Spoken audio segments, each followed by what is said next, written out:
Chapter 122, God's Domain Changes. Chapter 122, God's Domain Changes. The sky above Red Leaf Town glimmered brightly. Players, one after another, appeared on the wide, spacious road, all of their faces filled with excitement. They all wished to dive into experiencing the new changes to God's domain. However, these players were all quickly disappointed. Be it the system interface or all of Red Leaf Town itself, there was not a hint of change felt. Everything was just the same as usual. What kind of bullshit is this? I've painstakingly waited for 12 hours, and this is what you give me? Why isn't the official website showing the changelog for the upgrade? Many veteran players started their discussions on the streets. There were also some players who paid no attention towards the upgrade, immediately heading out of town to kill monsters and level up. Aside from these veteran players, there were tons of newcomers in Red Leaf Town now. Most of these newcomers were curiously enjoying the novelty of God's domain. Looking for top-tier experts to carry me. I'll pay 100 credits for every level up. If you are looking for a fool to scam, then don't bother talking to me. I'm looking for serious inquiries only. A new player shouted on the wide street. Following, several more newcomers similarly shouted. However, though their offers were all lower than 100 credits, they all acted like tycoons, standing proudly as they shouted out their offers. At that moment, Feng stepped out of the hotel. He felt his spirit brimming with energy, one of the benefits of staying in a hotel. After the evolution of God's domain, the number of hidden attributes a player possessed had greatly increased. For example, stamina, concentration, and so on. However, one would only become aware of these changes after personally experiencing them.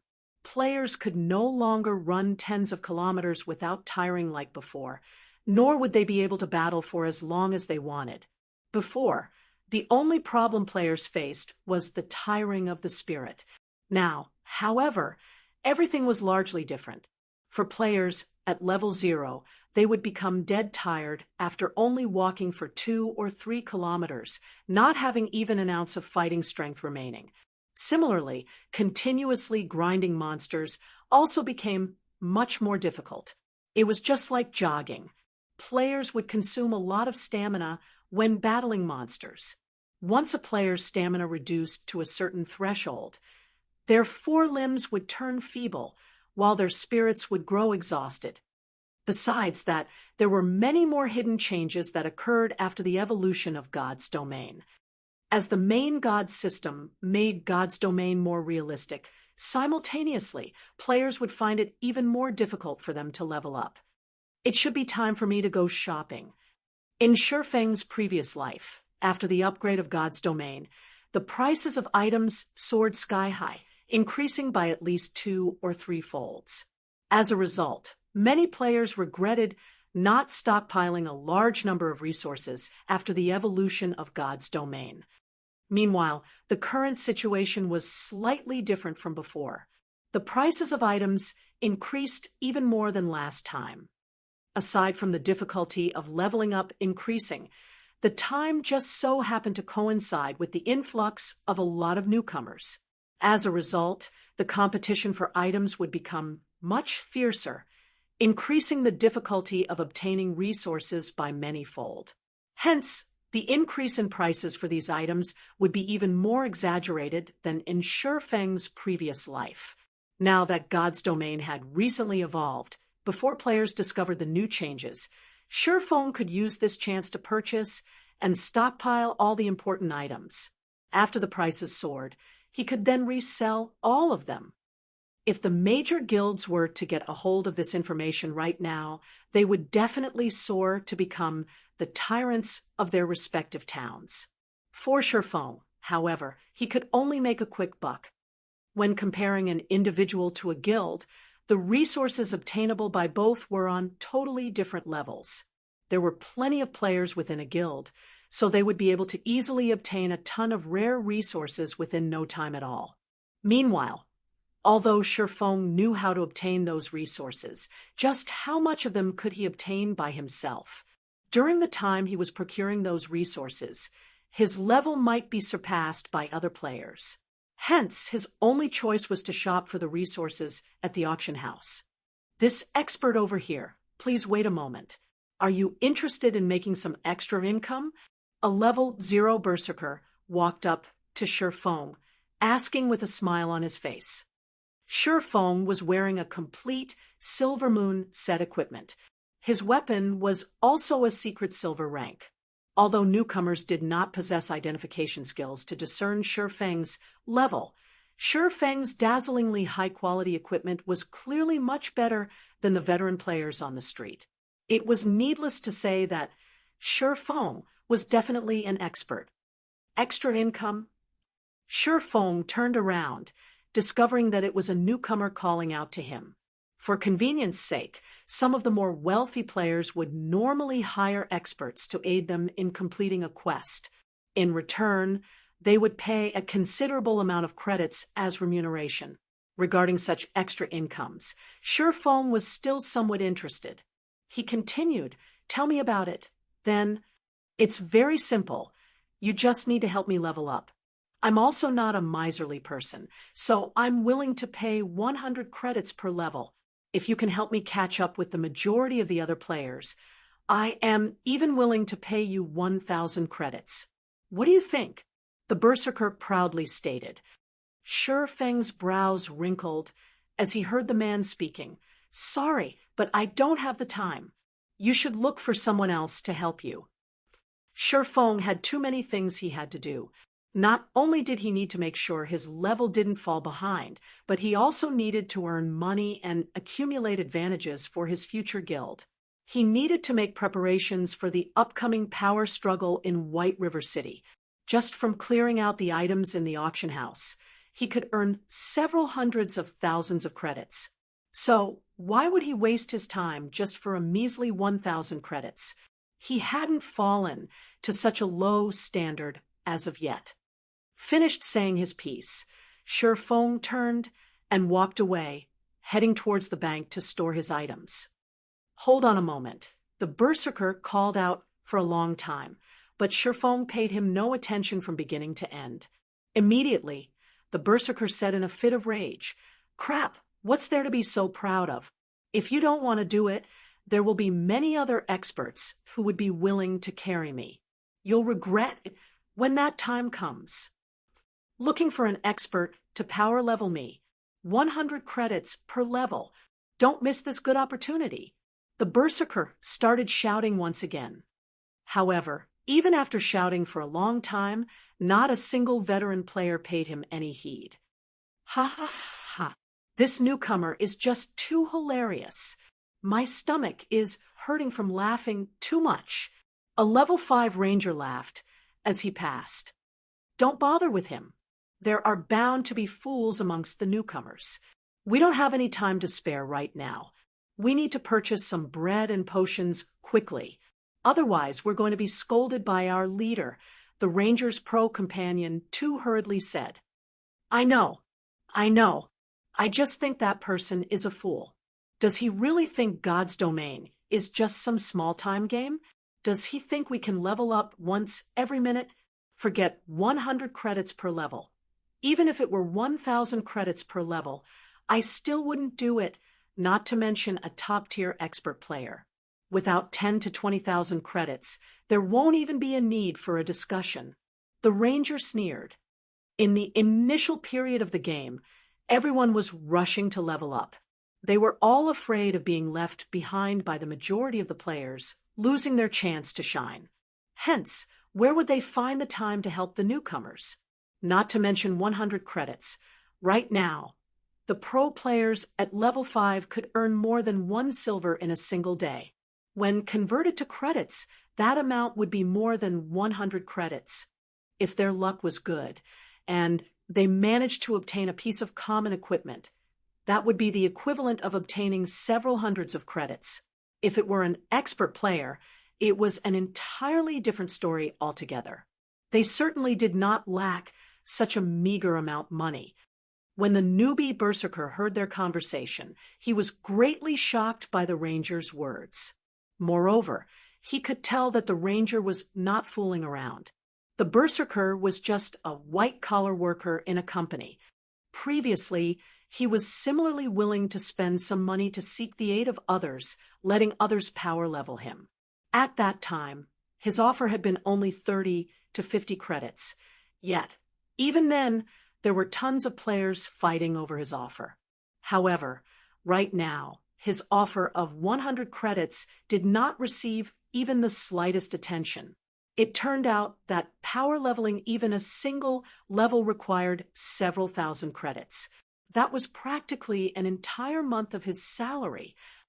The berserker's face immediately flushed bright red. He felt that he had just humiliated himself greatly. He had been shouting on the streets for so long, thinking highly of himself all this time. Even when he heard the gossiping of the passerby players, he only thought that they were astonished by his offer. However, in reality, it turned out that they were just scolding him as foolish. It was no wonder the previous expert had rejected his offer immediately after hearing the price. Meanwhile, the other newcomers seeking the aid of an expert had similarly shut their mouths, one after another. Every one of them felt their cheeks burning up, shamefully walking away to search for quests to level up. In another location, Feng was currently fervently buying items at the auction house, accumulating a large amount of rare resources. When he had spent all of his money, only then did Feng release a sigh of relief. He then placed the glimmer chestplate forging designs for auction, their base prices set at 2 gold coins each. He would not need to worry about them not selling.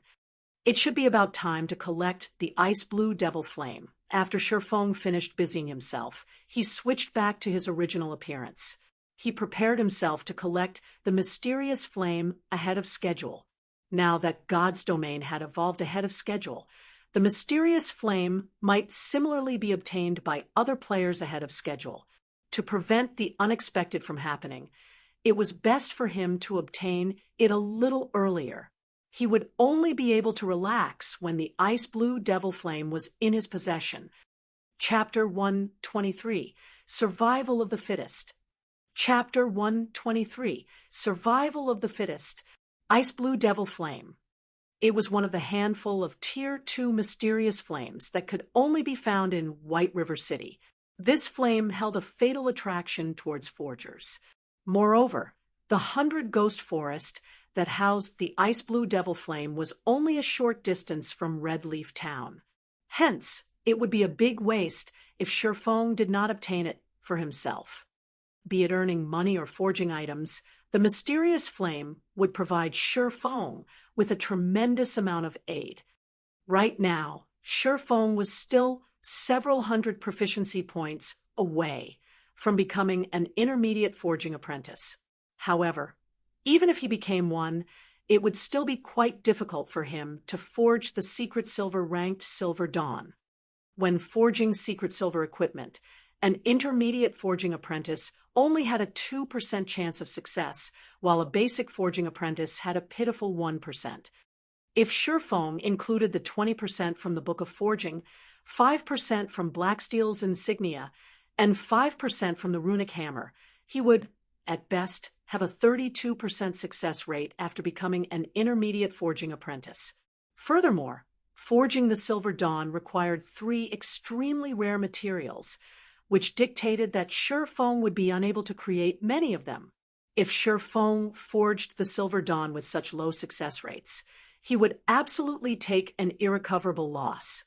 Although the loss of tens of silver coins with each failure was not a problem to Feng, the materials required were simply too rare. They were not items Feng could obtain simply by wishing. An extensive amount of time was needed to obtain all of them. Moreover, the Abyssal Blade probably required 10 Silver Dawns to level up. Hence, the Ice Blue Devil Flame was a must-have for Feng. The Tier 2 Ice Blue Devil Flame would considerably increase the forging success rate. not to mention the various benefits it would bring Feng in the future. Hence, this trip to the 100 Ghost Forest was a must for Feng. Feng departed Redleaf Town, his destination, north. Due to the matter regarding stamina, Feng did not hurry too much. The quicker he ran, the quicker he would run out of stamina. Instead, if he maintained his running speed at a certain threshold, the rate his stamina replenished was equal to its consumption. However, this threshold differed for every player as it depended on the player's attributes, making it extremely hard for players to obtain. When Feng passed by the level 5 monster area, Grey Wolf Prairie, in the midst of the grass that grew to the waist of an adult, players' corpses randomly lay about, scattered. From a glance, the majority of players who died were solo players, while a minority consisted of parties who party-wiped. Going several hundred yards deeper into the prairie, the thick grass suddenly grew restless. At the sight, Feng immediately unsheathed both of his weapons. Soon after, 2 level 5 players rushed out from the thicket, their appearances extremely unsightly. Bloodstains littered their clothing, and their weapons were no longer on their persons. When the 2 of them noticed Feng, without hesitation, both of them immediately rushed toward him. After the 2 players ran out of the grass, a group of level 5 white-eyed gray wolves similarly came running, closely pursuing the 2 players. The white-eyed gray wolves howled as they chased their prey, as if announcing the location of their quarry to others of their pack. White-eyed gray wolf, common monster. Level 5, HP 540/540. Feng immediately understood the 2 players' intentions. They wanted to shift their calamity onto him. Brat, count yourself as unlucky for meeting us. Since you are going to die anyway, you might as well help us lure this wolf pack. An assassin looked towards Feng, laughing grimly. Saying so, the speed at which the 2 ran at Feng increased somewhat slightly. However, they greatly underestimated Feng. When the players were about to run past Feng's hands immediately latched onto the 2's arms. With his superb strength, he immediately tossed the players back to the pack of wolves that rushed ahead. Before the players could even react, they landed in the middle of the wolf pack. Their bodies smashed onto a few of the white-eyed gray wolves as they landed, eliciting a few anguished wails from the wolves. Before the assassin could even curse, the surrounding white-eyed gray wolves snapped at his neck and limbs. His flesh being torn apart, the assassin's HP madly fell as he let out an agonizing wail. The ranger beside him was naturally not spared this fate, and very quickly, the wolf pack finished him off as well. Feng held not an ounce of pity towards them. If the 2 of them had run in a different direction, they might have had the slight hope of surviving. However, instead of doing so, they made the worst possible decision of trying to drag Feng into the mess. They had absolutely no idea that, when compared to the pack of wolves chasing them, Feng was much more terrifying. While the wolf pack was attacking the 2 players, Feng took the chance to use Thundering Flash the instant the 2 players were about to die. Like a fierce tiger released from its cage, the green-colored arc of lightning loosed an earth-shaking howl as it pierced the bodies of the white-eyed gray wolves, causing a series of damages over -300 points. The white-eyed gray wolves died instantly, and only piles of burnt ash remained. Although Feng had killed over 10 white-eyed gray wolves with a single attack, he was already level 7. The total EXP of several hundred points was almost negligible to him now. After collecting all the loot, Feng took an isolation scroll out from his bag. With the evolution of God's domain, the monsters in the wild had similarly received a huge upgrade.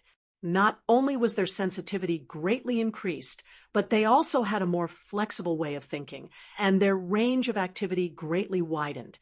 Their battle methods started varying, becoming more similar to real melee battle. Meanwhile, the biggest change the monsters underwent after the evolution of God's domain was that these monsters would no longer shrink back, even against high-level players. Also, their range of vigilance would no longer reduce. Hence, players needed even more caution when dealing with monsters. Otherwise, they could easily lure a large group of monsters onto themselves. On his way to this place, Shi Feng had met many players who died in such a way. For example, a party that had killed a few white-eyed gray wolves failed to leave the location quickly. As a result, the scent of blood spread to the surroundings and attracted more white-eyed gray wolves, wiping out the party. After using the isolation scroll, Shi Feng quickly departed the Gray Wolf Prairie. He then passed through Kirk Grand Canyon, Cybus Lake, and many other high-level monster areas. After traveling for 6 hours, Shi Feng finally arrived at the level 15 monster area, 100 Ghost Forest. The 100 Ghost Forest was a cursed location. In this dark and withered forest, where sunlight never reached, only the cursed apparitions lingered. These apparitions had a 60% resistance against physical attacks and possessed 20% evasion. The monsters also had insanely high attack power, and to the current Shi Feng, they only needed to land 2 or 3 hits to kill him. However, these monsters only had 600 HP, and magical attack damage was increased by 100%. Hence, the 100 Ghost Forest was a leveling heaven for mage classes. Due to God's domain evolving, these cursed apparitions had become much more sensitive to their surroundings. They were widely different from the other beast-type monsters. Instead of scent, these monsters could easily sniff out the aura of living beings within a 100-yard radius, and even if one used stealth, the cursed apparitions could still detect them. However, Shi Feng had come prepared. He took out a bottle of dispersing potion, immediately emptying its contents. The potion concealed the aura of a living being for 10 minutes.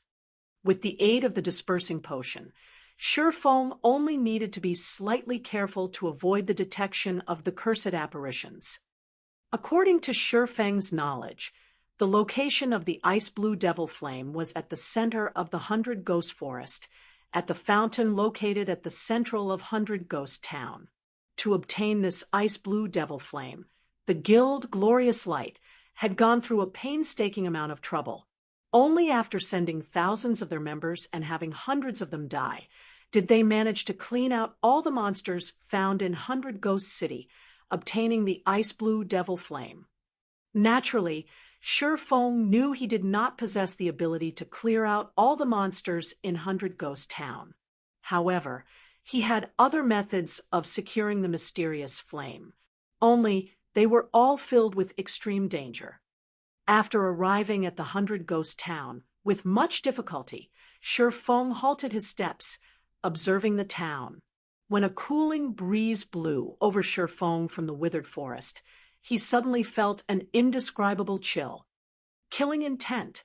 If Shi Feng did not have the experience of many years of blood-soaked combat, earning himself a natural instinct to detect danger, he would have been completely ignorant towards this faintly discernible killing intent. As this was not his first time feeling such a chillingly cold killing intent, Shi Feng immediately unsheathed both his swords.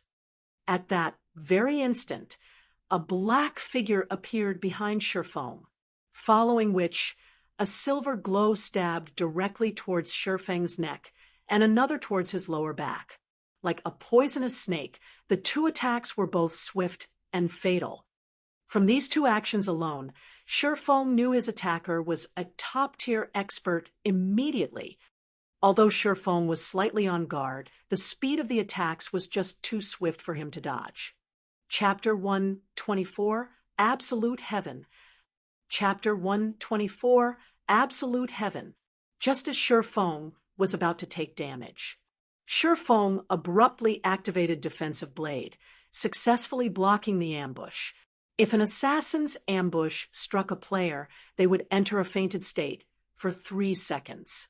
These 3 short seconds were enough for an expert assassin to obliterate half a MT's HP. Moreover, assassins did not possess only a single skill that could place their target in a fainted state. As long as an assassin placed a player in the fainted state, they would remaining in that state until their death. Scram! Sherfong roared. He struck out with his sword as he withdrew his body, his sword capable of annihilating an army of thousands. As the abyssal blade hurtled towards its target, it carried along sounds of explosions. Interesting, the black figure reacted quickly, doing a swallow's turnover, as the abyssal blade scraped past his body. Like a whip, the black figure brandished both his weapons once more, one of his daggers slicing into Sherfeng's side. Throughout the entire process, the black figure's actions were as smooth and natural as flowing water. "You're courting death." However, Sherfeng paid no attention to the daggers sailing towards him, the crimson blade already in motion. The crimson blade transformed into 4 sword images, all aimed for the black figure's vital points. Sherfeng was utterly confident in his own attack power. The black figure was suddenly shocked. He did not think Sherfeng would be so decisive, giving up his defense, and instead aiming for mutual destruction. In a hurried motion, the black figure used his other dagger to block Sherfeng's attacks. Dang! Dang! Dang! Sparks flew in midair. Sherfeng's immense strength knocked the black figure back by 2 yards. He only managed to stabilize his body after retreating 3 consecutive steps. The black figure gazed at Sherfeng in shock. "Indeed, you do not disappoint me." The black figure let out a muffled sneer. The black figure did not understand how Sherfeng possessed such impressive strength. Sherfeng also perceived him right before his ambush, taking preventive measures against it immediately. Furthermore, the instant before Sherfeng was attacked, he unhesitatingly chose to attack in turn, giving the black figure no choice but to attack. This was the first time he had failed an ambush in a virtual reality game. At this moment, Sherfeng was similarly in great shock. This black figure was practically a killer amongst killers. His movements were both soundless and lethal. His assassination techniques also seemed extremely well practiced. Furthermore, his attack speed was insanely quick. The black figure was even able to tail Sherfeng without discovery. If he had not revealed his killing intent the instant before he attacked, Sherfeng might truly have been his prey. The black figure wore a black hooded cape, which completely concealed his facial features. Moreover, the hooded cape he used was very special. It was capable of rendering identification skills useless, and as a result, even his name was obscured. Sherfeng then turned to read at the system notification. System: Red player Absolute Heaven has initiated an attack against you. Although the cape managed to trick identification skills, hiding the black figure's red name, it could not fool the system. Sherfeng had never heard the name Absolute Heaven. However, judging from his skills, Absolute Heaven was definitely not some nameless figure. The failure this time is due to my inept preparation. The next time I come, I'll definitely take your life, Absolute Heaven said, as he turned around to retreat. You think you can escape? Sherfeng used Windblade, the abyssal blade, thrusting towards Absolute Heaven. As long as an assassin was revealed, their battle prowess reduced by half. Since Absolute Heaven wanted to kill him, Sherfeng would not let him off, naturally. He needed to kill this assassin before anything else. He did not wish to have someone constantly following him, aiming for his life. The abyssal blade moved along the wind, instantly arriving and slicing towards Absolute Heaven's back. As if he had long since been prepared, Absolute Heaven twisted his body, lifting his silvery white dagger. Using only a small amount of strength, Absolute Heaven managed to block Sherfeng's sword. Simultaneously, his other silver-colored dagger stabbed towards Shi Feng's abdomen. Kidney strike. From the series of attacks from before, Absolute Heaven had accumulated sufficient energy to force Shi Feng into a fainted state for 4 seconds. Shi Feng did not think that Absolute Heaven would return with a counterattack. He immediately did a side flip, avoiding the kidney strike. However, Absolute Heaven's second dagger closely followed, the dagger aiming for Shi Feng's backside. Backstab. Shi Feng immediately leaped into the air, avoiding the backstab. Then, as Shi Feng descended, he abruptly brandished the abyssal blade. Thunder and fire coalesced around the abyssal blade, and like a thunder dragon roaring, the weapon struck down towards the ground. Thunder flame explosion. Absolute Heaven instantly noticed the ferocity of Shi Feng's attack. He lifted both his daggers in front of him, using block to defend against this violent strike. However, how could Shi Feng's super strength be so easy to defend against? At the moment of contact, Absolute Heaven was immediately forced to kneel. Both his legs sank into the ground, while his body nearly crumbled from the pressure. The successful block of the thunder flame explosion shocked Shi Feng. However, he reacted by swinging the abyssal blade, casting abyssal bind on Absolute Heaven. Immediately, 9 chains bound Absolute Heaven, preventing him from moving a muscle. Shi Feng then followed up with an attack with both of his swords, his full strength placed behind the strikes. 10 sword images flew towards Absolute Heaven, the target unable to dodge or avoid any of the images. Let's meet again next time. Absolute Heaven laughed. He discovered that Shi Feng had a plethora of attack patterns, allowing him to send out attacks in unbroken succession. Absolute Heaven's body then started dissipating, the 9 chains that bound him falling to the ground. Similarly, the 10 sword images managed to pierce only air. This was an advanced skill of assassins. Vanish. Not only would it forcefully place the user in an invisible state, but it would also allow the user to enter an invulnerable state for 1 second. Don't even think of getting away. Shi Feng was not willing to let Absolute Heaven go. Looking at the impressions in the grass left by Absolute Heaven's feet, Shi Feng used Thundering Flash. 3 electric arcs shot out. Absolute Heaven activated wind steps, entering an invulnerable state once more for 1 second and successfully fending off the attacks of Thundering Flash. He then ran speedily away. Similarly, Shi Feng activated Windwalk to chase after him.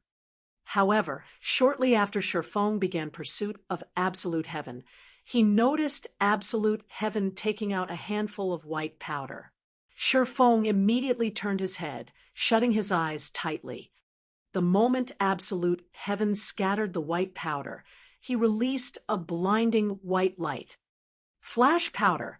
It was an item that temporarily blinded monsters and players below level 20 for 4 seconds. It was an extremely rare tool, and it was only sold in the magic shop located in the slums of Red Leaf Town. Moreover, each player could only purchase 10 bags of it per day. After the momentarily blinding light subsided, Shi Feng opened his eyes, searching for Absolute Heaven. However, he discovered that Absolute Heaven had long since escaped, his figure no longer in sight. After searching for a long time, Shi Feng was unable to discover his tracks. Without any better options, Shi Feng could only choose to give up. Just where is this Absolute Heaven from? Shi Feng's heart filled with questions. Not only did this assassin possess excellent techniques, but he also had a large number of skills. Moreover, Absolute Heaven was equipped with a complete level 5 bronze set equipment, and both his daggers were secret silver ranked. His origin was definitely not ordinary. Shi Feng had only been to Blackwing City recently.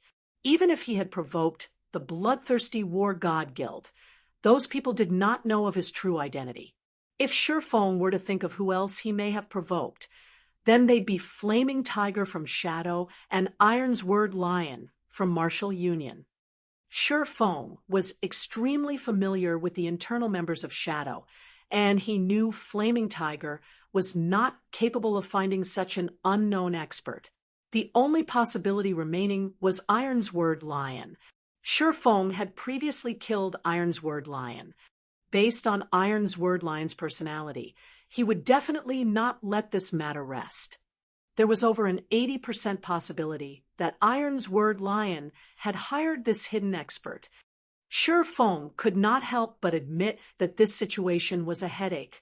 With his current strength, he was unafraid of Iron's Word Lion coming at him straight on. However, an assassin constantly following him, especially an expert assassin like Absolute Heaven, was truly a bother. If Absolute Heaven appeared and attacked him while he fought a monster or during a crucial moment, there was a 90% possibility for him to actually die. It looks like I can only use another appearance in the future. For now, Sure Feng's only option was to alter his appearance. This way, even if that assassin called Absolute Heaven was powerful, he would absolutely be unable to find him. If Absolute Heaven couldn't find him, he couldn't harass him. However, Sure Feng could not alter his appearance right now. He needed to find a place with nobody present before doing so. Sure Feng worried that this person named Absolute Heaven hadn't left the vicinity yet, and instead was still tailing him. Thinking so, Sure Feng immediately activated the Ring of Nothingness, his body vanishing in thin air. First, he needed to look for a place without other players before changing his appearance. Then, he would continue searching for the Ice Blue Devil Flame. Some time after Sure Feng vanished, a figure revealed itself from behind one of the large withered trees. Indeed, this figure was Absolute Heaven. Crap, is he an assassin or a swordsman? Absolute Heaven could not help but curse. He was normally not one to easily give up. Previously, he constantly said that he was leaving all in order to mislead Sure Feng, looking for a good chance to ambush his target once more. He did not think Sure Feng possessed such a move, instantly disappearing. Just how was he supposed to look for the chance to ambush Sure Feng now? Chapter 125, 100 Ghost Town. Chapter 125, 100 Ghost Town. Cold winds blew within the 100 Ghost Forest. It was a place daylight never reached. On an abandoned little farm, Sure Feng, with his newly disguised appearance, was currently standing within a wooden building, searching for something. I finally found it. Looks like the information wasn't wrong. After turning the place upside down, Sure Feng obtained a bronze key from a wooden bucket. Secret door key, able to open the steel gate to the secret passageway of the 100 Ghost Town. Now that an assassin crouched in a corner, waiting for him, Sure Feng worried that a problem would crop up at a crucial moment. Hence, he gave up the notion of entering the 100 Ghost Town through the front door. With this key, he could use the secret passage to enter the 100 Ghost Town. Only, the process of doing so was filled with many complications. Legends had it, the entire 100 Ghost Forest was once cursed by an extremely powerful dark cursemancer, turning all the living inhabitants into ghosts. Trapped in an existence of endless torment, these ghosts harbored an intense hatred of the living. As long as a living person approached the 100 Ghost Town, the countless evil ghosts would ambush and devour them. Meanwhile, the secret passage would lead Sure Feng directly to the central region of the 100 Ghost Town. Although Absolute Heaven was very powerful, he could not enter the 100 Ghost Town. What's more, Sure Feng had altered his disguise again. Even if they met, Absolute Heaven wouldn't recognize him. Sure Feng found a cellar a short distance from the farm. This cellar was the entrance to the secret passage that led to the 100 Ghost Town, while the owner of the farm was this secret passage's gatekeeper. The cellar was very dark, and Sure Feng could not make out a single thing within. His only option was to take out a magic lamp to shine the way. He followed along the cellar's passage, advancing forward until he finally reached the large steel gates that led to the secret passage. At this moment, however, the steel gates were tightly sealed. If Shifeng's strength were over 100 points, even if he did not possess a key, he would be able to force open these steel gates with his arms alone. However, he was still very far from possessing 100 points in strength, so he could only obediently use the key to open the gates. And, after only taking a few steps into the secret passageway, Shifeng discovered that his surroundings were littered with pearly white bones, while the walls on both sides were filled with the scars of battle. Such a sight gave Shifeng a very bad premonition. The curse on the 100 Ghost Forest turned the living into ghosts. That meant that all the inhabitants of this place were ghosts. This pile of skeletons. Oh! At this moment, a large group of pitch-black evil spirits came rushing out from the depths of the secret passage, roaring, their scarlet eyes firmly locked onto Shifeng as they bared their fangs and brandished there, speeding towards him. Cursed evil spirit, common monster. Level 15. HP 700/700. Cursed evil spirits, when compared to cursed apparitions, were much more ferocious. They were unlike the cursed apparitions who were sluggish in their motions, depending solely on their instincts to move. Cursed evil spirits possessed a set intelligence and were extremely lively.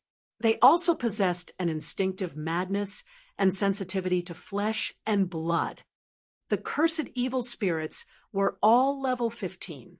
Meanwhile, Shifeng was only level 7, with a level suppression of 8 levels, in addition to the 60% resistance and 20% evasion of physical attacks. Shifeng would not be able to deal with even one of these monsters, not to mention a group of over 30. These cursed evil spirits could even wipe out a level 15 party with relative ease. Watching these cursed evil spirits rush at him, Shifeng took out a frost grenade from his bag, throwing it at them. The frost grenade instantly discharged in the midst of the group of cursed evil spirits. In the blink of an eye, the cursed evil spirits within a 10-yard radius were frozen. They also received -400 frost damage from the explosion. As expected, the 100% increase to magical damage was these ghosts' Achilles' heel. The reason Shifeng chose to hurry to 100 Ghost Forest was the frost grenades he had managed to buy during his trip to Blackwing City. The basic frost grenades were sufficient to deal with the ghosts in 100 Ghost Town. After all, 200 damage was no small amount. In addition, the frost grenades would have a 100% damage increase when used on the ghosts here, becoming even more remarkable. As expected, the frost grenades were very effective against these ghost-type monsters. Moreover, they had a throwing range of 30 yards and a cooldown of 1 second. However, it was half as effective when used against players. Previously, Shifeng was worried that the number of frost grenades he brought to 100 Ghost Town was not enough. Hence, he did not use any of them against Absolute Heaven. Moreover, the frost grenades might not be able to surely kill off Absolute Heaven, and even if they did manage to kill Absolute Heaven, Shifeng would reveal one of his trump cards. If others caught wind of this information and started making preparations against the frost grenades, it would truly be an unworthwhile trade. If he revealed this card, he needed to reap the most benefit out of it. Using the frost grenades to get rid of a single Absolute Heaven was just not worth it. At the very least, he should use them to give Martial Union a ruthless blow. Right. How could I forget that the ghosts are darkness-type monsters? The Demon Hunter title should have quite some use. Shifeng suddenly recalled his own Demon Hunter title, swapping out his current title. Immediately, the attributes of the cursed evil spirits reduced by 10%, while the damage they received increased by 10%. Shi Feng then threw another frost grenade, the bomb exploding with a loud bang in the midst of the group of evil spirits. A patch of damages of minus 440 points appeared above the group of monsters. Instantly, he annihilated the 30-plus cursed evil spirits. System: Level 15 cursed evil spirit killed. Level difference of 8. EXP obtained increased by 800%. Obtained 4,800 EXP. System: Level 15 cursed evil spirit killed. Level difference of 8. EXP obtained increased by 800%. Obtained 4,800 EXP. System: Level 15 cursed evil spirit killed. Level difference of 8. EXP obtained increased by 800%. Obtained 4,800 EXP. A series of more than 30 notifications appeared in Shi Feng's view. Although ghost-type monsters gave the least amount of EXP, the rewarded EXP for killing monsters of a higher level was still extremely high. Even if Shi Feng was level 7 now, his experience bar still increased by a sizable chunk. He reached 23% of level 7, his leveling speed even faster than a rocket. After these evil spirits died, they dropped quite a lot of copper coins and tiny spirit essences. 10 tiny spirit essences could be used to form a spirit essence, one of the needed materials to forge magical attachments. Hence, spirit essences were also worth quite a lot of money. After collecting the drops, Shi Feng discovered that the evil spirits had actually given him over 1 silver coin. There were also over a dozen tiny spirit essences that dropped. When formed into a spirit essence, it was worth 1 silver coin. This was definitely a good place to earn money. Although there was still the loss of 2 frost grenades, costing a total of 3 silver coins. If Shi Feng could lure more than 50 monsters each time, he would barely make a small profit. Hopefully there will be more evil spirits in this place, Shi Feng said with expectation, his hand holding another frost grenade. Half an hour later, Shi Feng finally arrived at the secret passage's exit. The secret passage was very long, and on his way here, he met with the ambushes of another 5 groups of evil spirits. However, the frost grenades dealt with them all. The number of evil spirits in each ambush only counted slightly over 20, causing Shi Feng a loss. In return, however, Shi Feng's experience quickly rose. He would level up if he just killed a few more groups of evil spirits. It was truly an invigorating experience. The gate that opened to the 100 Ghost Town was widely agape. Before Shi Feng exited the secret passage, he could already hear the countless roars and wails outside. Above the secret passage was the Hotel of 100 Ghost Town, and one could just imagine that the number of ghosts there was definitely not few. However, in such a cramped space, it would not be a good idea for Shi Feng to use the frost grenades. Having no better choice, Shi Feng activated the Ring of Nothingness. The state of nothingness was different from stealth. Shi Feng entered another space entirely, and even the ghosts could not discover Shi Feng. Shi Feng could stay in the state of nothingness for a short time. Hence, he ran with wild abandon as he quickly departed the hotel, dashing towards one of the private houses. Seeing the duration of the state of nothingness about to end, if Shi Feng were to take a stroll on the streets of 100 Ghost Town, filled with ghosts, he would truly be seeking death. As for the frost grenades, they had a 1-second cooldown, and they could encompass every location. 3 seconds, 2 seconds, 1 second. With only 10 yards remaining before Shi Feng reached the private house, the state of nothingness ended, his body revealed. Suddenly, the heads of the countless ghosts on the streets all turned towards Shi Feng, revealing sinister expressions. Amongst these ghosts, there was no lack the elite-ranked monster, ferocious evil spirit, and they all rushed towards Shi Feng. Chapter 126, Left in the Dust. Chapter 126, Left in the Dust. watching the ghosts rushing forth from all around. Feng immediately activated Windwalk, his speed increasing by a huge leap as he dashed towards the dilapidated house. Oh! The level 15 elite-ranked ferocious evil spirits let out an ear-piercing screech. Immediately, more cursed evil spirits dashed over, crowding the private house. Under the command of the ferocious evil spirits, they all stormed into the house in a well-organized manner. The private house was not large, and the place was a mess, with dust covering every surface. Meanwhile, the main door of the house could, at most, fit only 2 people at a time. The moment the cursed evil spirits squeezed through the main door, a small-sized basic frost grenade exploded in the threshold. Cold air overflowed from the entrance, and everything within a 10-yard radius froze solid. Instantly, the 50-plus cursed evil spirits in front of the private house froze as well, and a damage of minus 440 points appearing above each of their heads. Their remaining HPs dropped under half. With the cursed evil spirits at the entrance rooted in place, the others who, unaffected, were unable to rush into the house to devour Feng. The frost grenade could hold the evil spirits for 5 seconds. Feng took this chance to use Thundering Flash. 3 arcs of lightning immediately pierced towards the main entrance. However, due to the gap between levels being too wide, the total damage the skill caused to each cursed evil spirit did not even exceed minus 100 points.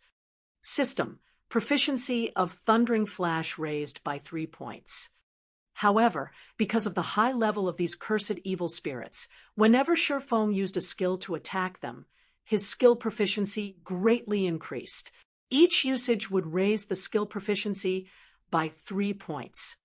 As it so happened, Feng could use these cursed evil spirits to train his skill proficiency while waiting for the cooldown of the frost grenades to end.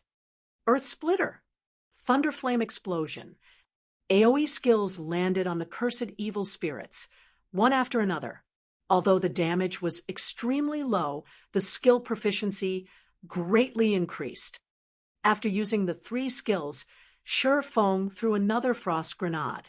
Instantly, the 50-plus cursed evil spirits died, transforming into a large sum of EXP for Feng and dropping plenty of copper coins and tiny spirit essences. With the first wave of cursed evil spirits dead, the ones behind rushed forward once more. Feng waited until they started squeezing through the main entrance before throwing a frost grenade. Once again, the cursed evil spirits halted. Feng then used the skills that had their cooldown completed before using another frost grenade to finish off these cursed evil spirits. Countless cursed evil spirits swarmed the 100-ghost town. There were also the ferocious evil spirits continuously screeching and luring the other cursed evil spirits over. By this time, cursed evil spirits and ferocious evil spirits overflowed the private house's yard.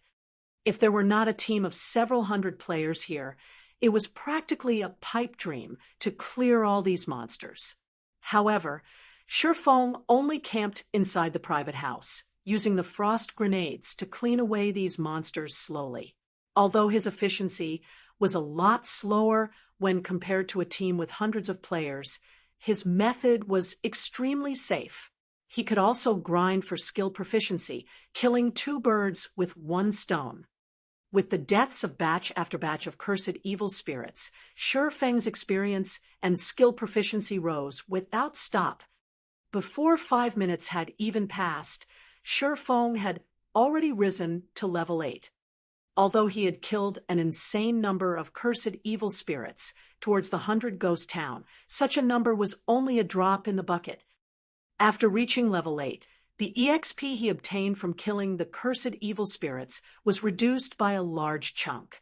However, the death of each cursed evil spirit still yielded Feng with 4,200 EXP, and his leveling speed was still rising quicker than a rocket.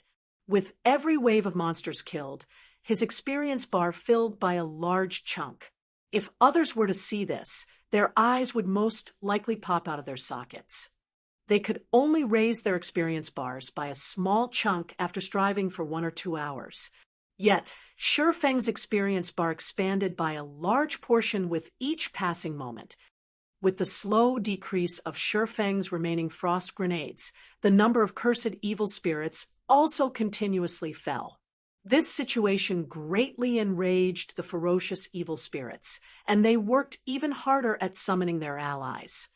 20 minutes later, a golden flash surrounded Shifeng's body. He leveled up, once more reaching level 9. Meanwhile, Thunderflame Explosion had risen to level 2 and Earth Splitter to level 3. If including the skill level bonus from the Abyssal Blade, Thunderflame Explosion would be level 4, while Earth Splitter would be level 5. Thunderflame Explosion, Action Type, level 4, requires melee weapon, causes 300 base damage and additional flame and thunder damage to enemies within a 5-yard radius. Enemies struck will be placed in a fainted state for 5 seconds. Cooldown, 36 seconds. Earth Splitter, level 5, requires sword, causes 190 base damage, and based on the period of charging power between 2 seconds to 3 seconds, a maximum of 360% weapon damage, attack range of 10 yards, cooldown 40 seconds. The cooldown of both of these skills greatly reduced, while their power increased. If both skills were used, common monsters of the same level would die, without question. However, the most frightening part was still the fact that Shifeng had risen to level 9. Even in all of White River City, no one could find another level 9 player. If there were a ranking for levels, Shifeng would unquestionably be placed at the number 1 spot, while the player in second place was still a great distance from level 8. It could be said that Shifeng had left others in his dust, and even if the others tried, they could not catch up. After reaching level 9, Shifeng placed all of his attribute points into agility. With this, Shifeng's agility finally reached 75 points, satisfying the condition for equipping the Dark Pursuer's Cape. After equipping the Dark Pursuer's Cape, Shifeng's attributes greatly increased once more, his agility immediately rising to 80 points. As long as it reached 100 points, he could unlock agility's special hidden skill, greatly increasing his battle prowess. Besides that, Shifeng's HP had also increased to 1,200 points, his movement speed to 24 points, and his attack speed to 30 points, allowing him to learn the skill Silent Steps. The next time he met Absolute Heaven, he would not allow him to escape so easily. Now, that Shifeng was level 9, the level suppression from the cursed evil spirits was no longer as significant as before. Furthermore, Thundering Flash, Earth Splitter, and Thunderflame Explosion had all leveled up as well, notably increasing their might. Right now, Shifeng only needed to combine 1 Frost Grenade and his 3 skills to end the cursed evil spirits, saving him a lot of frost grenades. After which, Shifeng continued massacring the cursed evil spirits for over a dozen minutes, his experience bar rising to 36% of level 9. As long as he continued grinding like this for an hour, he could definitely reach level 10. Unfortunately, Shifeng had cleared out all the cursed evil spirits that once filled the streets. Finally, those ferocious evil spirits were no longer able to remain idle. They released angry roars, intending to rip Shifeng to shreds with their own bare hands. The scene frightened the other cursed evil spirits. They hurriedly parted to give way to the ferocious evil spirits. Suddenly, over a dozen incomparably sinister-looking beings stormed the private house, every one of the ferocious evil spirits intending to rend Shifeng into tens of thousands of pieces. Ferocious Evil Spirit, Elite Rank, Level 15, HP 5000/5000. compared to the cursed evil spirits. Not only did the ferocious evil spirits have larger bodies, but their attack power and movement speed also greatly surpassed the former. They had many powerful melee skills, in addition to their 5,000 HP, 70% resistance, and 30% evasion to physical attacks. They were capable of easily decimating any melee class of the same levels. Moreover, the damage of magical attacks used on these monsters only increased by 50%, while magical damage of the same attribute would reduce by 50%. As a result, even mage classes were helpless against them. However, those were still not the most frightening aspects of these monsters. After God's domain underwent its first evolution, common monsters above level 10 all possessed a certain amount of wisdom. Meanwhile, these level 15 elites possessed even greater wisdom, increasing their battle prowess by many folds. In Shifeng's previous life, these ferocious evil spirits slaughtered many players from Glorious Light. To kill these ferocious evil spirits, Glorious Light had paid with the lives of hundreds of players. Finally here, despite watching the ferocious evil spirits rushing at him, Shifeng remained extremely calm. In actuality, there was one thing that Shifeng had always wanted to know. In God's domain, if these monsters with high intelligence were met with players that greatly surpassed them, just what sort of reaction would occur? Chapter 127, Ghost Rider. Chapter 127, Ghost Rider. Just as the ferocious evil spirits were about to rush into the house, Shifeng took out an intermediate frost grenade from his bag, throwing it. The ferocious evil spirits already had a rough understanding of the frost grenade's formidable power, and they showed extreme disdain towards it.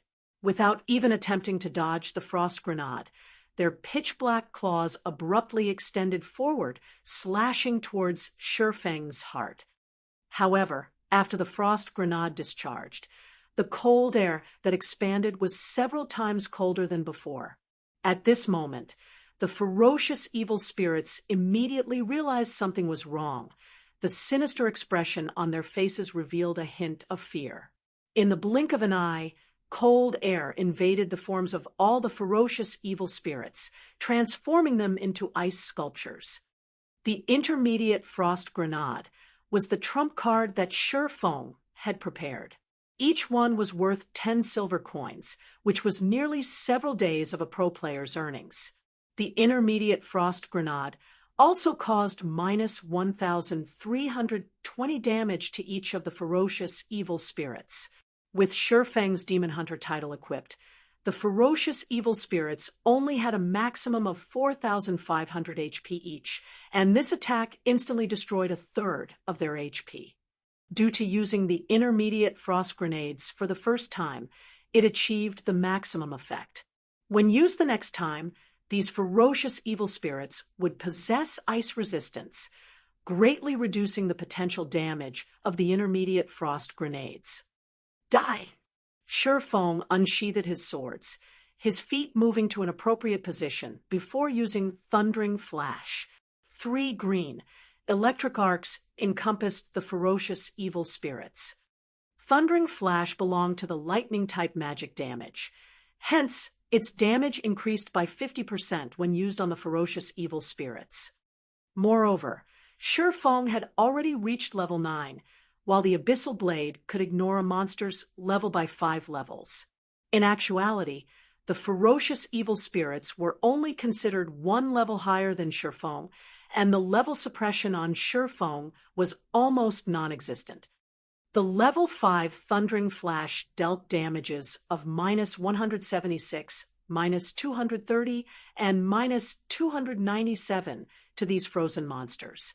The skill also placed an additional amplification effect on the monsters, increasing the damage they received by 30% over the next 20 seconds. With the ferocious evil spirits unable to move for a full 5 seconds, Shifeng was able to launch attacks at them freely. Chop, double chop, earth splitter, Physical type damage was no different than a scratch to these ferocious evil spirits, and even a fully charged Earth Splitter caused no more than 100 damage.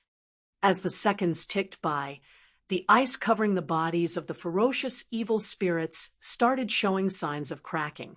It would only be a moment before they struggled free of their imprisonment.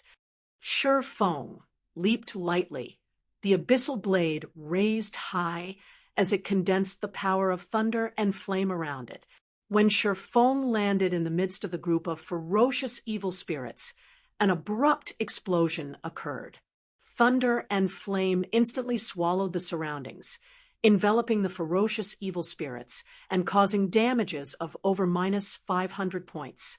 In just a moment, the ferocious evil spirits all lost 2/5 of their HP, and he forced them all into a fainted state.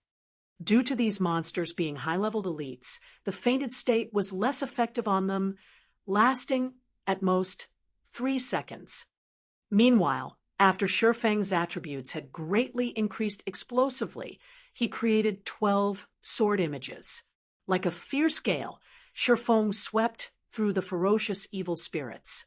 Multiple damages of roughly -30 points appeared above the ferocious evil spirits' heads, with the occasional -60 points or so damage. Immediately, the ferocious evil spirits' HP reduced slightly once more. As the 3 seconds were about to pass, Shi Feng tossed out another intermediate frost grenade, turning these ferocious evil spirits into ice sculptures yet again. This time, the intermediate frost grenade only managed to cause -860 damage to the monsters. However, the damage was enough to reduce the HP of these ferocious evil spirits to a critical level. These ferocious evil spirits truly did not imagine a weakling like Shi Feng was so powerful. Within a short time span of less than 10 seconds, he managed to send all of them near death's door. Every one of these ferocious evil spirits revealed expressions of fear. They started to struggle out of the ice with all their might, their hearts filled with thoughts of escape. Unfortunately, their efforts were for naught. As another second passed, Shi Feng threw out the third intermediate frost grenade, taking the lives of the dozen-plus ferocious evil spirits. After their deaths, the ferocious evil spirits dropped a pile of loot. System: Level 15 ferocious evil spirit killed. Level difference of 6. EXP obtained increased by 600%. Obtained 12,000 EXP. System: Level 15 ferocious evil spirit killed. Level difference of 6. EXP obtained increased by 600%. Obtained 12,000 EXP. System: Level 15 ferocious evil spirit killed. Level difference of 6. EXP obtained increased by 600%. Obtained 12,000 EXP. A series of notification appeared in Shi Feng's sight.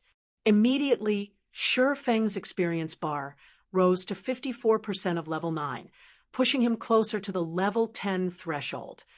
Without the leadership of the ferocious evil spirits, the instincts of the cursed evil spirits towards flesh and blood immediately flared, all of them fervently squeezing through the entrance of the private house. However, Shi Feng quickly dealt with them using the basic frost grenades, and the deaths of the cursed evil spirits increasing his experience to 67% of level 9. In less than 2 hours, Shi Feng rose by more than 2 levels. Although his leveling speed was impressively quick, the money he spent to do so was equally astonishing. Such a method of leveling was only possible to a tycoon like Shi Feng. After all, each basic frost grenade cost 1 silver, 50 coppers. Aside from the fact that Shi Feng had used over 400 basic frost grenades, he also used 3 intermediate frost grenades, which cost 10 silver coins each. All in all, Shi Feng spent over 6 gold coins to achieve such a leveling speed. If converted to credits, that would be over 60,000 credits spent on this endeavor. In other words, Each level cost Shifeng over 30,000 credits. Even the elite members of society could not afford such spending, following which Shifeng collected the drops from the monsters. With the entire street of ghosts murdered by Shifeng, it took him over half an hour to collect all the loot that dropped. Making a rough calculation, Shifeng discovered that he actually did not take a loss. Instead, he profited from this adventure of his. Shifeng picked up a total of 1 gold, 32 silvers.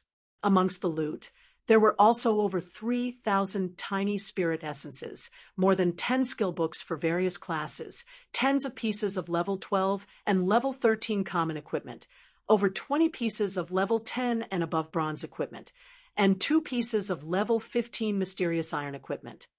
As for the 2 pieces of mysterious iron equipment, one was a level 15 cloth shirt for mages, and the other was a level 15 two-handed great axe. Between the two, the weapon was the most valuable.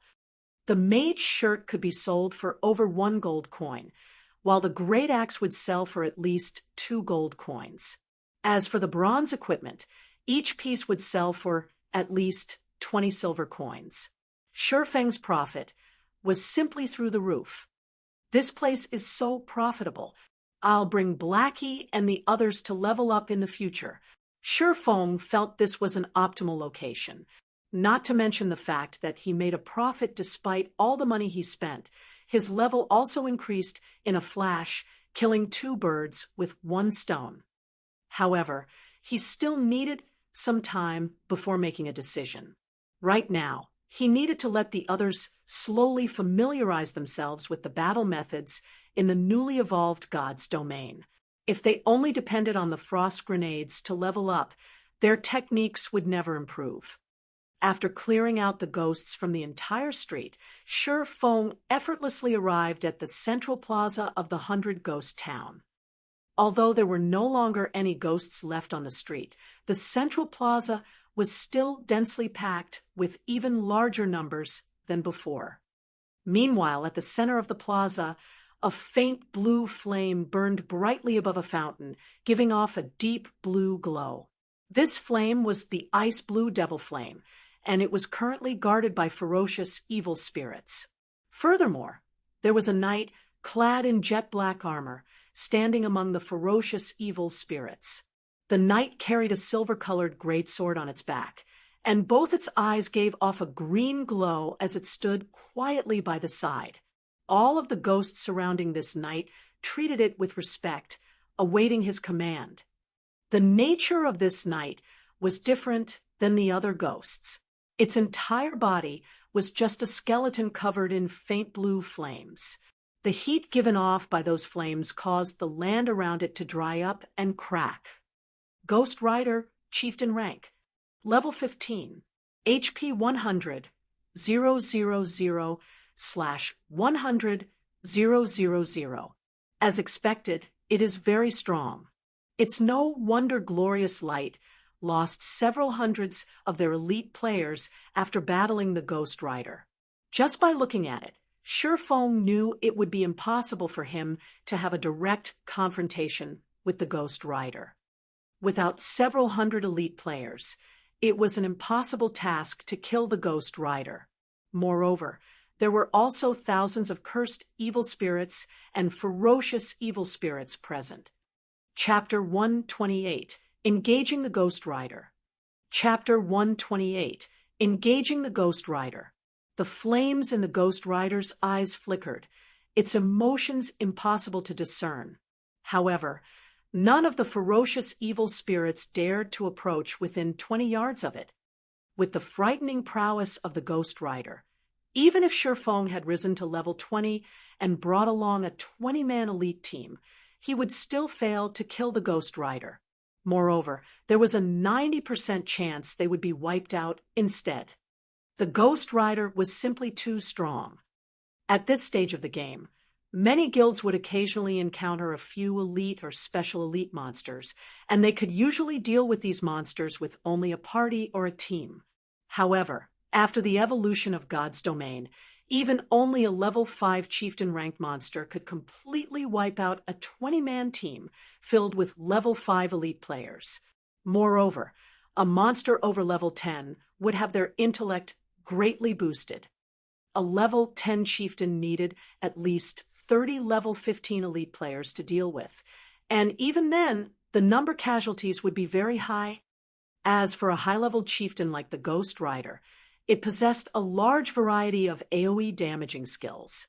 It was also capable of commanding all the ghosts in the entire 100 Ghost Town.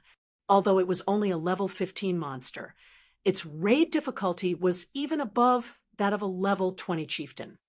Glorious Light had sent out thousands of its members to slay the Ghost Rider, paying a very heavy price. Currently, Shifeng lacked both resources and influence, not mentioning the gap of 6 levels. He was also alone in this place.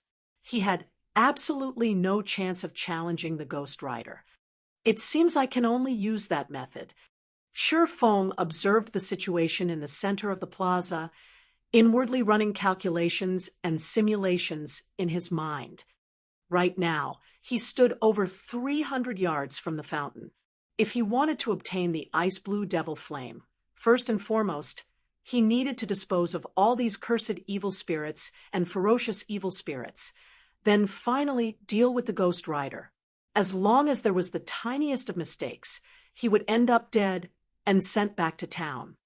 Shifeng took out 2 magic scrolls. These were the only 2 remaining treasured scrolls he had left. It would be extremely difficult for him to obtain another one in the future, as obtaining these scrolls largely depended on one's luck. If it weren't for obtaining the ice blue devil flame, he would not even be using such precious items. Phantom kill.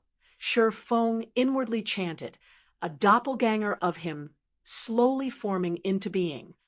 Shifeng immediately passed over a dozen frost grenades to his doppelganger.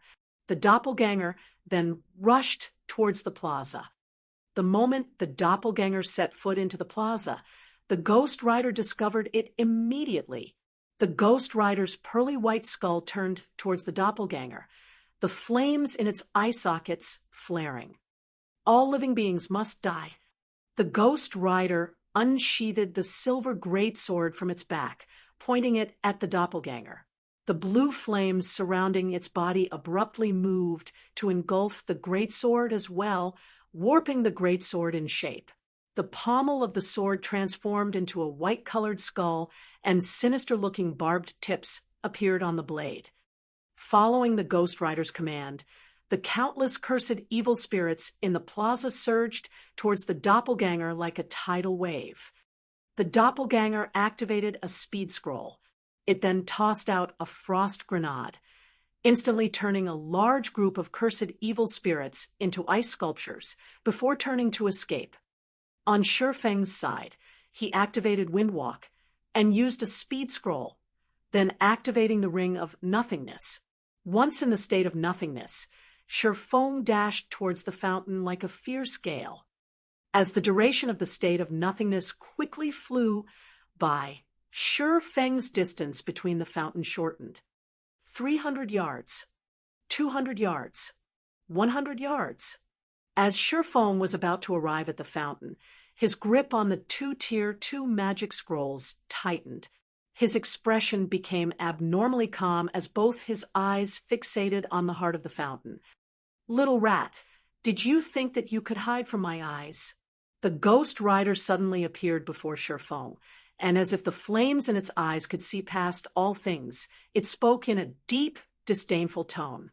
The Ghost Rider then raised its white-bone greatsword, the faint blue flames surrounding the sword immediately raising the surrounding temperature to scorching hot levels.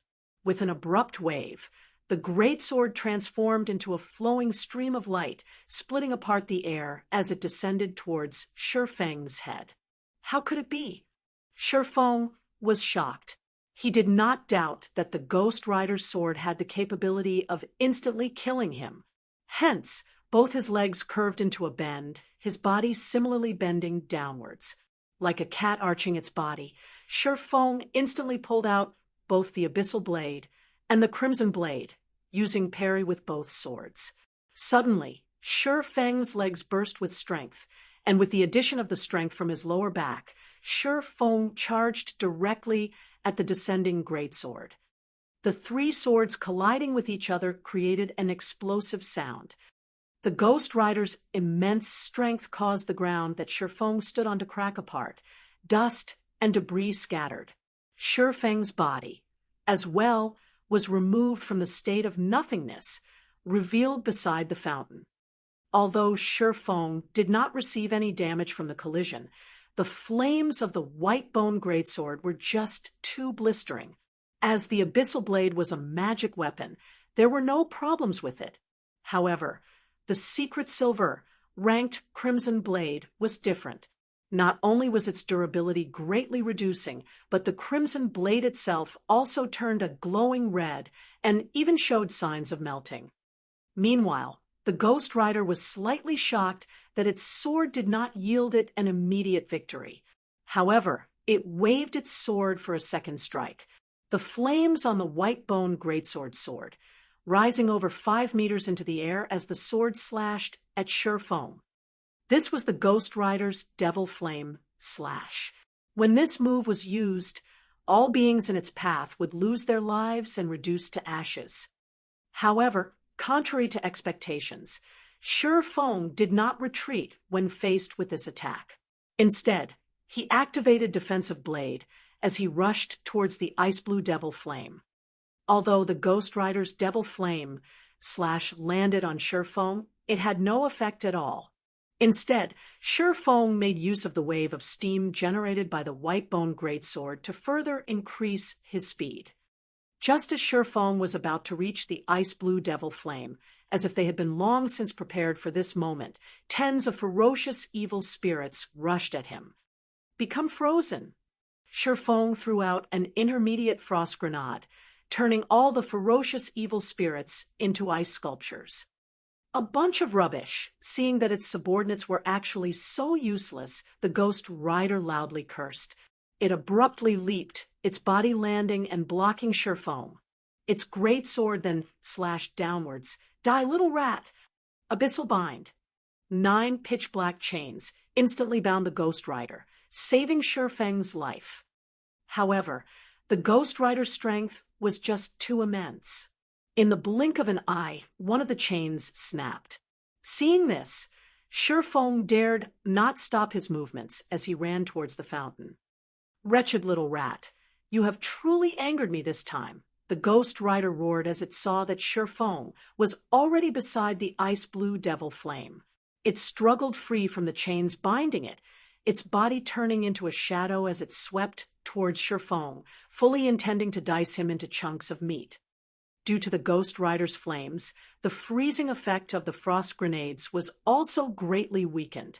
The ferocious evil spirits were quickly thawed from their icy prisons, all of them rushing at Shi Feng once more. Shi Feng only revealed a faint smile at this sight. He spread open the deep blue-colored tear 2 magic scroll in his hands. Within an instant, the water-attributed mana from the surrounding environment gathered above the magic scroll. Tidal overflow. Shi Feng pointed the magic scroll towards the incoming Ghost Rider and ferocious evil spirits, a dark blue magic circle forming above the scroll. Immediately, a violent torrent poured out of the magic circle, engulfing the Ghost Rider and the ferocious evil spirits. The resulting water pressure even caused a deep pit to form on the ground. The power of a Tier 2 spell instantly killed all of the ferocious evil spirits. However, this magic had not greatly damaged the Ghost Rider, as, during the moment of life and death, the Ghost Rider used its white bone greatsword to block the tidal overflow. As a result, the ferocious torrent only pushed back the Ghost Rider by over 30 yards. At such a distance, the Ghost Rider would only need a few steps to reach Shi Feng. However, time was needed to retrieve the ice blue Devil Flame, time which the Ghost Rider would not give Shi Feng. Just as the Ghost Rider took its first rage-filled step towards Shi Feng, Shifeng took out the last golden-colored scroll in his hands. The scroll gave off a sacred and inviolable strength, and it was also Shifeng's final trump card. Chapter 129, Ice Blue Devil Flame. Chapter 129, Ice Blue Devil Flame. Wretched little rat, feel the wrath of the flames of hell. The flames in the eye sockets of the Ghost Rider were capable of seeing through all things, and when it saw the scroll within Shifeng's hand, it revealed a human-like disdainful expression. Although the might of a Tier 2 magic was great, it was not enough to deal a heavy blow. Furthermore, how many Tier 2 magic scrolls could Shifeng possibly possess? If the other players knew the Ghost Rider's thoughts, they would definitely not think the Ghost Rider was an NPC, but an actual player. However, after the evolution of God's domain, the intellect of these high-ranking monsters was simply that high. At this moment, the faint blue flames surrounding the Ghost Rider all disappeared. The flames had all gathered on the white bone greatsword, boosting the flames by tenfold. All living beings must die, the Ghost Rider bellowed. The berserk roar resounded throughout the entire central plaza as the Ghost Rider abruptly threw the white bone greatsword in its hand. The instant the white bone greatsword left the Ghost Rider's hands, it transformed into a faint blue-colored flame serpent. The flame serpent was over 10 meters in length, and if coiled into a bundle, it would look like a small building. The serpent spread open its mouth, biting towards Shifeng. As the ferocious flame serpent grew closer and closer, Shifeng still had yet to activate the final Tier 2 magic scroll in his hand. This magic scroll was different from the other magic scrolls in that it needed some time to take effect after being activated. Hurry! Please hurry! Hurry, damn it! As the flame serpent flew closer and closer, Shifeng started panicking. However, the activation bar still increased slowly as always. Just as the flame serpent's widened mouth was about to devour Shifeng, the activation bar finished loading. System: a mysterious iron-ranked weapon or above is needed to be sacrificed. Confirm to sacrifice. Without hesitation, Shifeng chose to sacrifice. As for the sacrificed weapon, it was the crimson blade he held in his hand. At this moment, the crimson blade had already reduced to just scrap metal, and it would be meaningless for Shifeng to continue holding on to it. In the blink of an eye, the crimson blade in his hand released a bright golden glow, illuminating the entire central plaza. At the same time, with Shifeng as the focal point, a large golden magic circle appeared. The magic circle then ascended to the skies at high speeds. When the golden glow shone upon the flame serpent, it wailed in agony, following which the crimson blade transformed into a stream of light shooting up to the air. In the next instant, the stream of light transformed into thousands of holy swords of light. The holy swords rained down from the sky, forming a holy domain in a 30-yard radius around Shifeng. The flame serpent, which was inside the domain, was immediately pinned down by tens of holy swords, its body unable to move even an inch. The flame serpent released an unwilling roar. Made it at the last second, Shifeng released a sigh as he looked at the thousands of holy swords surrounding him. The holy swords even encompassed the fountain as well. Immediately, Shifeng started retrieving the ice blue devil flame. This golden magic scroll was the most powerful Tier 2 life-saving magic scroll Shifeng possessed, the Holy Sword Seal. When used, all attacks within a 30-yard radius would be blocked, while all enemies within the affected area would be suppressed, preventing them from moving even an inch. However, the user would be unable to attack any of the enemies, and any outside enemies and attacks could not enter the Holy Domain. The duration of the Holy Domain was 36 seconds. Due to these effects, the Holy Sword Seal was considered the strongest defensive scroll amongst all Tier 2 magic scrolls. Meanwhile, Shifeng only needed around 5 seconds to collect the Ice Blue Devil Flame. In addition to the cast time of the return scroll, which needed 30 seconds, the total time was just about right. The Ghost Rider outside of the Holy Barrier instantly entered a violent fury. It pulled out a white-bone great axe, swinging it at the Holy Barrier repeatedly like a god of death. Unfortunately, all its efforts yielded no results. The Holy Sword Seal was the strongest defensive skill amongst all Tier 2 skills, not to mention a level 15 chieftain's attacks. Even if it were a normal Tier 3 skill, it could not easily destroy the Holy Barrier. Very quickly, Shifeng finished retrieving the scorching hot Tier 2 mysterious flame, the Ice Blue Devil Flame. Though his heart was currently filled with extreme excitement, he suppressed it and activated Defensive Blade. He then started the chant for the return scroll. "Despicable little rat, I will definitely make you suffer a living hell." Seeing that Shifeng had already retrieved the Ice Blue Devil Flame, the Ghost Rider suddenly went berserk. The faint blue flames covering its body flared up several times greater than before, and it swung its white-bone great axe to the ground with all its might. Boom! The entire central plaza started quivering. The ground of the plaza cracked apart, spitting out tens of pillars of flames, sending countless debris flying. Only now was Shifeng fully aware of how powerful the Ghost Rider was. The previous exchanges they had were not even a warm-up for the Ghost Rider. Fortunately, Shifeng had the strongest Tier 2 defensive skill on his side. If it were only a Tier 1 defensive scroll, it could not have fended off the Ghost Rider at all. Time flowed past, little by little, though the Ghost Rider poured out attacks on the Holy Barrier like a madman. Fortunately, none of them made any actual difference. The Ghost Rider could only watch as Shifeng completed the chant for the return scroll.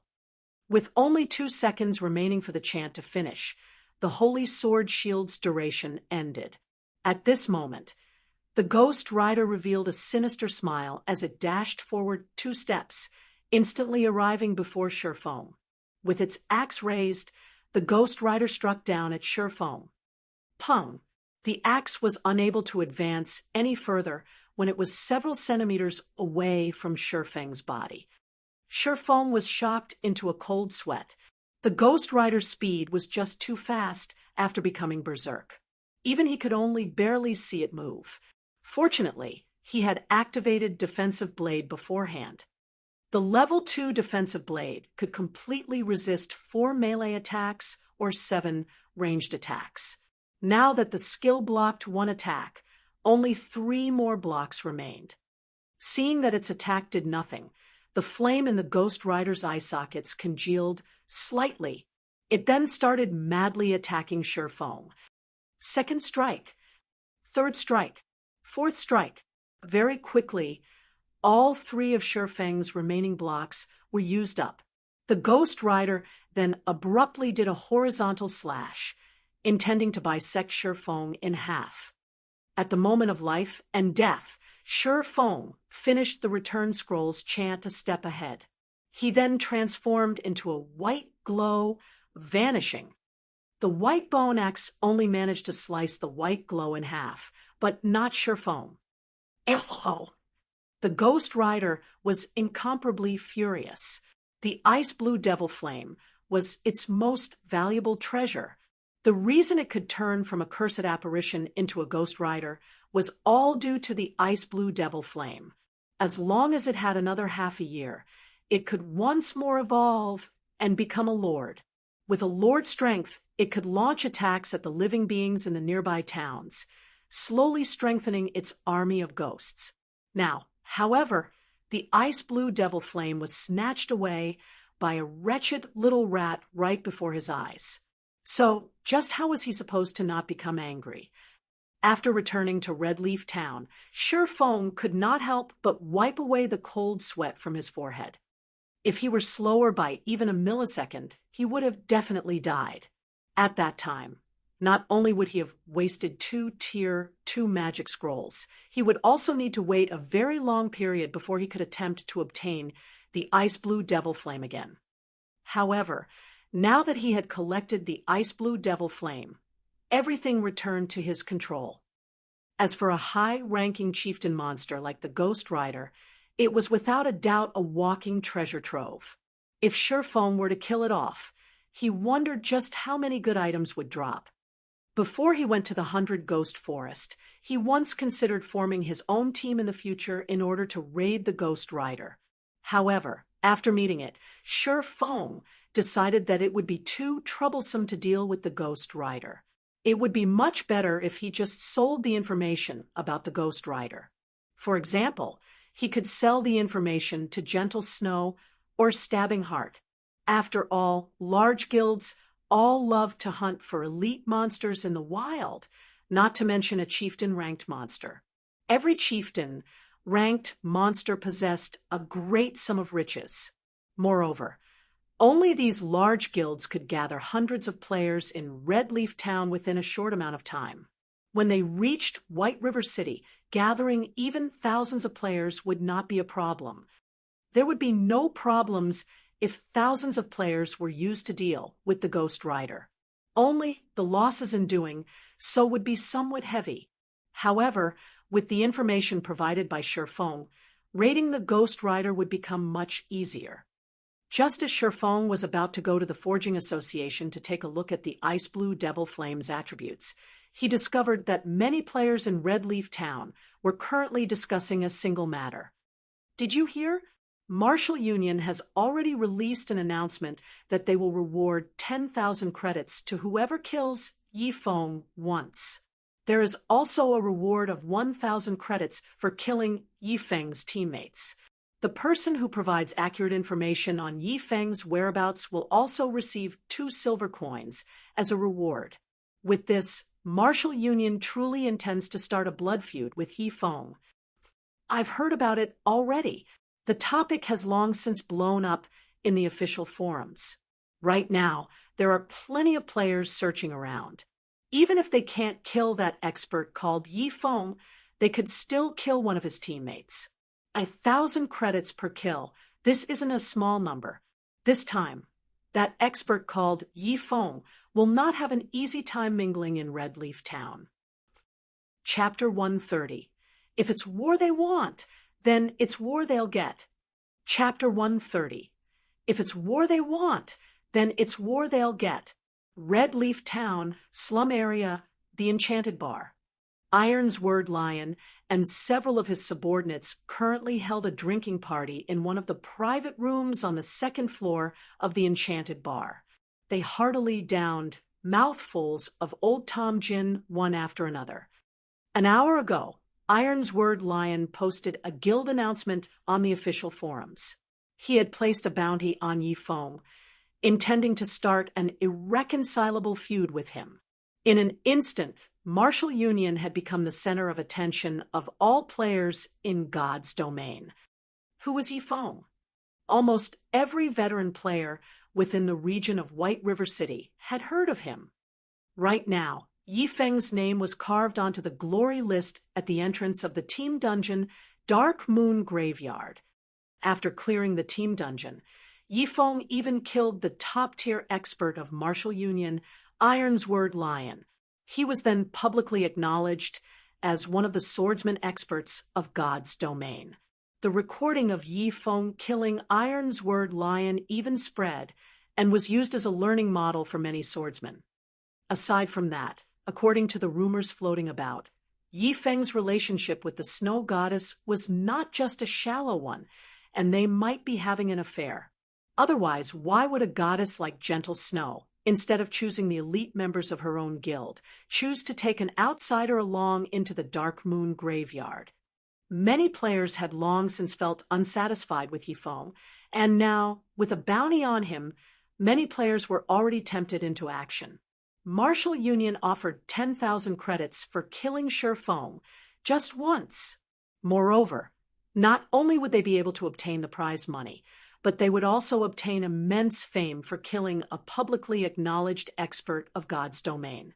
Such a feat would prove that their strength was exceptional.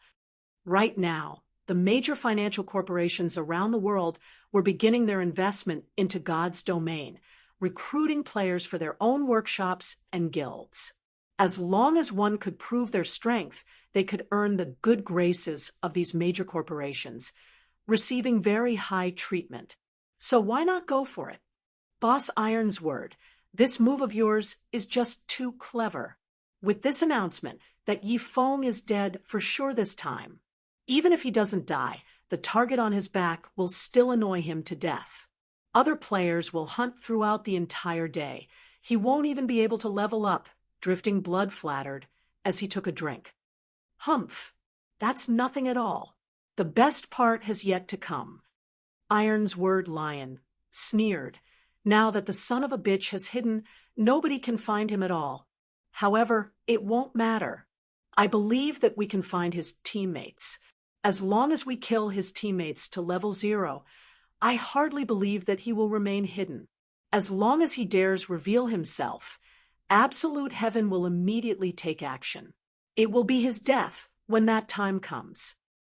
Just as Iron's word lion laughed colding, Shi Feng received a communication request from someone on his friend list. "Are you all right?" Gentle Snow abruptly asked.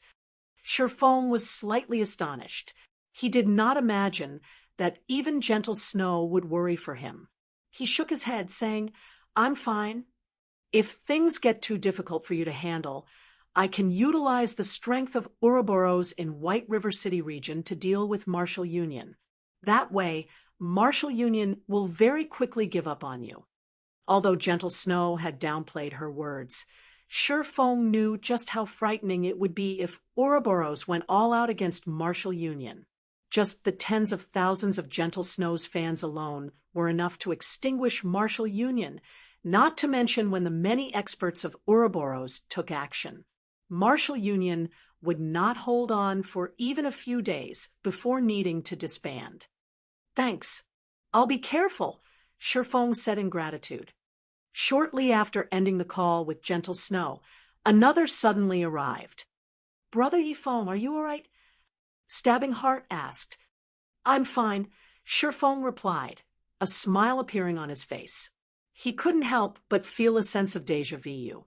"It's good that you're all right. I saw Martial Union declare war on you. Moreover, they even placed a bounty on your head, paying as much as 10,000 credits for every kill.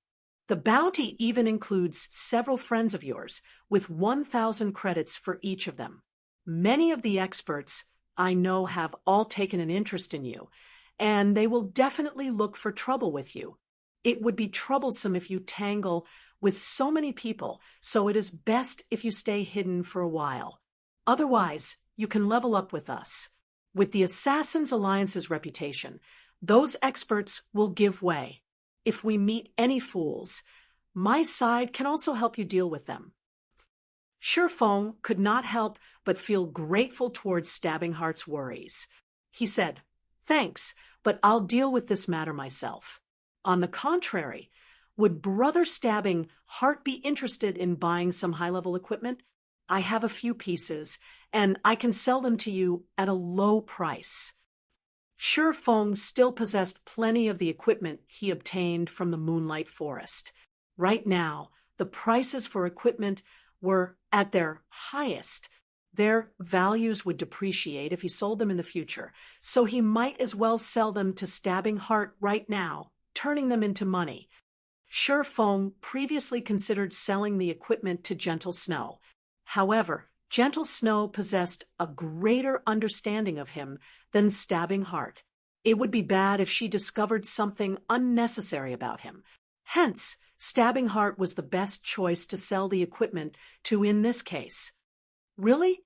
With the new influx of players right now, our guild became sorely lacking in equipment. If you could sell them at a lower price and trade fully using credits, then I will buy as much as you have. Right now, the available equipment on the market was fervently contested over. Meanwhile, Stabbing Heart knew Shifeng would have a lot of equipment. After all, Shifeng managed to clear the Dark Moon graveyard. That meant that the other party dungeons would be easy pickings for him. Moreover, Shifeng only had a single party under his command. He would definitely possess plenty of extra equipment. If Stabbing Heart could purchase all of it, it would be a huge boost to his guild. I'm busy right now. How about we meet up and trade inside the hotel at the trade area? Shifeng asked. That would be great. I also need some time to collect the money needed. Stabbing Heart replied with a smile. Following which, Shifeng disconnected the call with Stabbing Heart.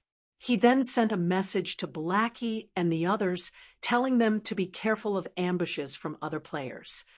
Currently, with Blackie and the others' equipment and level, a dozen or so average players could not do anything to them at all. Shifeng was only afraid of those elite players taking action.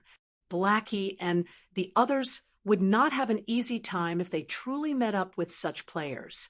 Hence, it would be best if they took precautions early on. After receiving the information, Blackie immediately led the others to depart from their current grinding spot. They went to an even more secretive location Shifeng gave them. It would not be easily discovered, even by those pro players. Martial Union, since you guys want war, then to war we shall go? Shifeng's eyes flashed with a cold glint. Shifeng's mind constantly considered how he should earn money in God's domain and his future development in the game. He did not imagine Martial Union would send a top-tier assassin at him, and even go further to place a bounty on his head. They had gone too far. Did Martial Union think he would be helpless against them? Shifeng immediately logged onto the official forums. Using the name Yifeng, he sent out a declaration. Martial Union, since you guys want war, then to war we shall go. I now place a bounty on all players from Martial Union. As long as you can kill a normal member of the guild, you will receive a reward of 100 credits or 1 silver coin. For one of the upper echelons of the guild, every kill will earn 1,000 credits or 10 silver coins. As for Iron's Word Lion, I will pay you 5,000 credits or 50 silver coins for every time you kill him. This bounty will be effective until Martial Union completely disappears from Redleaf Town. After Shifeng issued the post, it instantly caused a sensation in the forums of all of White River City region, giving rise to a raging tempest. A single independent player actually dared to declare war against a large guild. This was a first in the entire God's domain. Before this, one would only hear about guilds issuing bounties on a single player. It was the first time players had actually seen a single person place a bounty on an entire guild. The players who read Shifeng's post were completely astonished. If a large guild acted rich and overbearing, then so be it. However, they never imagined an independent player would also make such a move. Said player even placed bounties on every single member of a guild. Although it was only limited to the area within Redleaf Town, a large guild would still have several hundreds of players there. The money needed for such a feat was impressive, and such a way of spending was no different than running water. Even tycoons would not dare play in such a way. Chapter 131, Owning a Mysterious Flame. Chapter 131, Owning a Mysterious Flame. Shortly after Shifeng published the post, many players replied to it. No way! Such a high bounty! It would be great if I had chosen to start at Redleaf Town. 1 silver coin just for the regular members. That's already an entire day's worth of my earnings. If I strive hard an entire day, I could kill at least 7 or 8 of them, which would be 700 or 800 credits. If I continued hunting for an entire month, the amount I can earn would be several times higher than my normal salary. Could it be a scam? Wasn't that Yifeng an expert in dire straits? Where did he get so much money? The commenter above is right. This is definitely a scam. This Yifeng is just trying to make a name for himself and win the pity of the masses, tricking us into opposing martial union. There were many players who voiced out their own varying opinions. Some supported Shifeng, while some felt disgusted with him. A large number of players cursed at Shifeng, and an even greater number refused to believe that Shifeng possessed that much money. After all, making a rough calculation, just killing all the members of Martial Union in Red Leaf Town once would cost a lot, not to mention killing them several times. Even a normal tycoon would not dare carry out such an action, much less a poor expert in dire straits. I am Stabbing Heart of Assassins Alliance. I am in full support of Brother Yifeng, and I can guarantee that everything Brother Yifeng has said is the truth. If you aren't able to cash in your bounties from him, you can collect them from me instead. Just when everyone determined Shifeng was a scammer, Stabbing Heart's abrupt reply sent a tremor through the forums once more. Although Yifeng was famous, when compared to a large guild, his prestige was still sorely lacking. On the other hand, the words Stabbing Heart from the Assassins Alliance had written were wholly different. Ignoring the fact that the Assassins Alliance was a second-rate guild, possessing a member count in the tens of thousands, just the dozen years or so fame they had accumulated from other virtual reality games was strongly persuasive. Wow, the Assassins Alliance's Stabbing Heart has appeared. Please let me join the Assassins Alliance. Even Stabbing Heart has already shown himself, so the bounty must be real. This time, the players of Red Leaf Town are going to make a fortune. Not long after Stabbing Heart's appearance, another reply appeared which instantly caused the number of views on Shifeng's post to multiply by tens. Yifeng is my friend. I can guarantee his credibility. If there are any problems, you can find me to deal with them. The reply, indeed, belonged to the snow goddess, Gentle Snow, herself. Moreover, she was willing to make assurances for Shifeng. Those who cursed at Shifeng previously immediately shut up after her reply, because if they did not, the snow goddess fans might pummel them into meat paste. Yifeng, you're my idol. Please take me in as your disciple. I'm willing to do anything you ask. I guarantee it. Big brother Yifeng, do you have a girlfriend? Little sister is 18 years old, has a beautiful appearance, a sexy body, and wishes to become Big Brother's girlfriend. I can give birth to a bunch of little monkeys for Big Brother. Looking at Gentle Snow's reply, everyone immediately thought Shifeng was just too awesome. He had received the support of Stabbing Heart of Assassins Alliance and the Snow Goddess of Ouroboros. This was not a treatment any ordinary expert would receive. Now that God's domain was so popular, Shifeng's future would be limitless. Slum area, the Enchanted Bar. Boss Iron's word, this is not good. Yifeng placed a bounty on our heads. An assassin suddenly rushed into the private room. Currently, Iron's word Lion happily drank away, his face flushed red. He did not think the alcohol in a virtual world could get a person get drunk. The alcohol had such a rich and mellow taste. Compared to the alcohol available in the real world, what he drank right now was much better. It was no wonder those players that tread on the path of darkness all loved to hang around in this place. At this moment, the person who rushed into the room shouting had immediately interrupting Iron's word Lion from enjoying his drink. Annoyed, he said, "Why are you shouting? It's not like the sky is falling. Which son of a bitch was it that placed a bounty on me? Let's see if I don't hack him into pieces." Boss, I heard it was that Yifeng who placed the bounty on us. Drifting Blood said in a daze. Yifeng? With him alone. He wants to place a bounty on us. Martial Union? Who would even believe his words? Iron's word, Lion laughed in contempt, swallowing another mouthful of Old Tom Gin. Boss Iron's word, it's true. If you don't believe it, take a look at Yifeng's post. Right now, views on it have exceeded 1 million already. The assassin helplessly said. Originally, He did not believe that an independent player would dare place a bounty on a large guild. Either. Anyone who dared would just be digging their own graves. Without great enmity against a guild, no one would not carry out such an action.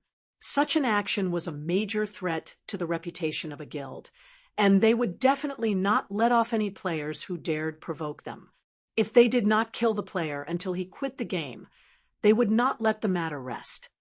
However, reality told him otherwise, as such an incident had truly occurred. Iron's word Lion still did not believe his subordinates' words. To place a bounty on the members of Martial Union, was this Yifeng seeking death? Hence, Iron's word Lion checked out the official forums. Immediately, Iron's word Lion was dumbfounded. Yifeng actually dared place a bounty on all of Martial Union. He really intended to fight until one side was gone. However, Iron's word Lion had forgotten that he was the one who first placed a bounty on Yifeng. He had already forgotten his own declaration to fight until one of them was obliterated. After taking a closer look at the contents of the post, Iron's word Lion was truly shocked. Those who originally called Yifeng a scammer had all shut their mouths now, and they all itched to slaughter the members of Martial Union. It was like they discussed competing over vegetables on the forum. When Iron's word Lion saw the price tag of his own bounty, he nearly exploded with anger. He had spent 1,000,000 credits to hire Absolute Heaven to assassinate Yifeng, and the bounty of 10,000 credits he publicly declared was just for entertainment. He was not hoping that someone would kill Yifeng at all. His main goal was to kill Yifeng's teammates. Now, however, Feng had tagged him with a bounty of 5,000 credits. In doing so, wasn't Yifeng stating that he was far from being his equal? The most unbelievable thing was that Stabbing Heart and Gentle Snow had also stood out to show their support for Yifeng. Iron's word Lion simply could not understand this situation. The bounty he placed was only on Yifeng, yet why did these fellows mind other people's business? Gentle Snow was one thing, but why had Stabbing Heart appeared as well? He and the Assassins' Alliance had always minded their own business, and he had never provoked the Assassins' Alliance before. So why was Stabbing Heart showing his support to Yifeng? Good, good, good. Iron's word Lion repeatedly said. His anger jerked him out of his drunken stupor, his expression turning extremely sinister as he coldly said, "Since he wants to play, then I'll play. Immediately place a bounty on anyone with the guts to kill any of our members. Also, increase the bounty on Feng's teammates to 2,000 credits per person. I want to see just who can tempt these players. Tell the ones below to be careful of their actions and form parties when they go out leveling." Yes. After Iron's word Lion finished giving out his instructions, the assassin turned and left. Following which, Iron's word Lion initiated contact with Absolute Heaven.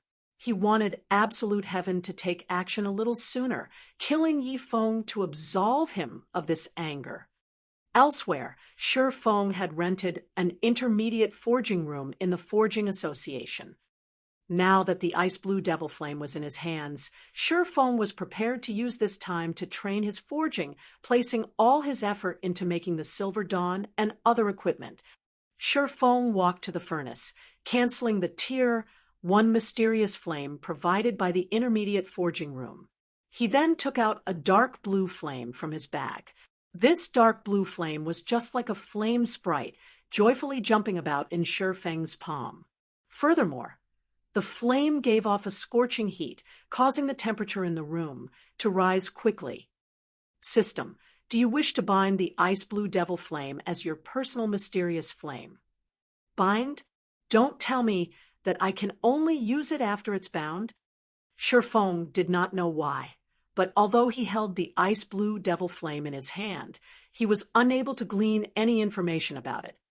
Even a Tier 1 mysterious flame was extremely rare throughout God's domain.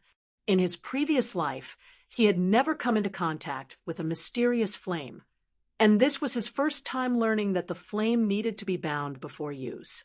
He recalled that the mysterious flame could be placed in the forging room of the guild.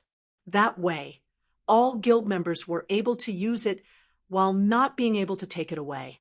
So, just why was this mysterious flame a bound item? Shifeng stopped caring about the details. He immediately chose to bind the ice blue devil flame, intending to learn its effects. Chapter 132, Evolution Crisis. Chapter 132, Evolution Crisis. After Shifeng chose to bind the ice blue devil flame, suddenly, the ice blue devil flame started transforming. The small flame within Shifeng's palm momentarily burned fiercely, wrapping Shifeng's entire palm. Shifeng immediately felt a scorching heat surrounding his hand, as if he had just dipped it into boiling water. Previously, he was unable to feel the high temperature of the ice blue devil flame, and only now did he truly experience its heat. Although he tried to store the flame back into his bag, no matter what he tried, there was no reaction from the ice blue devil flame. Instead, a binding loading bar appeared, slowly increasing. Successfully fused 3%, 4%, 5%. Isn't it a binding? Why did it turn into a fusion? Looking at the green-colored fusion bar, Shifeng felt a sense of unease. He could barely endure just the pain he currently felt. However, the temperature of the flame constantly rose, while the fusion rate of the flame was extremely slow. If this situation were to continue, Shifeng would, sooner or later, die from the pain alone. Just when Shifeng had called out the pain perception system's interface, intending to turn off all his senses of pain, his flaming hand no longer felt hot. Instead, he felt a cooling feeling on his palm, as if it submerged in ice-cold water. Is the fusion complete? Shifeng took another look at the fusion bar. It showed 8%, still very far from reaching 100%. However, since it was no longer hot, Shifeng gave up the notion of turning off the pain perception system. However, another moment later, his flaming hand grew colder and colder as if it were inside an ice cube. Shifeng could not help but shiver at the chilling temperature. Just when he was unable to endure the cold any longer, the flames surrounding his hand turned hot once more. In such a way, the flame constantly alternated between hot and cold. Shifeng was also able to understand the reason for this phenomena. Just like its name, the ice blue devil flame possessed both ice and fire attributes. However, Shifeng no longer wished to endure torture by the ice blue devil flame, so he chose to turn off the pain perception system. During the fusion process of the ice blue devil flame, if pain perception falls below 20%, fusion will fail and cause a fixed amount of damage to the player. Are you sure you want to turn off the pain system? Crap! Shifeng could not help but curse at the despicable system.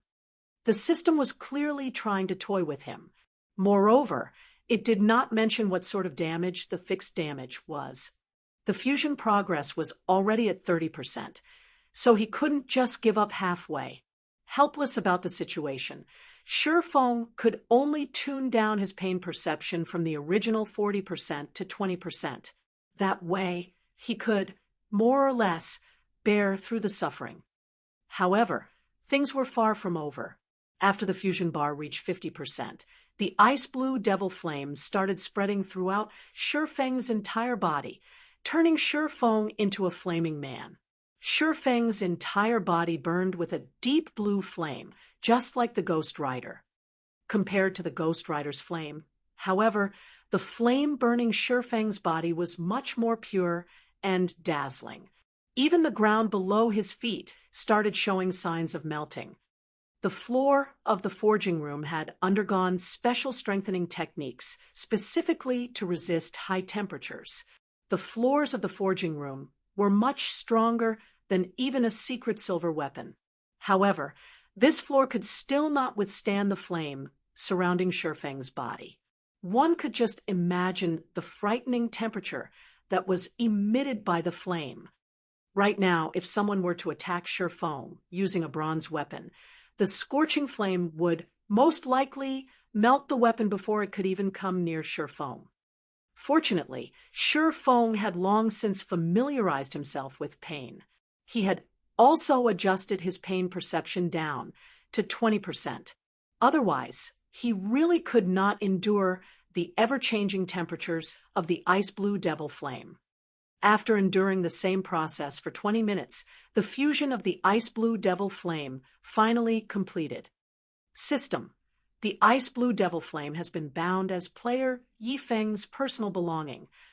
System: fusion of the ice-blue devil flame completed. After undergoing the tempering of the ice-blue devil flame, player's physique has improved. Strength plus 10, endurance plus 10, agility plus 10, ice resistance plus 20, fire resistance plus 20, able to fully control the ice-blue devil flame. Even this is possible. Shifeng was shocked.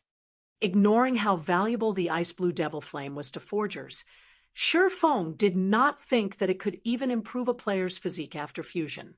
Shifeng had effortlessly obtained 30 attribute points and 20 points in both ice resistance and fire resistance. Resistance was extremely hard to obtain in God's domain, and a single point increase would have a large effect, not to mention an increase of 20 points. Such an increase was enough to instill despair in many mage classes. If fire magic could originally deal 100 damage to Shifeng, right now, it would be good if could even deal him 30 damage. Shifeng then chanted a name in his mind, a deep blue flame appearing in the middle of his palm. This was indeed the ice-blue devil flame. Following Shifeng's thoughts, the flame freely moved about, growing and shrinking. Ice-blue devil flame, tier 2 mysterious flame, can be used in battle to increase damage by 20% and an additional 40% damage to ice or fire attributed skills. Simultaneously, it increases the success rate for potion making, forging, and cooking by 10%. These attributes had completely surpassed Shifeng's imagination. In his previous life, he had never received any information regarding mysterious flames being capable of increasing a player's battle prowess. It was also impossible for the mysterious flames to only increase a player's battle prowess in this life. Hence, the only possibility was that the players who obtained mysterious flames did not leak a single word about it, silently enjoying the fortune. Just the mysterious flame's ability to increase the success rate of forging and potion making was sufficient to send all the major powers in God's domain into an uproar. If the information about it being capable of increasing a player's battle prowess leaked, the competition over mysterious flames would become much more intense. Forgers and potion makers would have no chance to obtain a mysterious flame for themselves at all. Mysterious flames were always said to give the greatest benefits to potion making and forging, but in Shifeng's view, elementalists who learned potion making were the ones who gained the greatest benefits. Originally, an elementalist's damage was very frightening. They were like human cannons. If they were to receive an upgrade to their ice and fire attributed skills, it would leave others speechless. In addition, the ice-blue devil flame originally increased its user's damage by 20%, which meant that an elementalist who had the ice-blue devil flame would have their damage output increased by 60%. The elementalist possessing the ice-blue devil flame could easily kill an MT of the same level with the same quality of equipment in just 2 or 3 moves. Although Shifeng was not an elementalist, the ice-blue devil flame still provided a relatively large increase to his battle strength. With the ice-blue devil flame, Shifeng felt that the future development of his skills should be more directed towards the fire or ice attributes. That way, he could reap the greatest benefits from using the ice-blue devil flame. Following which, Shifeng took out a pile of hard stones and started making advanced whetstones, increasing his forging proficiency. The success rate for making an advanced whetstone was 60%, with the possibility of increasing proficiency by 1 point with each success. Although the increase was not as much as when he made bronze equipment, the time needed to make an advanced whetstone was much shorter. Shifeng only needed to burn the hard stones in the ice blue devil flame for a short while, followed by a couple of knocks from his hammer. Then he would have completed an advanced whetstone. If Shifeng were to make glimmer chest plates, he would not be able to sell them for a lot of money. After all, there were various guilds currently selling that item. On the other hand, making the high-level bronze equipment and mysterious iron equipment from the forging designs he bought from Stonehammer Town was not very efficient. It would be much better for him to just upgrade to an intermediate forging apprentice, increasing his success rate a little earlier. At that time, it would not be too late for him to start using those forging designs. Meanwhile, while Shifeng made the advanced whetstones, tension rose throughout the entire Red Leaf Town. However, it was not only due to the matter of Shifeng and Martial Union placing a bounty on each other. There was also the crisis after God's Domain's evolution. Due to the difficulty of the monsters in the wild increasing, the large influx of newcomers, and Shifeng's stock clearance of the auction house, the prices of items rapidly increased. Within a short 2 hours, the prices of items had already doubled, causing many players to voice out their complaints. Originally, the money they earned within a day was small. They also needed to buy many items they needed in the wild, such as food and beverages, return scrolls, and such items. There were also the regeneration potions and mana recovery potions. However, the prices for all these items had suddenly skyrocketed. Amongst the items with inflated prices, the highest was equipment. Previously, 20 copper coins was sufficient for a player to purchase a piece of level 2 common equipment. Right now, they would need 40 copper coins to do so. As for bronze equipment and higher, the increase in their prices was even greater. However, without good equipment, how could they hunt monsters? Hence, the majority of the players right now all held the thought that they had to obtain a good piece of equipment no matter what, even at the cost of saving up the money meant for potions. With good equipment, they could easily look for a party to join. Their efficiency of killing monsters would also rise as a result, and it was only a matter of time before they earned back their money. As a result, the prices of equipment constantly rose. Similarly, this phenomenon caused plenty of players who were wealthy in real life to purchase coins using credits for purchasing equipment, causing the price of coins to skyrocket, too. Looking at this situation, the players in Red Leaf Town became even more attentive towards the bounty put out by both Shifeng and Martial Union. The players, who were previously uninterested in participating, started to take action. There were many experts who began searching for Shifeng and his teammates, and there were some who set their sights on Martial Union. Forming a party to hunt Yifeng's party must be level 6 or above, with a complete suit of bronze equipment. Those who fulfill the conditions, please gather at my location. Forming a party to hunt members of Martial Union must be level 5 or above. Those who wish to make a quick buck, don't miss this chance. Meanwhile, there were plenty of players shouting out party recruitments in the plaza of Red Leaf Town. However, their grinding targets were no longer monsters, but players.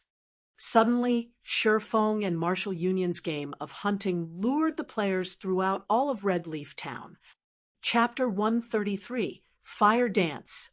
Chapter 133, Fire Dance. Inside the Red Leaf Forest, where the green grass was plush like a cushion, a party of level 5 players currently surrounded a group of 3 level 5 forest wolves. The players advanced and retreated in battle familiarly, steadily pushing the 3 forest wolves towards defeat. In a short moment, one of the forest wolves died from the large fireball that flew at it, while the remaining 2 forest wolves only had a small amount of HP remaining. Leader, we're already level 5. We're tired of constantly killing the same forest wolves. Let's just kill the level 6 grassland lion cubs. I hear the loot is quite good. Moreover, everyone can obtain a larger share of experience there, the bold and powerful shield warrior said, as he blocked a forest wolf's attack. Forget it. In these troubled times, you forget that everyone from our martial union has a bounty on their heads. Each one of us is worth 1 silver coin, and there are plenty of people looking for this transaction. The party leader, an elementalist, shook his head. He felt that the shield warrior's suggestion was too risky. Leader, since when have you become such a coward? A berserker with waxy skin curled his lips, asking disdainfully.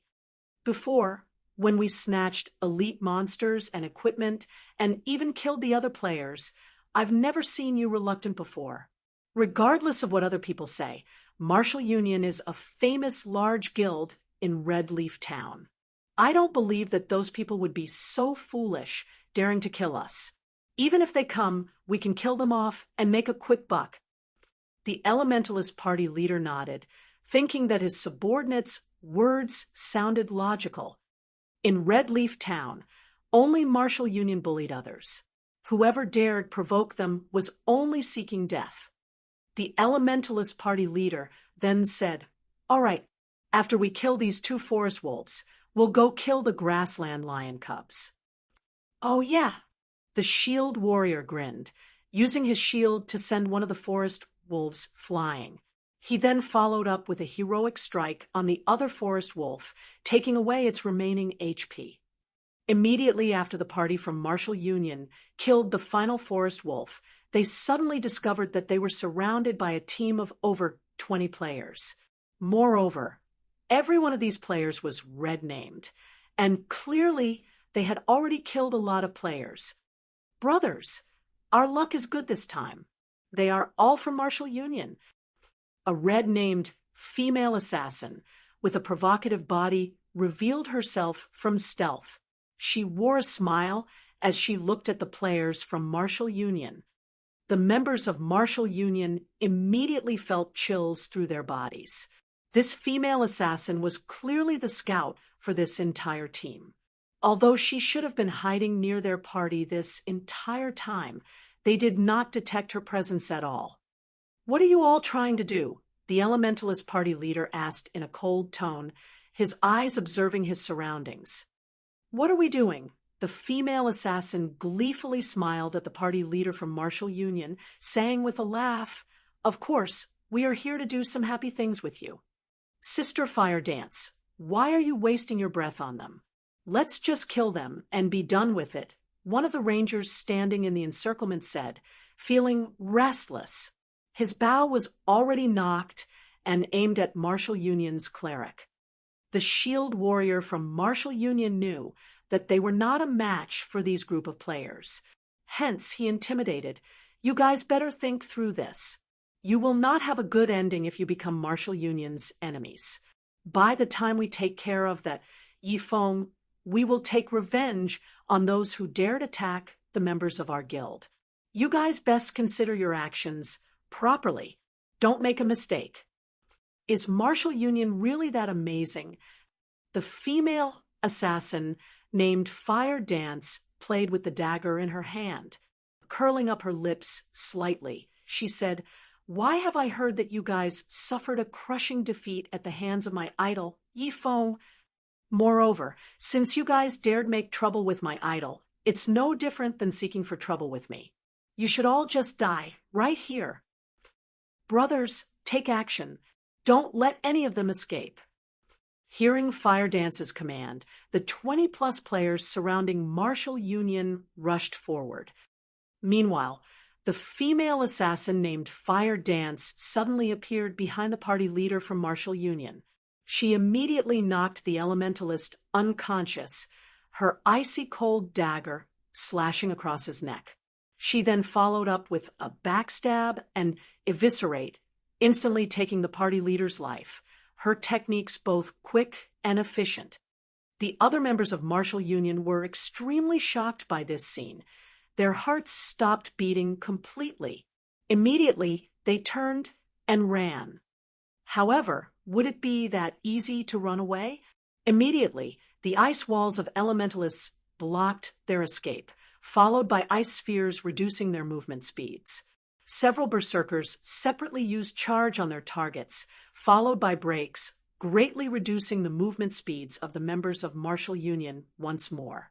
With their fleeing speed slower than even a tortoise, the members of Martial Union died within moments. Tidy up the loot quickly. We'll be looking for our next target. Fire Dance issued her command. These fellows sure are fat. They have contributed 3 pieces of bronze equipment to our inventory. It really makes you wonder just how fat Yifeng's party, which is much more powerful, is, a lean berserker said, as he collected the dropped items. He couldn't help but drool when he gazed at the bronze equipment the members of Martial Union left behind. Water Buffalo, are you having ideas about my idol's teammates? Fire Dance looked at the berserker, smiling faintly as she asked. Immediately, the berserker called Water Buffalo quivered, hurriedly laughing as he replied, "How would I even dare? I was only fantasizing in my mind a little. If I really did look for trouble with them, I would only be there to die at their hands." Humph! At least you know your limits, Fire Dance snorted. She then turned, departing in search of her next target. Red Leaf Town, slum area, the Enchanted Bar. Pung! Iron's word, Lion angrily smashed the alcohol bottle in his hand after seeing the report from his subordinates. Who can tell me what is going on exactly? Why is it only our members are dying, while not even a shadow of Yifeng's teammates can be found? According to the report from his subordinates, within a short 2 hours, of all the members of Martial Union stationed in Red Leaf Town, 58 of them had already died once. Amongst those who died, 9 of them were even the top echelons or elites of their guild. Not only had they lost a level as a result of dying, they even dropped some of their equipment. This was a huge loss for Martial Union's Red Leaf Town branch. Moreover, Iron's word Lion was required to compensate them for their losses. Besides that, the large number of deaths had largely impacted the loyalty of the members of Martial Union. Many started to think of leaving the guild as they did not wish to be dragged into this game of hunting. If this matter did not quickly resolve, the Martial Union branch at Red Leaf Town would, sooner or later, break up. Boss Iron's word, could they be hiding? Why don't we increase the bounty on them? That might tempt the true experts. Drifting Blood suggested. Fine, increase the bounty immediately. I don't believe that we can't find them. Iron's word Lion nodded his head. He then continued saying, "Remember, as long as you receive any information, immediately contact Absolute Heaven. Leave it to me, boss. I'll relay the information immediately."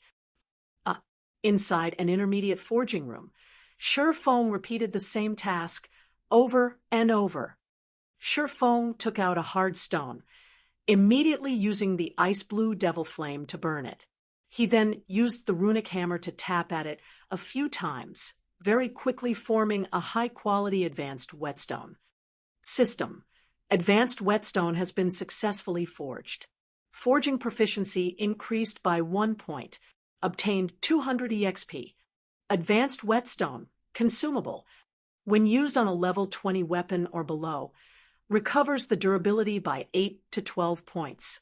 Simultaneously, it increases the damage of the weapon by 3% for a duration of 30 minutes. Number of usage remaining: 3. In the later stages of the game, the value of this item would become greater and greater. The reason was that the damage to a weapon increased as monsters' prowess increased. It was especially true for monsters that were level 7 and above, as some of them possessed skills that could greatly reduce the durability of a weapon. Hence, whetstones became one of the necessities when grinding and battling in God's domain's wilds. Compared to a normal whetstone, Not only could the advanced whetstone recover a weapon's durability, but it could also increase the weapon's sharpness, increasing the weapon's damage by 3%. This effect could even compare to a buff, and it would greatly benefit melee players. There would be plenty of melee classes scrambling over this item, and they would still be willing to buy more after buying the first. No player would willingly reduce their damage when fighting monsters, even if it were just a 3% reduction. Right after Sure Foam finished the advanced whetstone. System, congratulations! You are the first player to be promoted to an intermediate forging apprentice. Obtain 50,000 EXP, rewarding 10 runic steel. Chapter 134, Silver Lake. Chapter 134, Silver Lake. After seeing the system notification, a faint smile appeared on Shurfeng's face. He finally received the promotion to Intermediate Forging Apprentice after making over 400 advanced whetstones. However, to obtain the promotion to Advanced Forging Apprentice, he needed 3,000 proficiency points. He could not achieve such an amount in a short period. Sure Foam looked at his experience bar. It was currently at 94% of level 9, only 6% away from the level 10 threshold. As long as he strived a little further, he would break through that threshold. In God's domain, there was a huge boost in attributes every 10 levels. When players obtained their first 10 levels, it was an indication that they could enter a city. In a city, players could enjoy various benefits. Not only could they purchase resources not sold in towns, but they could also obtain plenty of high-leveled quests. Players could even purchase bronze equipment at a low price, though that depended on the player's luck. It would also be much easier for players to make money once they reached a city. Furthermore, players could use the teleportation gates available in the city to transfer to high-level monster areas. They would not need to waste a huge amount of time on travel, quickly arriving at level 10 or higher monster areas. Moreover, the game of God's domain only truly began after entering a city. When that time came, the players from tens or hundreds of towns would gather in a city. A single city would have, at the very least, over 100,000 players. Moreover, White River City was one of the 5 largest cities located in Starmoon Kingdom. The number of players that would gather there would exceed 1 million. At that time, the various guilds could centralize their influence completely, displaying the true strength of a guild. This would also increase the competition between guilds. It would be a lot less peaceful when the various guilds competed over the limited resources available. This was the case with all virtual reality games. The resources available were limited, and the best resources and leveling spots would only number so many within a city's region. However, with the huge amount of players, if one wanted to level up and upgrade themselves quickly, they needed to compete over said resources. As a result, those without strength would be eliminated and left behind. Not to mention an independent player, even a small guild would have absolutely no chance of surviving inside a city. The large guilds would all monopolize the various high-level resources and valuable leveling areas, while the small guilds and independent players could only hold themselves up in locations with inferior resources. Hence, if one could set foot in the city even a moment earlier, the competition they would face would greatly lessen. However, that did not necessarily mean that one would be safe just by entering the city ahead of others. Instead, the more advantages a person possessed before entering the city, the better off one would become afterward. Take Blackwing City, for example. If an average player were to enter the city, they would only be there to gain some knowledge and experience, a purely time-wasting endeavor. However, if it were one of the upper echelons of a large guild, things would be quite different. Aside from being able to form a relationship of mutual exchange with guilds from other countries, they could purchase items unique to Blackwing City in bulk. Such benefits would lead to huge improvements of a guild. Right now, Shi Feng's level was ranked number 1 in White River City, and the others would need at least 2 or 3 days before they could catch up. During this time, Shi Feng wanted to increase the gap further. Only then could he carve out a place for the Zero-Wing Guild he wanted to establish in White River City. So, this is runic steel. As expected, this is a treasure. Shi Feng took out a piece of blue steel, filled with magic, from his bag, joy filling his entire being. In Shi Feng's previous life, many forgers competed madly for just a piece of runic steel. Even if they managed to buy one, they would treat it like their baby. They would not use it lightly. Meanwhile, Shi Feng possessed 10 pieces of runic steel right now. Runic steel, fine gold rank consumable, when used to forge level 50 fine gold equipment or below, increases success rate by 10%. There is a fixed chance to increase the forged equipment's rank by 1 up to a maximum of fine gold rank. No matter how one looked at it, runic steel was significantly better than the 100 refinement steel. Moreover, it could even increase an equipment's rank. Ha ha ha! With this runic steel, my success rate for forging the Silver Dawn will be even greater now. Shi Feng had purchased all the materials required to forge the Silver Dawn at the auction house. In addition to the materials he had purchased before, he could forge a total of 16 Silver Dawns. Just the cost alone for a single Silver Dawn was over 37 silver coins. Even an elite party needed to raid a hard mode party dungeon half a dozen times before collecting such an amount. Hence, Shi Feng only chose to forge the Silver Dawn after he was promoted to intermediate forging apprentice. Shi Feng took out the forging design for the Silver Dawn, clicking to learn it. He began the process of forging his first Silver Dawn. Previously, before he had obtained the Ice Blue Devil Flame, his success rate for forging the Silver Dawn was only 32%. After the addition of the Ice Blue Devil Flame, the success rate increased to 42%. If Shi Feng used the runic steel, he could further increase it to 52%. A mere intermediate forging apprentice's chance of successfully forging a secret silver weapon was just over 50%. Even a master forger would be flabbergasted at this success rate. The reason was that a basic master forger only possessed a 30% success rate when forging a secret silver equipment, and only a grandmaster forger had a 50% success rate. Shi Feng carefully read through the process of making the Silver Dawn before refining the materials.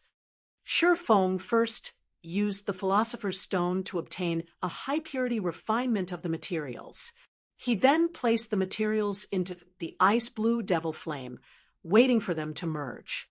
Shi Feng possessed 100% control over the Ice Blue Devil Flame, so he could merge the materials together to an exceptional degree.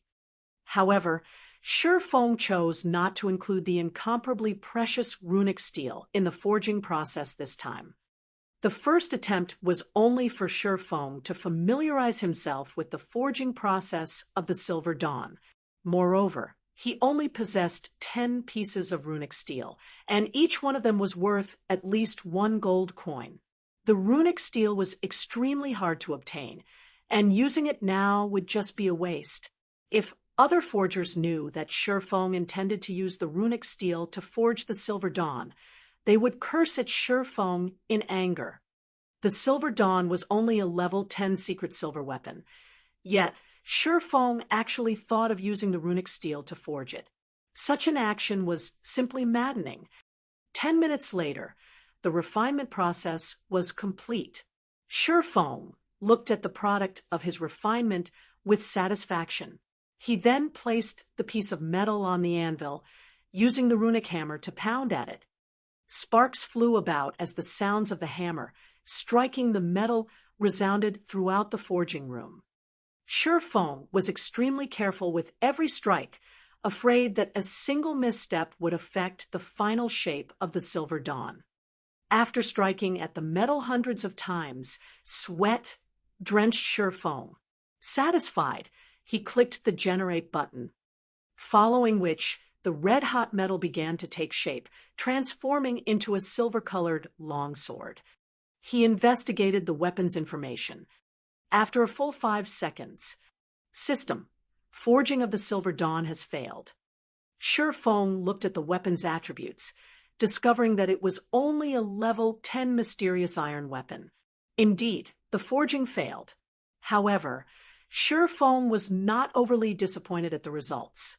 Although the success rate stated was 42% on the surface, due to it being Shi Feng's first time forging the Silver Dawn, the actual success rate was much lower. Success was impossible, no matter how one looked at it. If he succeeded, it would be a true miracle. With a failure in hand, Shi Feng summarized his experience into a lesson for himself. The reason Shi Feng could lead a third-rate guild like Shadow to become one of the top second-rate guilds was not due to any inborn talent of his. Instead, it was because Shi Feng always summarized and learned from his experiences. If others gained experiences from success, Shi Feng gained experiences from failure. After reviewing for over 10 minutes, Shi Feng started forging a second time. However, after 20 minutes or so, it was another failure. The weapon he forged was still mysterious iron ranked, though with a slight improvement. The attributes of the weapon were slightly better. Shi Feng continued forging and failing for a total of 6 tries, taking a loss of over 2 gold coins. Feeling that he was mostly familiar with the forging procedures, Shi Feng started his 7th attempt of forging the Silver Dawn. He even used a runic steel this time. Soon after, Shi Feng refined, hammered, and shaped the lump of metal. Clicking generate. Suddenly, an exquisite-looking, light blue-colored longsword formed. There were even mysterious runes carved on the blade of the sword, the runes possessing faint traces of magic circulating within. With a glance, one could immediately tell that it was no ordinary weapon. Shi Feng immediately grew excited. He knew that he lucked out this time, and it was not as simple as a mere success. I wonder what the attributes are. Shi Feng clicked to check the weapon's attributes. He had to wait a total of 10 seconds before the system could give him a conclusion. System: runic steel's effect triggered. Rank increased by 1. System: black steel insignia effect triggered. Attributes increased. System: Silver Lake has been successfully forged. Forgery proficiency increased by 3 points. Obtained 10,000 EXP. Chapter 135. Personal Exclusive. Chapter 135. Personal Exclusive. The series of system notifications startled Shi Feng slightly. He had only made some slight adjustments to the Silver Dawn based on his habits and battle styles. He did not think his luck would be so heaven-defying. Even out of 100 tries, both effects definitely won't trigger together again. One could just imagine how greatly enhanced the Silver Lake's attributes are, to what extent of an increase, however, nobody knew. The runic steel could upgrade an item's quality by 1 rank. That meant that secret silver rank could be upgraded to fine gold rank. As for black steel's insignia, it could increase the attribute values of a piece of equipment, and the increase would normally be between 5% to 25%. If the weapon's attributes rose by 20%, it would be the equivalent of having upgraded the weapon's quality by an entire rank. If both effects stacked with each other, the refined light blue longsword would, at the very least, be a top-tier fine gold weapon, with the possibility of even being a dark gold weapon. A level 10 dark gold weapon. At this stage of the game, aside from magic weapons, it was the most powerful weapon available, period. Immediately, Shi Feng held up the Silver Lake that gave off a blue glow, checking its attributes. Silver Lake, fine gold rank, one-handed sword. Level 10. Equipment requirement: strength 45, agility 80, attack power plus 78, strength plus 18, agility plus 22, attack speed plus 1, durability 70/70ths, additional passive skill. Flowing shadow creates an afterimage effect while attacking. Simultaneously, the faster the attack speed is, the greater the damage caused. Damage can be increased up to a maximum of 50%. These attributes completely surpassed that of a top-tier fine gold weapon. With the additional skill, Flowing Shadow, the Silver Lake was absolutely comparable to a dark gold weapon. The attributes combine both speed and strength. As expected, it is as I thought. The more he looked at the Silver Lake, the greater his love for it became. In God's domain, the equipment forged generally had better attributes than the equipment dropped by the bosses from dungeons. Moreover, the forged ones were more suitable for specific classes. Hence, many experts preferred to hire master forgers to craft them custom weapons and equipment personally. Hence, master forgers were extremely welcomed and respected in God's domain. The experts of God's domain, especially, loved to make friends with master forgers. Master forgers also held great influence within a guild. Within God's domain, nobody would rashly offend a master forger.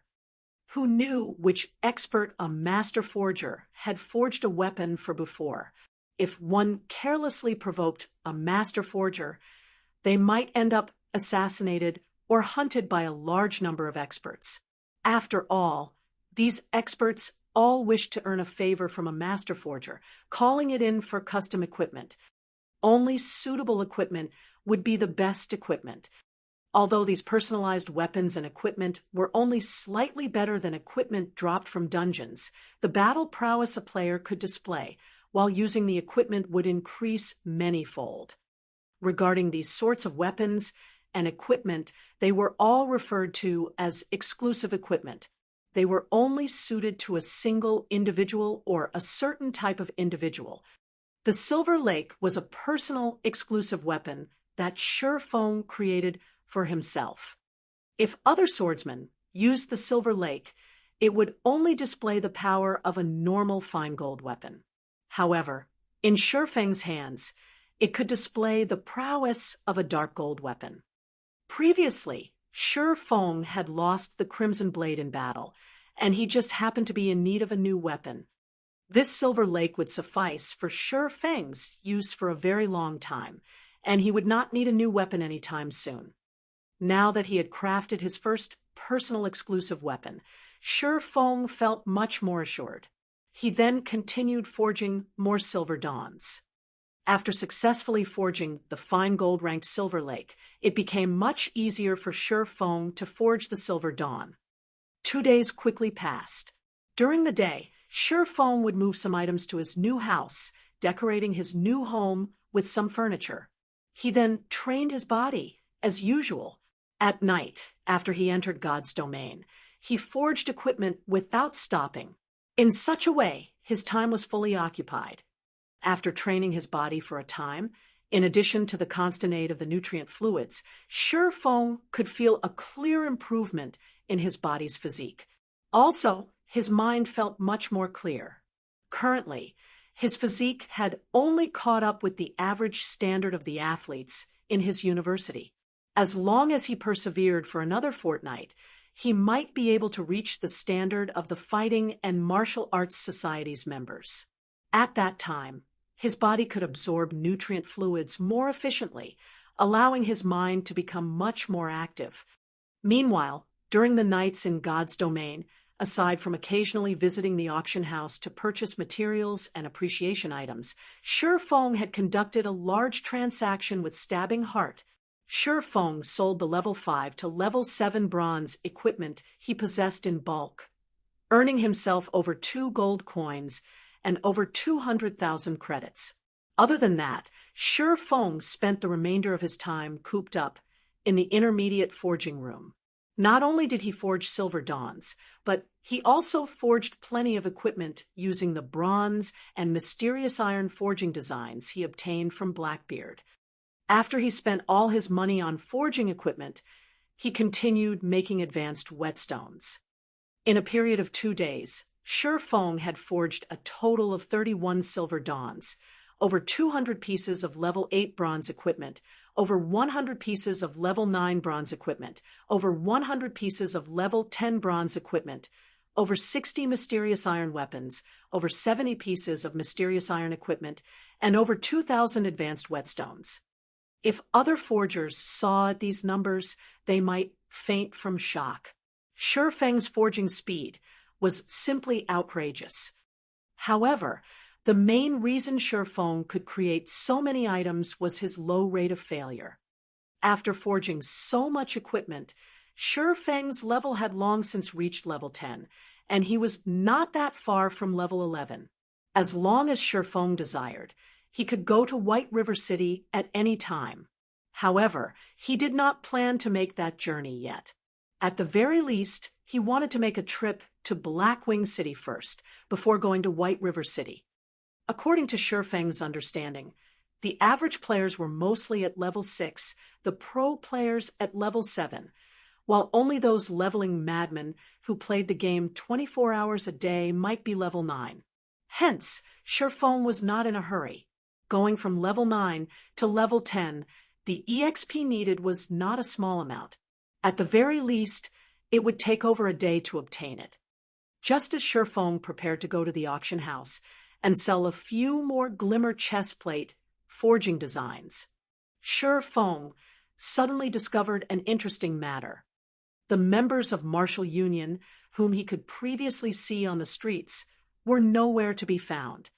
Could Martial Union have disbanded already? Shi Feng was slightly puzzled. He then called out the bounty system governed by the main god system, checking just how many members of Martial Union have died during this period. The collection of bounties in God's domain could be done through the main god system. As long as a player completed a bounty and submitted the appropriate information, the main god system would verify the information. After verification, the bounty previously registered and stored by the employer would be handed over to the player. There was absolutely no need for the employer to personally verify all information submitted, wasting a lot of time in the process. Previously, Shi Feng stored 5 gold coins and 1,000,000 credits in the main god system, enough to burn Martial Union for a month or two. However, now that Shi Feng took a look, he was immediately dumbfounded. The 5 gold coins he placed were no more, while there was still around 800,000 remaining of the 1,000,000 credits. The bounty on a normal member of Martial Union was only 1 silver coin or 100 credits. 5 gold coins meant 500 kills.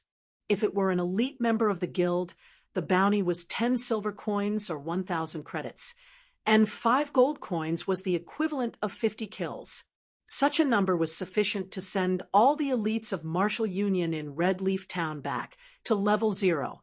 Furthermore, there was still more than 100,000 credits used up.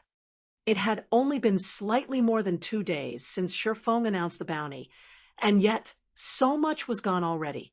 With this, nearly all members of Martial Union stationed within Red Leaf Town had died, several times to boot. This was a devastating and irrecoverable strike to Martial Union in Red Leaf Town. It was no wonder there were no players from Martial Union on the streets. After looking at the numbers and video evidence, Shi Feng only had one word in his heart: awesome. Having suffered to such a degree had definitely crippled Martial Union. Among all the kill counts, a female assassin held the record for the most kills. She slaughtered over 50 members of Martial Union, and none were repetitive. This attracted Shi Feng's attention. After watching the recordings of the female assassin in action, Shi Feng was incomparably shocked. The girl's techniques were extremely skilled, and in battle, her usage of skills was simply perfect. She was absolutely one of the rare expert assassins. Fire Dance. Shi Feng looked at the name displayed at the number 1 spot, his mouth softly reciting it. According to his memories, there didn't seem to be an expert female assassin called Fire Dance. At this moment, a call request suddenly came from Blackie. "What happened, Blackie?" Feng knew that Blackie would not randomly call without a purpose. The only possibility was that something had happened. Brother Feng, I don't know what happened, but those bastards from Martial Union found us. They also sent many of their elite players to surround us. Among them, there were also a few experts from Martial Union that I have never seen before. We went all out to break out of the encirclement, but because of my inability, Kola sacrificed himself and stayed behind to cover for us. The others also died as they tried to open a path. Right now, Lonely Snow and I are the only ones left alive. Brother Feng, you need to be careful. You definitely mustn't allow them to discover you. If they do, you won't even have the time to use a return scroll, Blackie said with an extremely hurried tone. Both rage and resistance filled his voice. Ever since he started grinding for levels with Kola and the others, adventuring and going through life and death together, they had long since formed a very deep bond. Now, however, to secure his escape, Kola and the others took the initiative to stay behind and stall the enemies while he could only run away. Thinking up to this point, even more anger filled Blackie over his own inadequacy. If he could become slightly stronger, he might not have to watch his teammates die, one after another. Where are you? I'll come immediately. Hearing Blackie's report, Feng burned with rage. However, he remained calm as he spoke. Brother Feng, you mustn't come here. There are too many players from Martial Union right now. Moreover, there are several experts here as well. I'll try to think of a way to escape with Lonely Snow, Blackie advised. The only reason he contacted Feng was that he worried Feng might accidentally encounter the players from Martial Union. It was not that he did not believe in Feng's strength, but the players from Martial Union simply numbered too many. There were also many experts among them. Feng would have no chance against them. Tell me where you two are, now. Feng said each word coldly, an icy glint flashing in his eyes. Hearing Feng's grave tone, Blackie knew that Feng was serious. Moreover, Feng was very angry. Helpless, Blackie said, "We're in Gale Valley." "All right, I'll be there immediately." "Be careful not to get surrounded," Feng said. "Lonely Snow and I have escaped into the inner regions of the Gale Valley. Shrubs and fog fill this place, so they should not easily discover us." Blackie felt that he should not have contacted Feng. That way, he wouldn't have dragged Feng into this mess as well. Good, then. Since you can't use return scrolls, someone might be using some special skill to stop you. However, you two can still use isolation scrolls. That way, it will be much harder for them to discover you. Find a good place to hide. I'll arrive soon. Feng disconnected the call. Although Feng did not know how Martial Union managed to find another group of players, even with experts leading them, they were gravely mistaken if they thought they could easily bully him. Feng dashed towards Gale Valley. Chapter 136, Resonant Sword. Chapter 136, Resonant Sword. Gale Valley was quite far from Red Leaf Town. For the sake of speed, Feng used a speed scroll without hesitation. Instantly, Feng's speed soared, his body leaving behind afterimages as he ran. Crap! Who's that? How can he be so quick? Is he hacking? How could that be? This is God's domain. However, that is truly fast. Before I could get a clear look at him, he was already gone. That person must be an assassin who went full agility with all his speed-increasing skills activated. The players who saw Feng running were all shocked by his wind-like speed. He was no slower than a sports car. Ever since Feng reached level 10 and equipped his new weapon, the Silver Lake, his battle prowess was at least double that of at level 9. Moreover, after players reached level 10, all attributes increased by 10 points and HP by 100 points. Due to this increase, there was a large gap between level 9 and level 10 players. However, compared to the average level 10 player, Shi Feng's attributes were much higher. The ice blue devil flame alone had greatly increased Shi Feng's attributes, not to mention the magic weapon, Abyssal Blade, and the fine gold weapon, Silver Lake. Furthermore, Shi Feng possessed the complete Silver Moon set equipment, coupled with a few independent pieces of secret silver equipment. He also had the title Might of 1,000 currently equipped. Shi Feng's strength alone reached 93 points. It was absolutely an unreachable amount to the average player. Moreover, Shi Feng's agility had broken through the 100-point threshold, activating the intermediate agility hidden passive skill.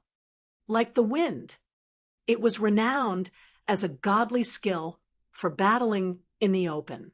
With this new passive skill, players' movement speed increased by 15%, attack speed increased by 5%, and the shrubs and brambles of roads and forests would no longer affect him.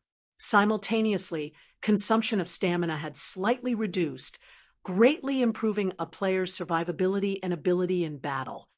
Originally, Shi Feng needed to travel for about 2 hours to reach Gale Valley. However, with this new passive skill, it took Shi Feng less than an hour to arrive. The outer region of Gale Valley was a level 8 area, while its inner regions were level 9. Not only was there a large number of monsters in Gale Valley, but the monsters here also traveled in groups. Without a certain amount of strength, one could only seek death by coming to this place. Right now, only a small minority of players dared come here to level up. The Gale Valley was long and narrow. If over 500 players were present, they could perform an inch-by-inch search as they advanced. However, based on the information Blackie provided, Martial Union had only sent around 200 players. It was not enough to create a perfect encirclement of the area, and it would not be easy for them to locate Blackie and Lonely Snow. Moreover, if these 200 or so players wished to locate Blackie, they would have to spread out and form search parties. In regards to jungle battles, such as this, Shi Feng had experienced plenty in the past. In his previous life, he had done battle with many second-rate guilds and even first-rate guilds in forested areas. Although the players involved numbered in the tens of thousands, he still bloodily massacred his enemies. It could be said that Shi Feng was most familiar with these types of battles. For the players who had only recently experienced the evolution of God's domain, however, their experiences of such warfare was nil. As expected, there is a sentry here. Before arriving at the entrance of Gale Valley, Shi Feng had altered his appearance. After entering Gale Valley, with his extraordinary 5 senses, Shi Feng immediately discovered the 4 level 6 assassins hidden around the valley's entrance. These assassins were all scouts of Martial Union specialized in investigation. They were currently tasked to report back all the players who entered the Gale Valley, determining whether or not said players were here as the enemy's backup. With this information, they could allow their members to prepare beforehand and set up an ambush. Unfortunately, Shi Feng had long since guessed this, hence his alteration of his appearance before entering the Gale Valley. Even if the experts of Martial Union knew that someone had entered the Gale Valley, they would not know it was Shi Feng. They would only see him as an independent player, here to level up, and they would not be wary of him. Shi Feng paid no heed to these assassins. Instead, he went deeper into the Gale Valley. Based on Shi Feng's strength alone, it would be extremely easy for Shi Feng to kill these 4 level 6 assassins. However, he would not. Doing so would only alert the enemy of his presence. If he caused the members of Martial Union to become vigilant, he could not achieve the greatest effect when he ambushed them later on. Boss unstable, there's a player entering the Gale Valley. However, he's not the target, Yi Feng, one of the assassins on guard at the valley's entrance, reported. Got it. You guys stay on guard there. As long as Yi Feng enters the Gale Valley, immediately report it to me. Also, remember to tail him, and do not let him discover any of you. As long as you all do a good job, you will be members of the guild's elite team in the future, the player called Unstable commanded seriously. Yes. After finishing his report, the assassin grew extremely excited. He became much more serious as he silently awaited by the entrance for Yifeng.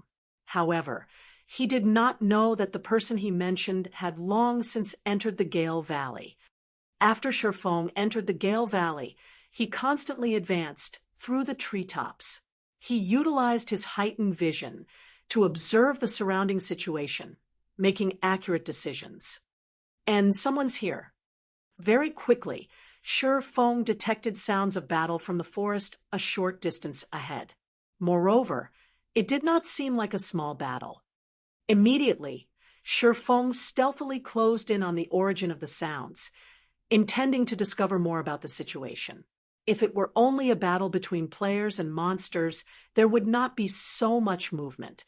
Moreover, the closer Shifeng was, the clearer the sounds of metal clashing against metal and the ear-piercing screech of blades and swords interweaving with each other. Could they have discovered Blackie?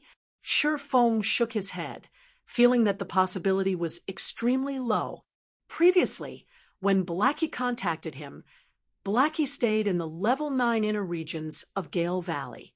Meanwhile, this was the level 8 area of Gale Valley, and there was no way Martial Union had encountered Blackie. When Shifeng leaped up to one of the trees closest to the scene of the battle, he discovered that it was indeed a conflict between players. Moreover, the battle was very intense. The weaker of the two parties only had 6 players remaining, and they did not even have a healer. Meanwhile, the players bearing the guild emblem of Martial Union were still considerably strong. They had a total of 18 players remaining, with 3 of which were healers. Amongst the healers, 2 were level 7 clerics, while 1 was a level 8 druid. They all wore matching bronze set equipment, mixed with a few pieces of mysterious iron equipment. The rest of the players also had relatively good equipment, and the lowest leveled among them was a level 7 player possessing a complete set of bronze equipment. These 18 players were elite members of Martial Union. If they were not elites, they would not possess such levels and equipment. They looked even stronger than the elites Shifeng had faced off with before. Since when did Martial Union possess so many elites? Shifeng was slightly puzzled. Logically, Martial Union should have long since been crippled after dying so many times. So, how did so many elites suddenly appear? Moreover, every one of them possessed good equipment, and compared to Martial Union at its peak, they were much stronger. In Red Leaf Town, their power could rival that of a third-rate guild. It was truly an unfathomable situation. Little girl, don't even think of escaping this time. Just obediently wait for your deaths. The commanding team leader from Martial Union sneered as he looked at the female assassin possessing a sexy body. Looking at the hot female assassin, she had an attractive oval face, slender eyebrows, and eyes as clear as water. The girl was very beautiful, like a dazzling pearl or fluorescent jade, and beneath her appearance, she hid a faint, lovely tenderness. Aren't you thinking too highly of yourselves? You want me to stay put and let you kill me? Dream on. Even if I die, I'll take you guys with me. The provocative-looking girl glanced at the swordsman team leader, the corners of her lips curling up slightly as she said disdainfully, Sister Fire Dance, you should leave. Let us hold them off for you. If we continue dragging this on, none of us will get away. Don't forget, we are now red players, and the death penalty is extremely severe. At the very least, we would lose 2 levels and 3 or 4 pieces of equipment, the berserker beside the girl softly suggested. Although the berserker spoke in a very soft tone, Shifeng, who possessed extraordinary 5 senses, managed to hear him clearly. Fire Dance. It was no wonder Shifeng thought that the female assassin looked familiar. It turned out that she was Fire Dance, the female assassin who ranked at #1 for killing the members of Martial Union. It seems that I have to lend some help this time. Shifeng faintly smiled as he stood on the branch. Even if he were not familiar with Fire Dance, he would still lend her some help. The reason he came here was to kill everyone from Martial Union, creating rivers of blood. He wanted to teach the players from Martial Union what the rage of an independent player truly meant. At this moment, the swordsman team leader laughed loudly, saying, "Do you think you can still escape? The moment we discovered you, we called for all our comrades to hurry over. We have long since surrounded this place. If you can still manage to escape, I'll eat this greatsword of mine." Chapter 137, Monster. Chapter 137, Monster. It seems they will bury us here. Our only choice is to carve out a trail of blood, Fire Dance said. After hearing the swordsman team leader from Martial Union speak, Fire Dance's expression turned grim, gritting her teeth slightly. Originally, she intended to come here to kill the members of Martial Union. She did not think that she would fall into Martial Union's trap instead. After killing their way out of the encirclement with much difficulty, these players once more surrounded them.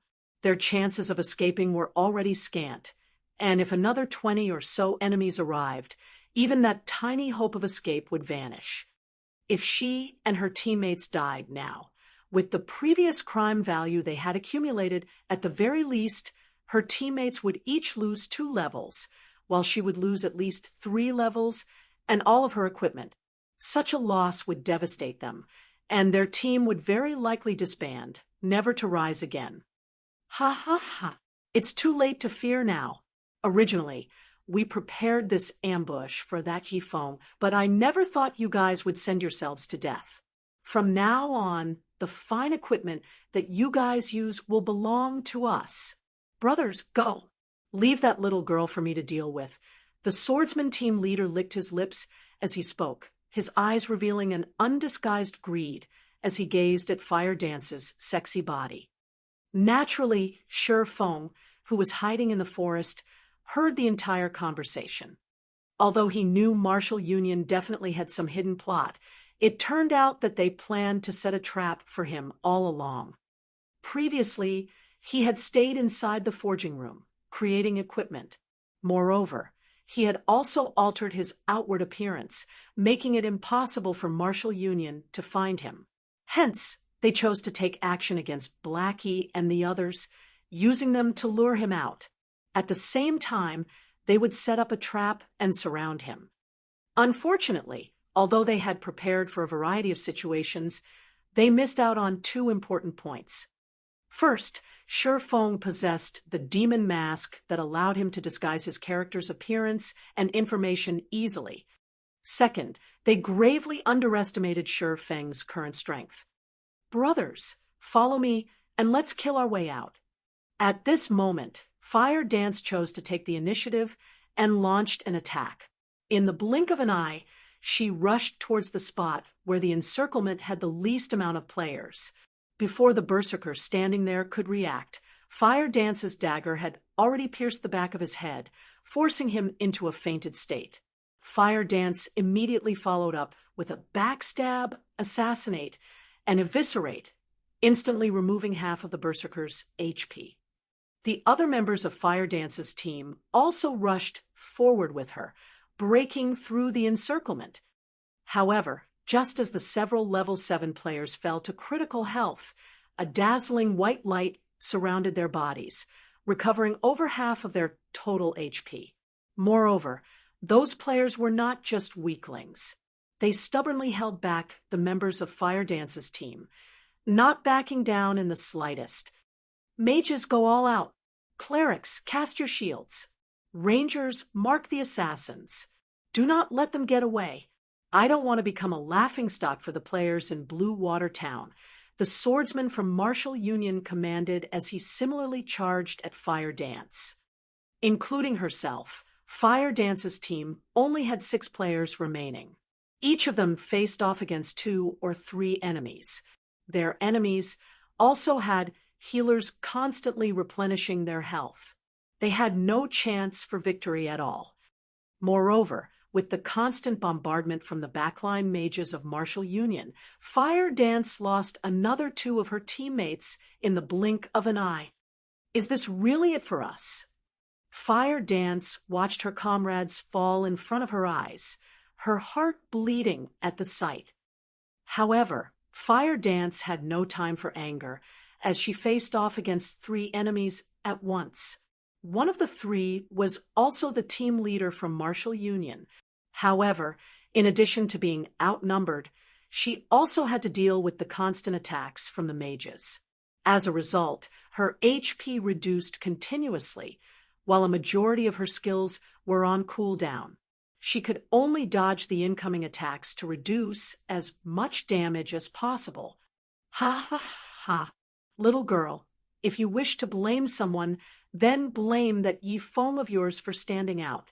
All who go against Martial Union will earn a fatal ending. However, you can be relieved that Yifeng fella will sooner or later accompany you as well. Just when the swordsman thought that victory was in his grasp, a black figure silently appeared behind Martial Union's healers. Nobody had even discovered the appearance of this person. Without anybody noticing, 2 sword lights pierced through one of the level 7 clerics, causing damages of -397 and -542, instantly killing him. Only when the cleric died did the second cleric and druid notice an enemy right beside them. Moreover, this new enemy instantly killed one of their comrades. The other cleric attempted to yell out in fright, yet he suddenly discovered that he was unable to yell out. He did not know when it started, but at this moment both his abdomen and neck spurted out fresh blood. Moreover, when he turned to look at the druid beside him, he noticed that the druid was in a similar situation. However, neither of them noticed that, in actuality, they had been attacked at the same time as the first cleric. Only their reactions were slightly delayed, failing to notice their own HPs had already to 0. Staring at each other, they both fell forward, their visions turning a dull gray. That's 3 down. Shurfeng's eyes flashed with a cold glint. He then shifted his cold gaze to the mages nearby. Based on Shurfeng's current attack power, even if he did not depend on the Ice Blue Devil Flame's damage increase, and did not use any of his skills, he could still kill any cloth armor classes of the same level with only 2 strikes from his swords. 2 swords, 6 images. With Shurfeng's current attributes, it was an easy feat, and there were burdens when doing so. Moreover, the faster Shurfeng's sword slashes were, the greater the damage the Silver Lake could cause. If Shurfeng's speed reached its pinnacle, it might even be possible for him to instant kill a cloth armor class with just a single sword strike. In an open battlefield like this, Shurfeng was just like a harvester, reaping players' lives. With Shurfeng's current attack speed, if other players did not activate their extraordinary state, they could not block Shurfeng's attacks at all. Without a doubt, they would instantly die. Meanwhile, the current players able to activate the extraordinary state were usually melee classes, such as the swordsman team leader. Only with it could they possibly have a chance to react and retaliate against Shurfeng. However, even then, it was only a possibility. Shurfeng then activated Wind Blade, rushing towards the nearest elementalist of Martial Union. Are you healers dead, or what? Don't you even know how to heal? A low HP assassin of Martial Union cursed. However, the assassin's curses received no replies. Seizing the opportunity, Fire Dance, with her accumulated 3-star energy, used Eviscerate to finish off this assassin. The backline mages witnessing this scene all turned to look at the healers behind them, intending to find out what had happened. However, the moment one turned, he immediately discovered a dark shadow sliding across his neck, with another blue shadow piercing through his chest. His HP bar displayed before him rapidly decreased. Soon after, his vision darkened, and his life extinguished. After killing the elementalist, Shifeng turned towards the other mage classes. "Leader, there's a monster ambushing us," a summoner at a distance shouted in fright after witnessing this scene. However, before he could even get a clear look at this ambusher, the level 7 elementalist was already dead. Such a scene caused this summoner to have shivers all down his body. "Can't you see that I'm busy here? If it's just a monster ambush, don't you know how to deal with it yourselves?" The swordsman retorted angrily. At this moment, he still exchanged moves with Fire Dance, and he could not afford a distraction. "It's just a monster. Where's the need to report even that? Are you an idiot or what?" Hearing no reply from the summoner, the swordsman thought his subordinate turned to deal with the monster. Hence, he focused more on his battle against Fire Dance.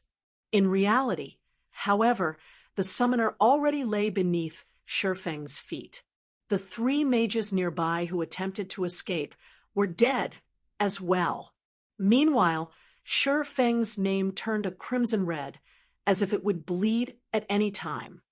Currently, only 3 players remained on Fire Dance's team, and all 3 of their HPs were almost gone. Meanwhile, Martial Union still had 9 melee players whose HPs were above 50%. "Leader, something's not right. I'm already at half health, but the healers haven't healed me yet," a berserker shouted. "Crap, what are you healers doing? Do you not want to play anymore?" The swordsman bellowed after discovering the problem as well. However, just after he finished his bellow, he suddenly felt a chill down his back. He hurriedly rolled to a side, dodging. Immediately after, 3 sword images pierced through the space he stood before. The 2 other players in front of him were not as lucky. Both of Shifeng's swords pierced through their backs.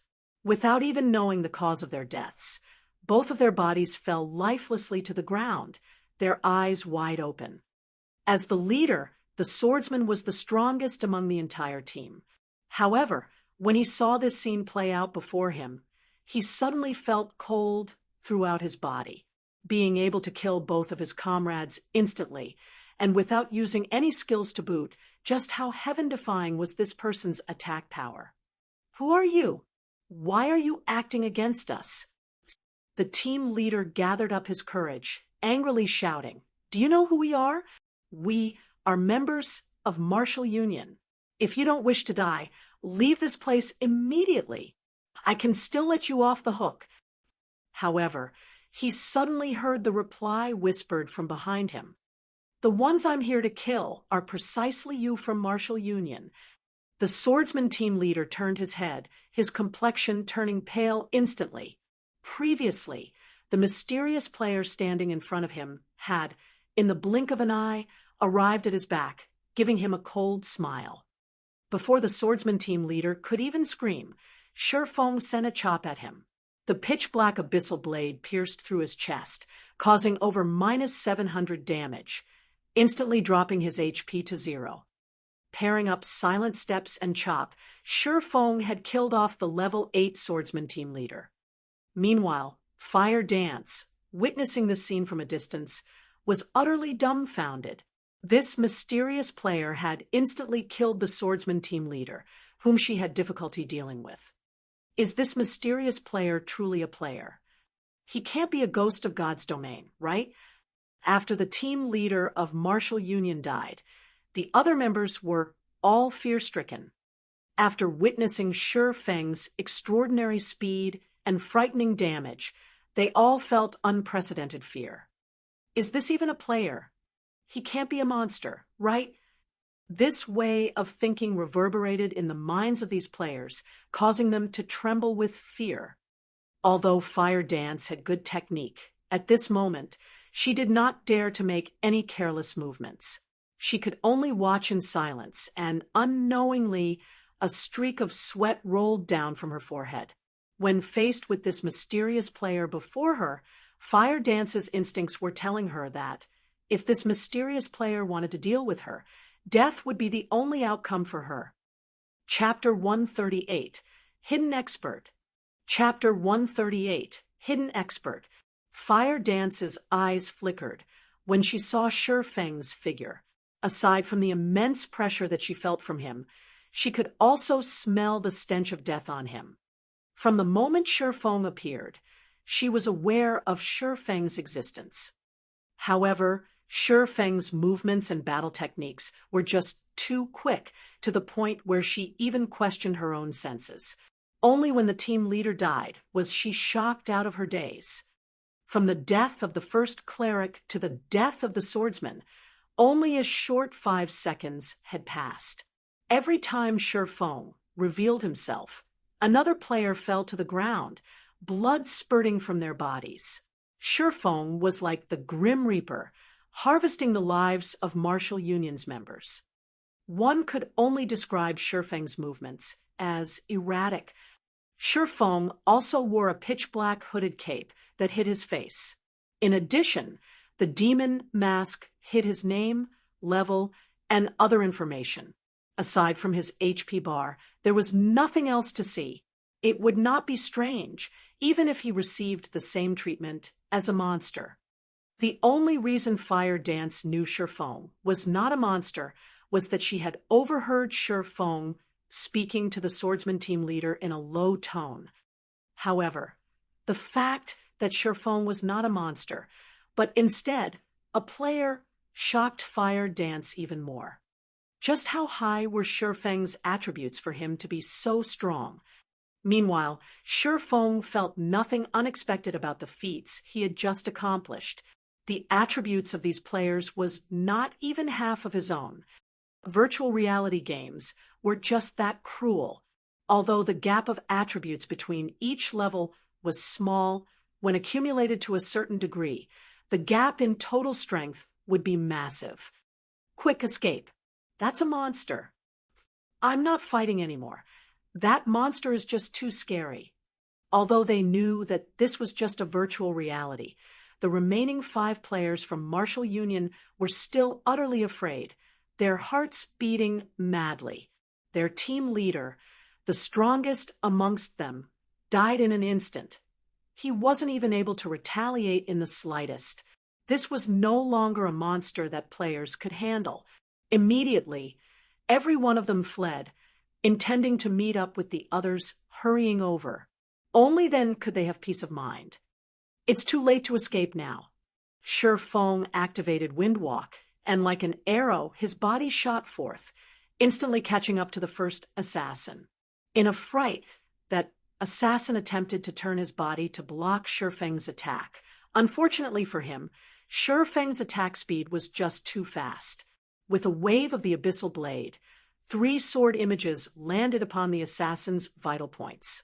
Without even managing to block a single sword image, the assassin died. When the several other escaping players saw that an assassin, a class widely known for their agility, fell without even being able to defend, immense fear permeated their minds. They poured more into their effort to escape. However, it was futile, as the distance between them and Shi Feng only grew shorter and shorter. Meanwhile, the abyssal blade was like the scythe of the Grim Reaper already placed around their necks. Shi Feng needed only a slight tug, and their lives would be forfeit right then and there.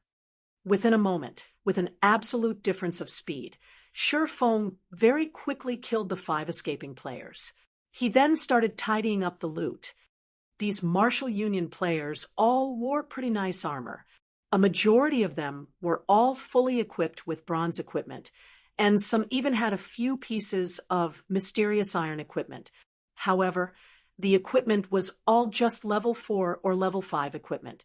Meanwhile, they each dropped at least 1 piece of equipment after death. 18 players meant 18 pieces of level 4 to level 5 bronze equipment.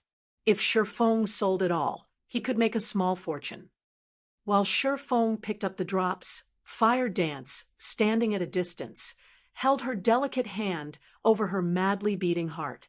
Slightly calming her emotions, she picked up the courage to walk towards Shifeng, saying in gratitude, "I am called Fire Dance.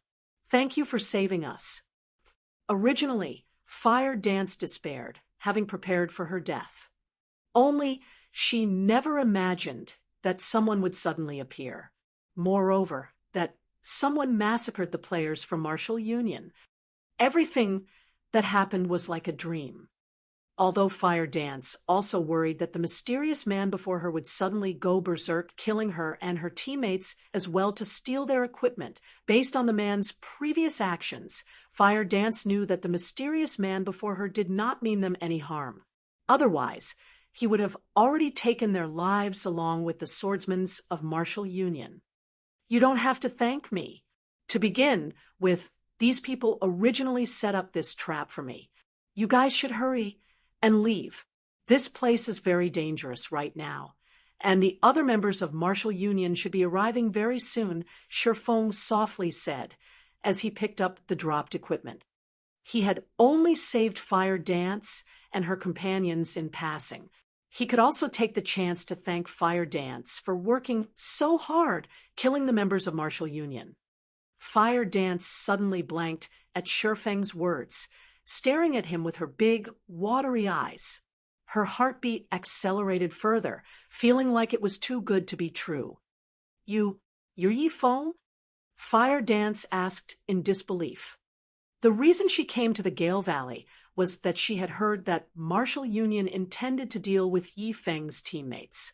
Hence, she thought of coming to lend some help, and just maybe she might even get to meet Yifeng himself. It was truly unbelievable how fate could toy with a person's life. Originally, she thought of offering Yifeng aid, yet in the end, Yifeng had saved her. Was this fate? Thinking up to this point, a faint blush added to Fire Dance's snow-white cheeks. She felt that she was overthinking, and she was unclear as to why she would have such a thought.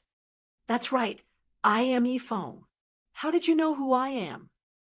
Shifeng looked at the excited Fire Dance, puzzled. He was sure he was not acquainted with this beauty standing in front of him. However, seeing Fire Dance's expression, it would seem that she was somehow familiar with him. Meanwhile, the berserker, Water Buffalo, was tongue-tied after hearing Shifeng admit that he was indeed Fire Dance's idol, Yifeng. An incomparable fanaticism appeared in his eyes. Previously, he felt Shifeng was not all that powerful, and that he was only an expert over-exaggerated by others. Now, he was utterly convinced. Sure enough, there was nothing false about Shifeng's famous reputation. Shifeng could solo the elite team from Martial Union that even they could not deal with. In the past, even if others hyped it all over the place, he would still have not believed any of it. Now, however, aside from shock, admiration for Yifeng filled his being. It was no wonder why Yifeng was Fire Dance's idol. "Big brother Yifeng, you don't know this, but in reality, Sister Fire Dance is your—" Before Water Buffalo could finish speaking, he received a kick from Fire Dance. He grimaced from the pain, but when he looked at the expression in Fire Dance's eyes that seemed able to eat a person whole, he immediately chose to cover his mouth, not uttering a single word. "Is my what?" Shifeng was puzzled. "It's nothing. Water Buffalo is just having an epileptic fit. Big brother Yifeng, won't you leave with us?"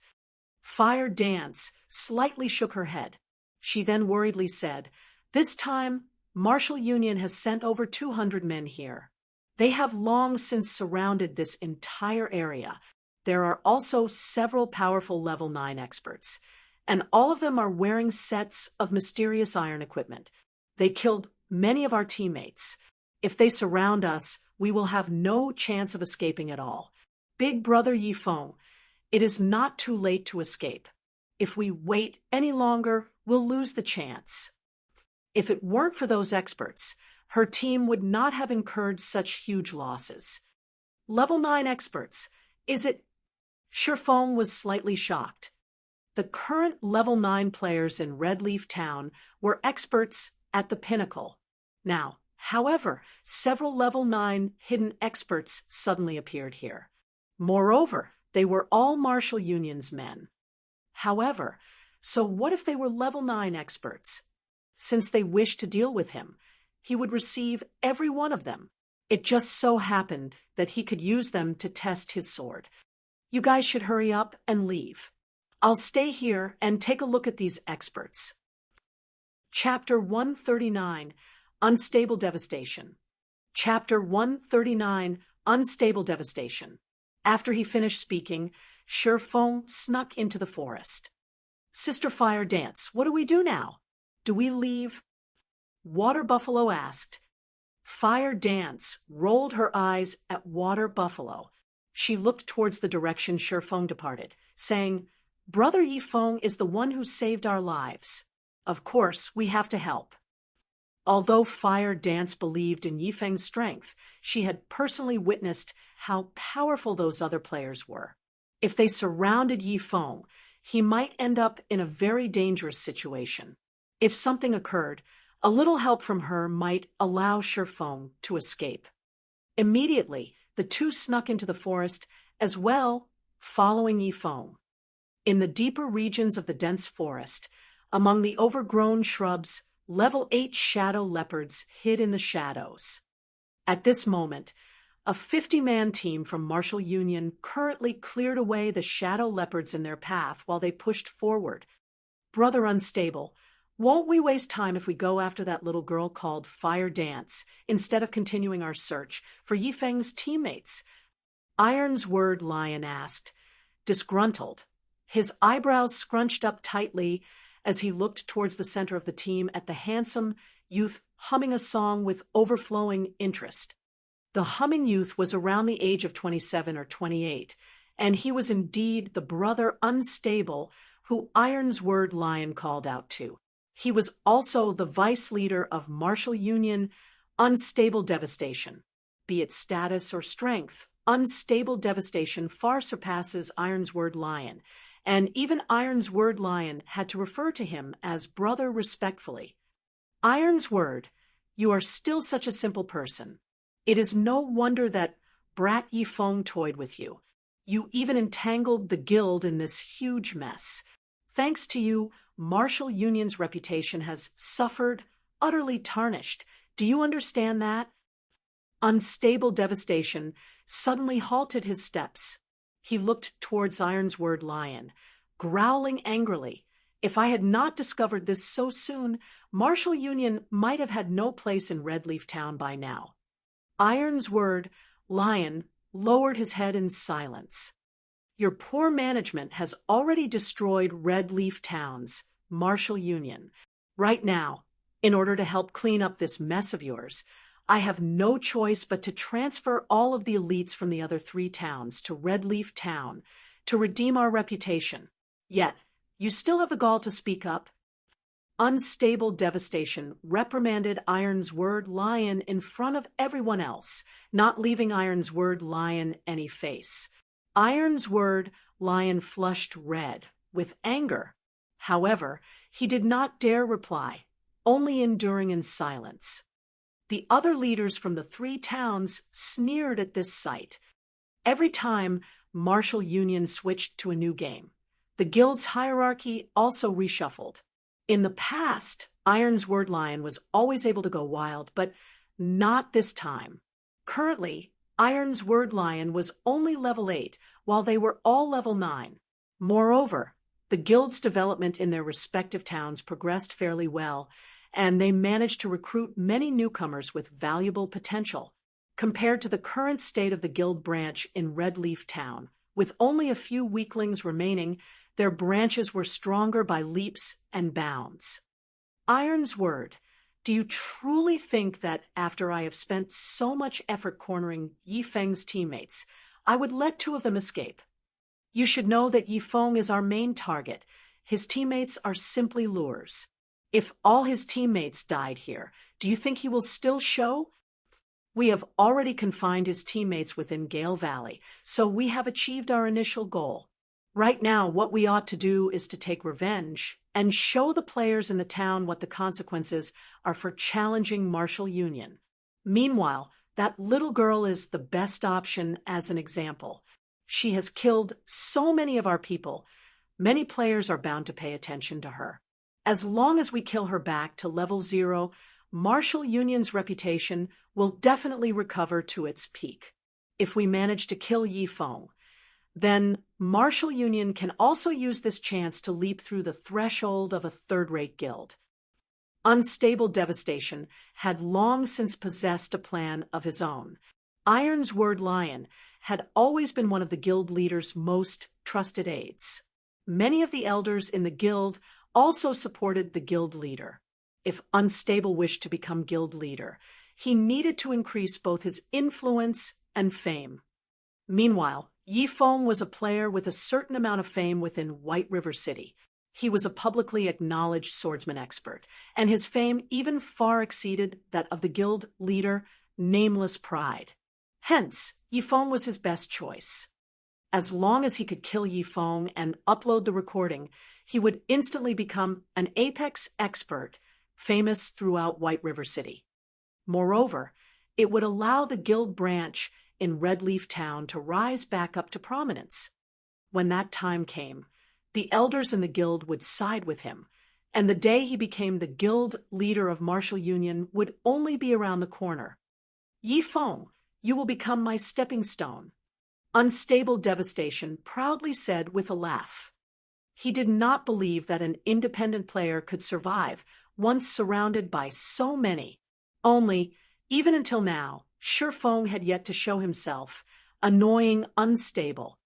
Just as Martial Union slowly advanced, Shi Feng, traversing through the treetops, discovered Unstable Devastation and the others. After some silent observation, he discovered that these players were all elites. The lowest amongst them was level 7, and a majority of them were level 8. There were also 4 players who had reached level 9. They all wore mysterious iron equipment, and the weakest of their weapons was also mysterious iron rank.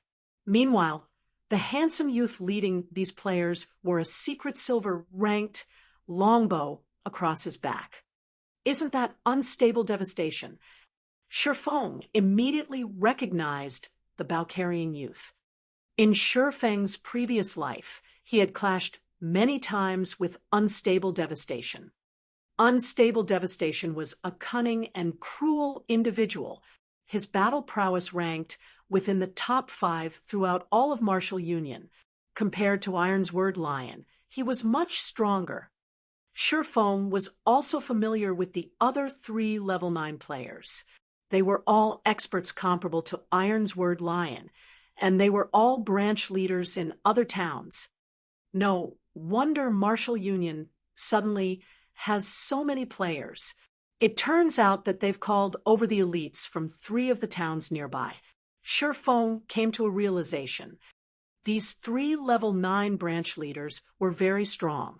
Only, in Shi Feng's previous life, Iron's Word Lion had managed to obtain the pass to Blackwing City, allowing him a lead against the others. He then gradually widened the gap, finally becoming the guild leader of Mini Martial Union. However, the tracks of history had already changed.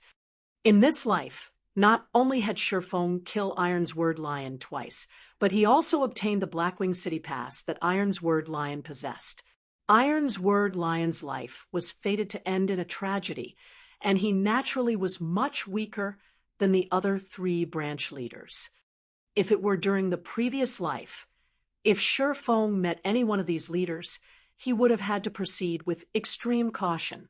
If he met 2 of them together, he would definitely need to avoid them. Now, however, although all 5 of them were together, Shi Feng had no intentions of leaving. The situation was different this time.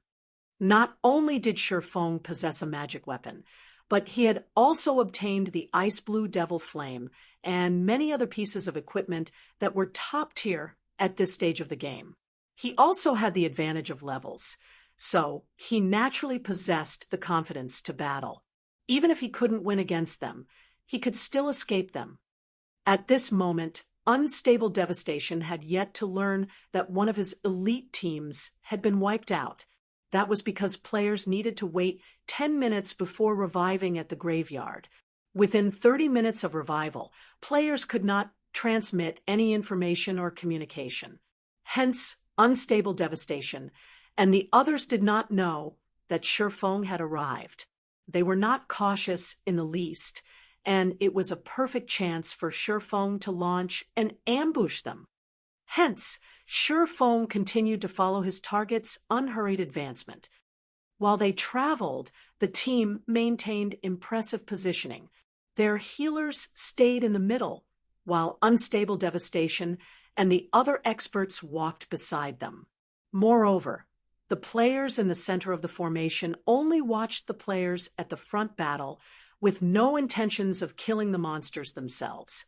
This way, it would be difficult for even a top-tier assassin to attack the healers. Meanwhile, the players in the outer layer would not move further than 15 yards from the center. If something unexpected occurred, they could immediately lend aid. Shifeng did not seek a frontal confrontation. Instead, he would take advantage of his speed to slowly chip at the outer layer of this team. Soon after, Shifeng silently closed in on them. Within a short moment, the players of Martial Union met with a group of shadow leopards. An extremely ferocious, level 8 chieftain-ranked Shadow Leopard King led the small leap of shadow leopards. Shifeng felt that this was his chance. He crept closer to the team, hiding in a bush and waiting. Time passed bit by bit.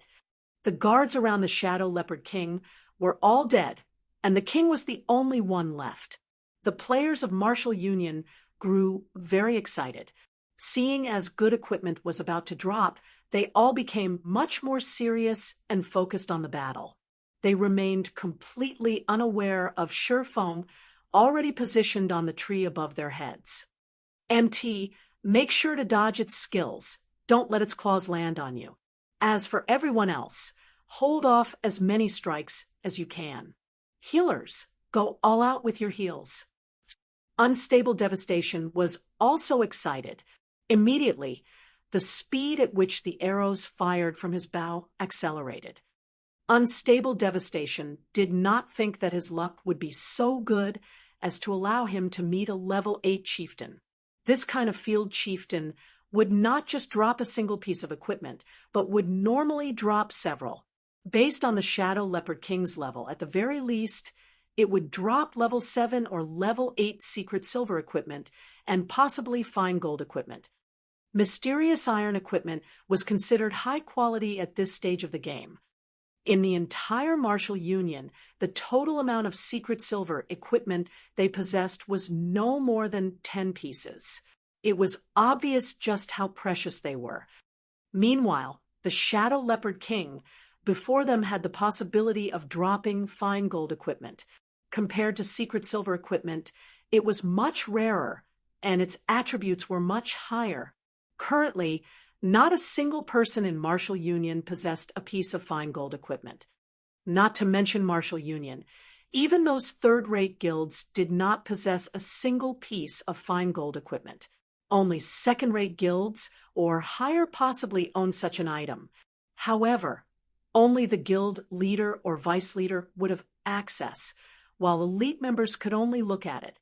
It would be impossible for them to obtain it, as it would be the symbol of a guild's status. If they could obtain 1 or 2 pieces of fine gold equipment, killing Shifeng would be a small matter. As the Shadow Leopard King was a chieftain rank monster, the other branch leaders and Iron's Word Lion also participated in the battle, both sides engaging in intense combat. Shadow Leopard King, chieftain rank, level 8, HP 40,000/40,000. A casual pouncing attack from the Shadow Leopard King could easily end a player's life, while a single swipe of its tail could obliterate more than half the HP of a group of players. When it struck with its sharp claws, if an MT did not defend properly, they would instantly die. If the Shadow Leopard King roared, it could force back the enemies within an 8-yard radius, forcing them into a fainted state for 3 seconds. In addition, the Shadow Leopard King was quite nimble and had extremely high defense. As a result, the casualties and fatalities on Marshall Union's side were relatively high. Meanwhile, the damage Marshall Union inflicted was limited. The strongest player among them, Unstable Devastation, could only cause -40 to -50 damage to it, while the others could only manage slightly over -10 damage. Fortunately, there were plenty of players on Marshall Union's side. With a total of 50 players surrounding the Shadow Leopard King, they managed to shave off a lot of the monster's HP. The Shadow Leopard King's HP steadily fell, and when its HP was about to reach 50%, Shifeng immediately used Phantom Kill. Controlling his doppelganger to circle the group, Shifeng prepared his doppelganger to ambush the mage classes and healers. Chapter 140, Shadow Leopard King. Chapter 140, Shadow Leopard King. The Shadow Leopard King was a level 8 chieftain ranked monster.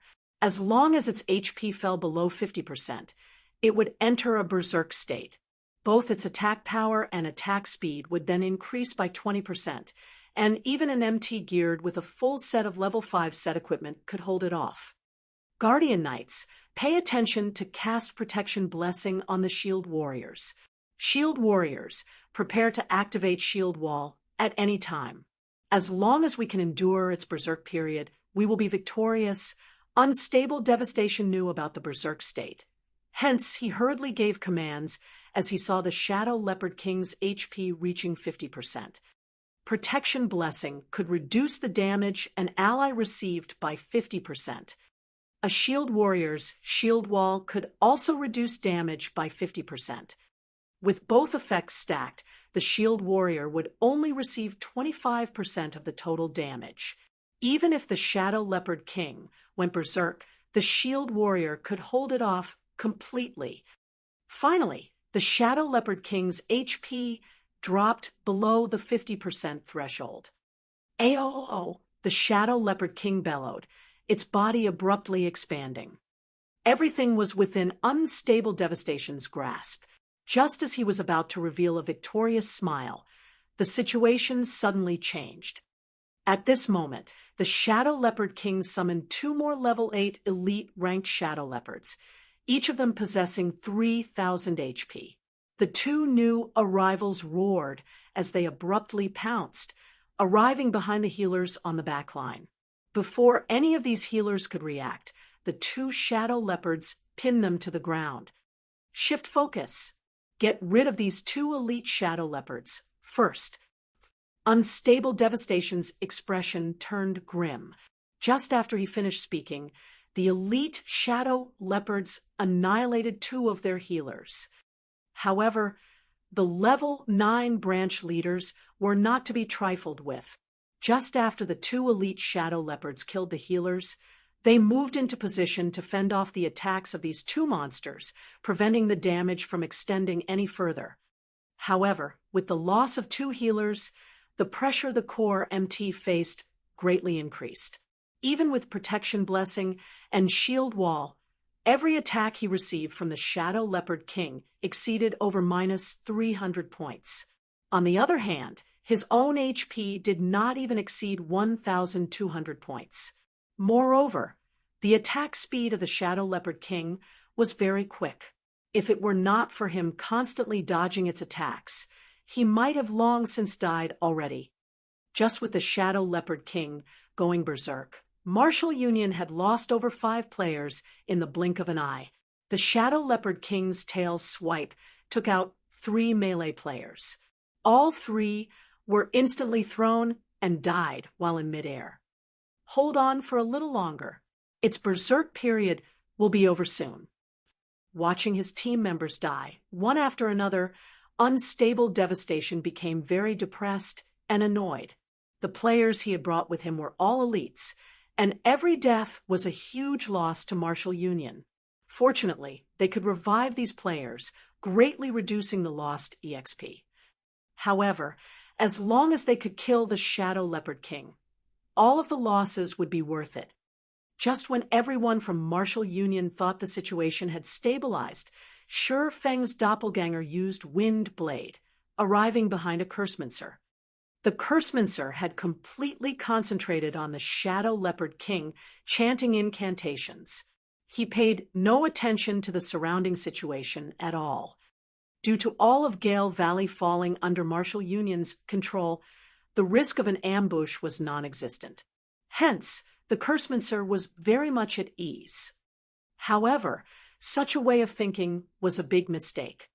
After the doppelganger's sword pierced through the Cursmancer's back, it then followed up with a chop to the Cursmancer's head. The doppelganger followed up with another normal attack. Although the doppelganger only possessed 50% of the original body's attributes, just 50% of Shurfeng's attributes was terrifying. It could compare to a level 10 swordsman geared with a complete set of level 10 bronze set equipment. Moreover, the doppelganger's target Cursmancer was only level 7, wearing only level 4 and 5 bronze equipment. The difference between them was like the difference between heaven and earth. In the blink of an eye, 3 damages of -189, -468, and -266 appeared above the Cursmancer's head. Shurfeng's doppelganger instantly killed the Cursmancer, whose HP was less than 700 points. The Cursmancer's death quickly alerted the other mage classes. "Someone's kill stealing," an elementalist shouted, startled. The surrounding mages all felt a heavy pressure weighing down on them. This intruder finished off a level 7 Cursmancer in just 3 moves. If this mysterious swordsman closed in on them, only death awaited. Without delay, Shurfeng's doppelganger used Thundering Flash. 3 streaks of lightning arced towards the nearest 4 mages, immediately sending all 4 of them into a fright. Among them, 2 elementalists instantly reacted, using Blink to dodge the lightning. Meanwhile, the Cursmancer, who did not possess Blink, threw himself to the ground, barely avoiding the attack. However, the last of the 4 mages, the Summoner, was not as fortunate, as he was closest to the attack. Even though he, too, attempted to dodge, he was late by a breath. Without a hint of suspense, the level 5 Thunder Flash instantly fried him to a crisp. Although the doppelganger only managed to kill a summoner, a smile appeared on its face. The goal of this Thundering Flash was not to kill someone, but to open a path. At this moment, there were no obstructions between Shurfeng's doppelganger and Marshal Union's healers. The doppelganger activated Windwalk, dashing over. As long as it killed 1 or 2 more healers, Marshal Union's entire team would fall into a huge predicament. Don't even think about killing the healers. At this moment, Ironsword Lion used Windblade and rushed to block the doppelganger. The swords from both parties collided, and as they attacked, they maintained their extraordinary states, battling with 4 sword images each. The doppelganger could not help but halt its momentum, forced to block the attacks. After exchanging several moves, Ironsword Lion was incomparably shocked. He felt that the swordsman, whose information displayed as unknown, facing him was a powerhouse. This mysterious swordsman actually blocked all of his attacks. Moreover, every time their swords collided, Ironsword Lion could feel an immense weight bearing down on him, causing both his arms to go numb. Occasionally, there were even few sudden stabs aimed at his vitals, forcing him to activate Defensive Blade to block. Ironsword, it seems that you have truly fallen. You can't even get rid of an average player trying to kill Steel, a level 9 Berserker geared in silver gray battle armor snidely remarked. Crap. 5 rats, you come try, if you have the ability. Originally, he was already greatly aggrieved due to the constant pressure from Shurfeng's doppelganger, and his HP constantly fell. Now that he received jeers on top of it, he immediately enraged. Since you want me to join, then I'll join. The level 9 Berserker, 5 rats, used Charge at Shurfeng's doppelganger. Charge carried with it a fainted effect. Moreover, The surrounding mages were already in the midst of chanting incantations for their spells, sending fireballs and frost arrows at the doppelganger. The doppelganger activated Defensive Blade. It dodged the incoming magical attacks, while it gradually closed in on Martial Union's healers. The Level 2 Defensive Blade aided the doppelganger in mitigating the damage from the attacks it received. However, Five Rats followed up his charge with a break, greatly reducing the doppelganger's speed. "You three, get rid of him," Unstable Devastation commanded the three assassins, pointing. He did not have the time to think about an idiot who was attempting to kill-stealing a team with around 40 players remaining. After receiving the command, their assassins immediately rushed at Sure Feng's doppelganger.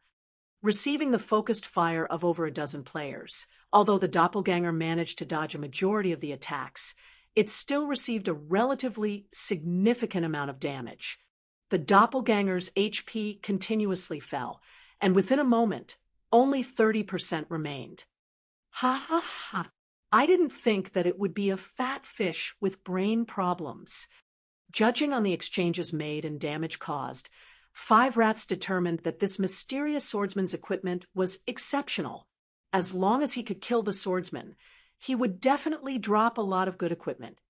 The reason Five Rats thought so was that a single normal attack from the mysterious swordsman dealt him around minus 100 damage. Meanwhile, his normal attacks also chipped away 100 of the swordsman's HP. However, the problem lay in the fact that the mysterious swordsman used a one-handed sword, while he used a two-handed sword. In God's domain, a two-handed weapon's attack power was much higher than that of a one-handed weapon, and the damage a two-handed weapon caused was normally around twice that of a one-handed weapon. Due to the strong power stored within a two-handed weapon, every attack from the weapon could cause a devastating amount of damage. Meanwhile, the damage a one-handed weapon could cause was much less. However, its attack speed was much quicker. As a result, the average amount of damage dealt by both weapons in the long run was about the same.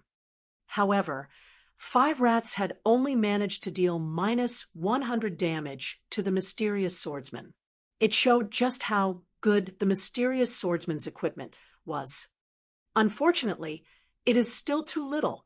It would be great if they could send more people over. In the distance, hidden within a bush, Sure Feng was slightly depressed as he saw that a dozen or so players attacked his doppelganger. He bitterly thought, "Forget it, I shouldn't be too greedy. I should reel in the net, now." Abruptly, Sure Feng's doppelganger burst with power. It suddenly leaped into the air.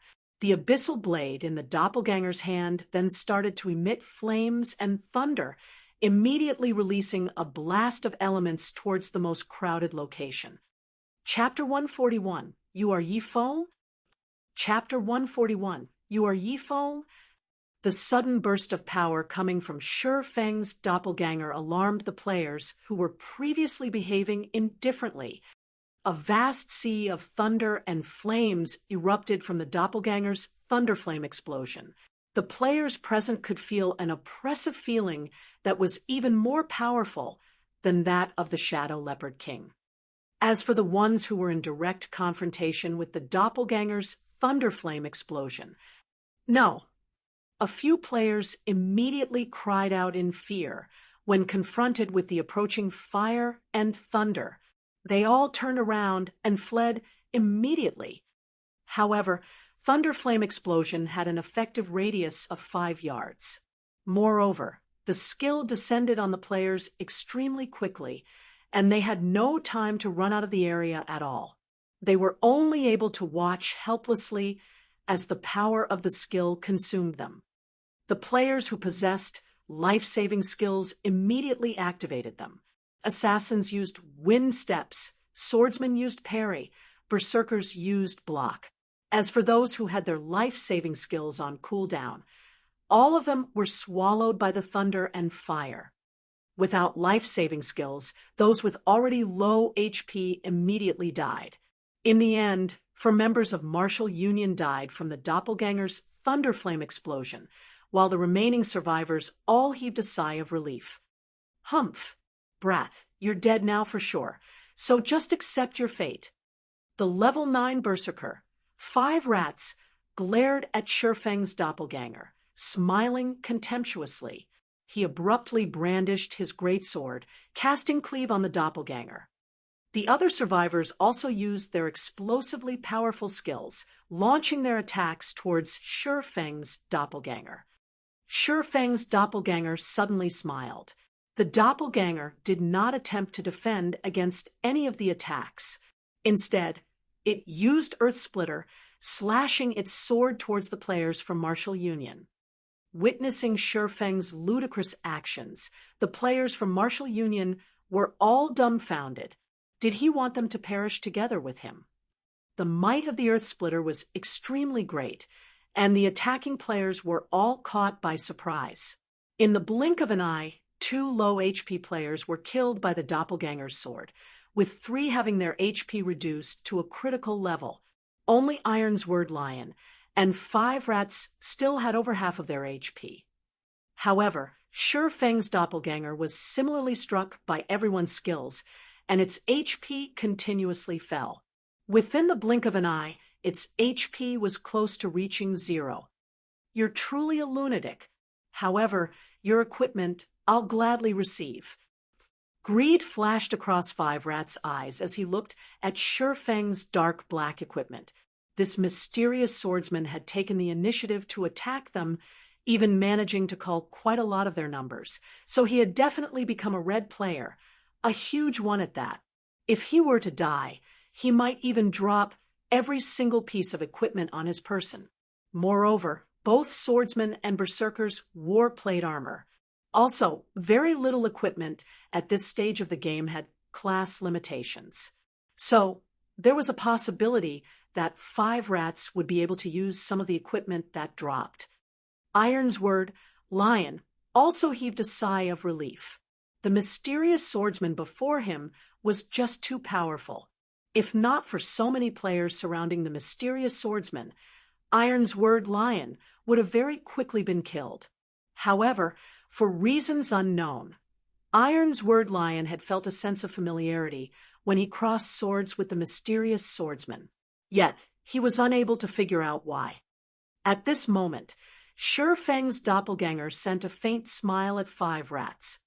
Swap.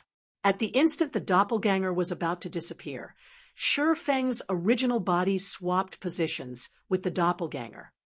However, nobody managed to discover this fact. The abyssal blade and silver lake in Shifeng's hands transformed into a storm, sweeping across all the surviving melee players. 16 sword images instantly stabbed towards the players who had lowered their guards. 5 rats looked at his own HP rapidly sliding downwards, dumbfounded, his heart filled with both shock and confusion. Wasn't the mysterious swordsman in front of him supposed to be dead? So, why was the mysterious swordsman still able to attack him? Moreover, the mysterious swordsman's speed was so great that not even 5 rats himself was able to react. 2 swords, 16 sword images. Just what sort of speed was this? However, the more shocking matter to 5 rats was the mysterious swordsman's damage. Even 5 rats, whose damage and defense were the highest amongst the players present, had received over minus 300 points of damage from each sword image, with the highest damage reaching over minus 500 points. 5 rats' HP was only a measly 840 points, and even under a state of full HP, he would still be instantly killed. You are Yifeng? Iron's Word Lion glared at Yifeng as he died, both his eyes turning incomparably crimson. His eyes were full of both shock and unwillingness. He truly did not think that he would actually be killed by Yifeng once again. The reason he felt that the mysterious swordsman was Yifeng was that he was extremely familiar with this move. He had been killed by this move twice before, and it would be hard for him to forget it even if he wanted to. Originally, He could have become an influential figure in Red Leaf Town, catching up to the influence of a third-rate guild. In the end, however, he was turned into a mess by Yi Feng. He had even lost his most precious pass to Blackwing City. After he placed a bounty on Yi Feng and his teammates, he in turn had a bounty placed upon him by Yi Feng, becoming the laughingstock of the entire White River City. Originally, he thought that he would be able to give Yi Feng a crushing defeat with a high bounty. In the end, however, a large majority of his guild members were crushed and ended up leaving the guild. The original member count of Martial Union in Red Leaf Town was quickly reduced from the original 100-plus members down to less than 10 players. Martial Union then became the laughingstock of the players in Red Leaf Town. Now, they had prepared to surround Yi Feng, but the results had still turned out as such. Again and again, Iron's Word Lion had tried to deal with Yi Feng, yet every single time, he ended up with failure. Iron's Word Lion even believed that Yi Feng was the bane of his life. Otherwise, how could he explain his continuous series of failures? Now that Yi Feng had killed him for the third time, Iron's Word Lion's confidence had been thoroughly shattered. The first time, he used the excuse that he was ambushed by Yi Feng being killed in just 2 moves. The second time, he used the excuse of not having a full understanding of Yi Feng's strength, being insta-killed in just 1 move. Now it was the third time. Yi Feng did not even use a skill this time, yet Iron's Word Lion was still instantly killed in just 2 attacks. A deep fear had been instilled into Iron's Word Lion. Every time he met with Yi Feng, he could feel that the gap between himself and Yi Feng was growing wider and wider. Up until this instance, he did not even possess the qualifications to go against Yi Feng. It was just like how Absolute Heaven had killed him many times over in the past. Although he frantically tried to take revenge, in the end, he would still choose to compromise. Be it Absolute Heaven or Yi Feng, both were existences that he could no longer afford to provoke. When the players from Martial Union heard Iron's Word Lion's dying words, each and every one of them was greatly shocked, being able to kill 5 players within an instant, with branch leaders like Iron's Word Lion and 5 rats included amongst them. This strength was simply too frightening. So he is Yi Feng? It was the first time Unstable Devastation personally met Yi Feng. Although he tried identifying Yi Feng's information, the results he obtained actually displayed it as unknown, giving him a slight shock. Aside from Yi Feng's HP bar, there was nothing else Unstable Devastation could see. However, the dark black equipment Yi Feng was wearing was undoubtedly an equipment set. Also, due to the hooded cape Yi Feng was wearing, Unstable Devastation was unable to get a clear image of his appearance. Yi Feng held a sword of unidentifiable quality in one hand, and a treasured sword that gave off a light blue glow in the other. The treasured sword was at least secret silver ranked. Judging from Yi Feng's performance in the battle before, Yi Feng was much stronger than what Iron's Word Lion had stated. If Yi Feng was already so powerful right now, he would definitely become unstoppable in the future. If Unstable Devastation were to meet Yi Feng before, he definitely would not have provoked Yi Feng, no matter what. However, Yi Feng already had an unresolvable grudge with Martial Union, so Unstable Devastation would not be courteous with him anymore.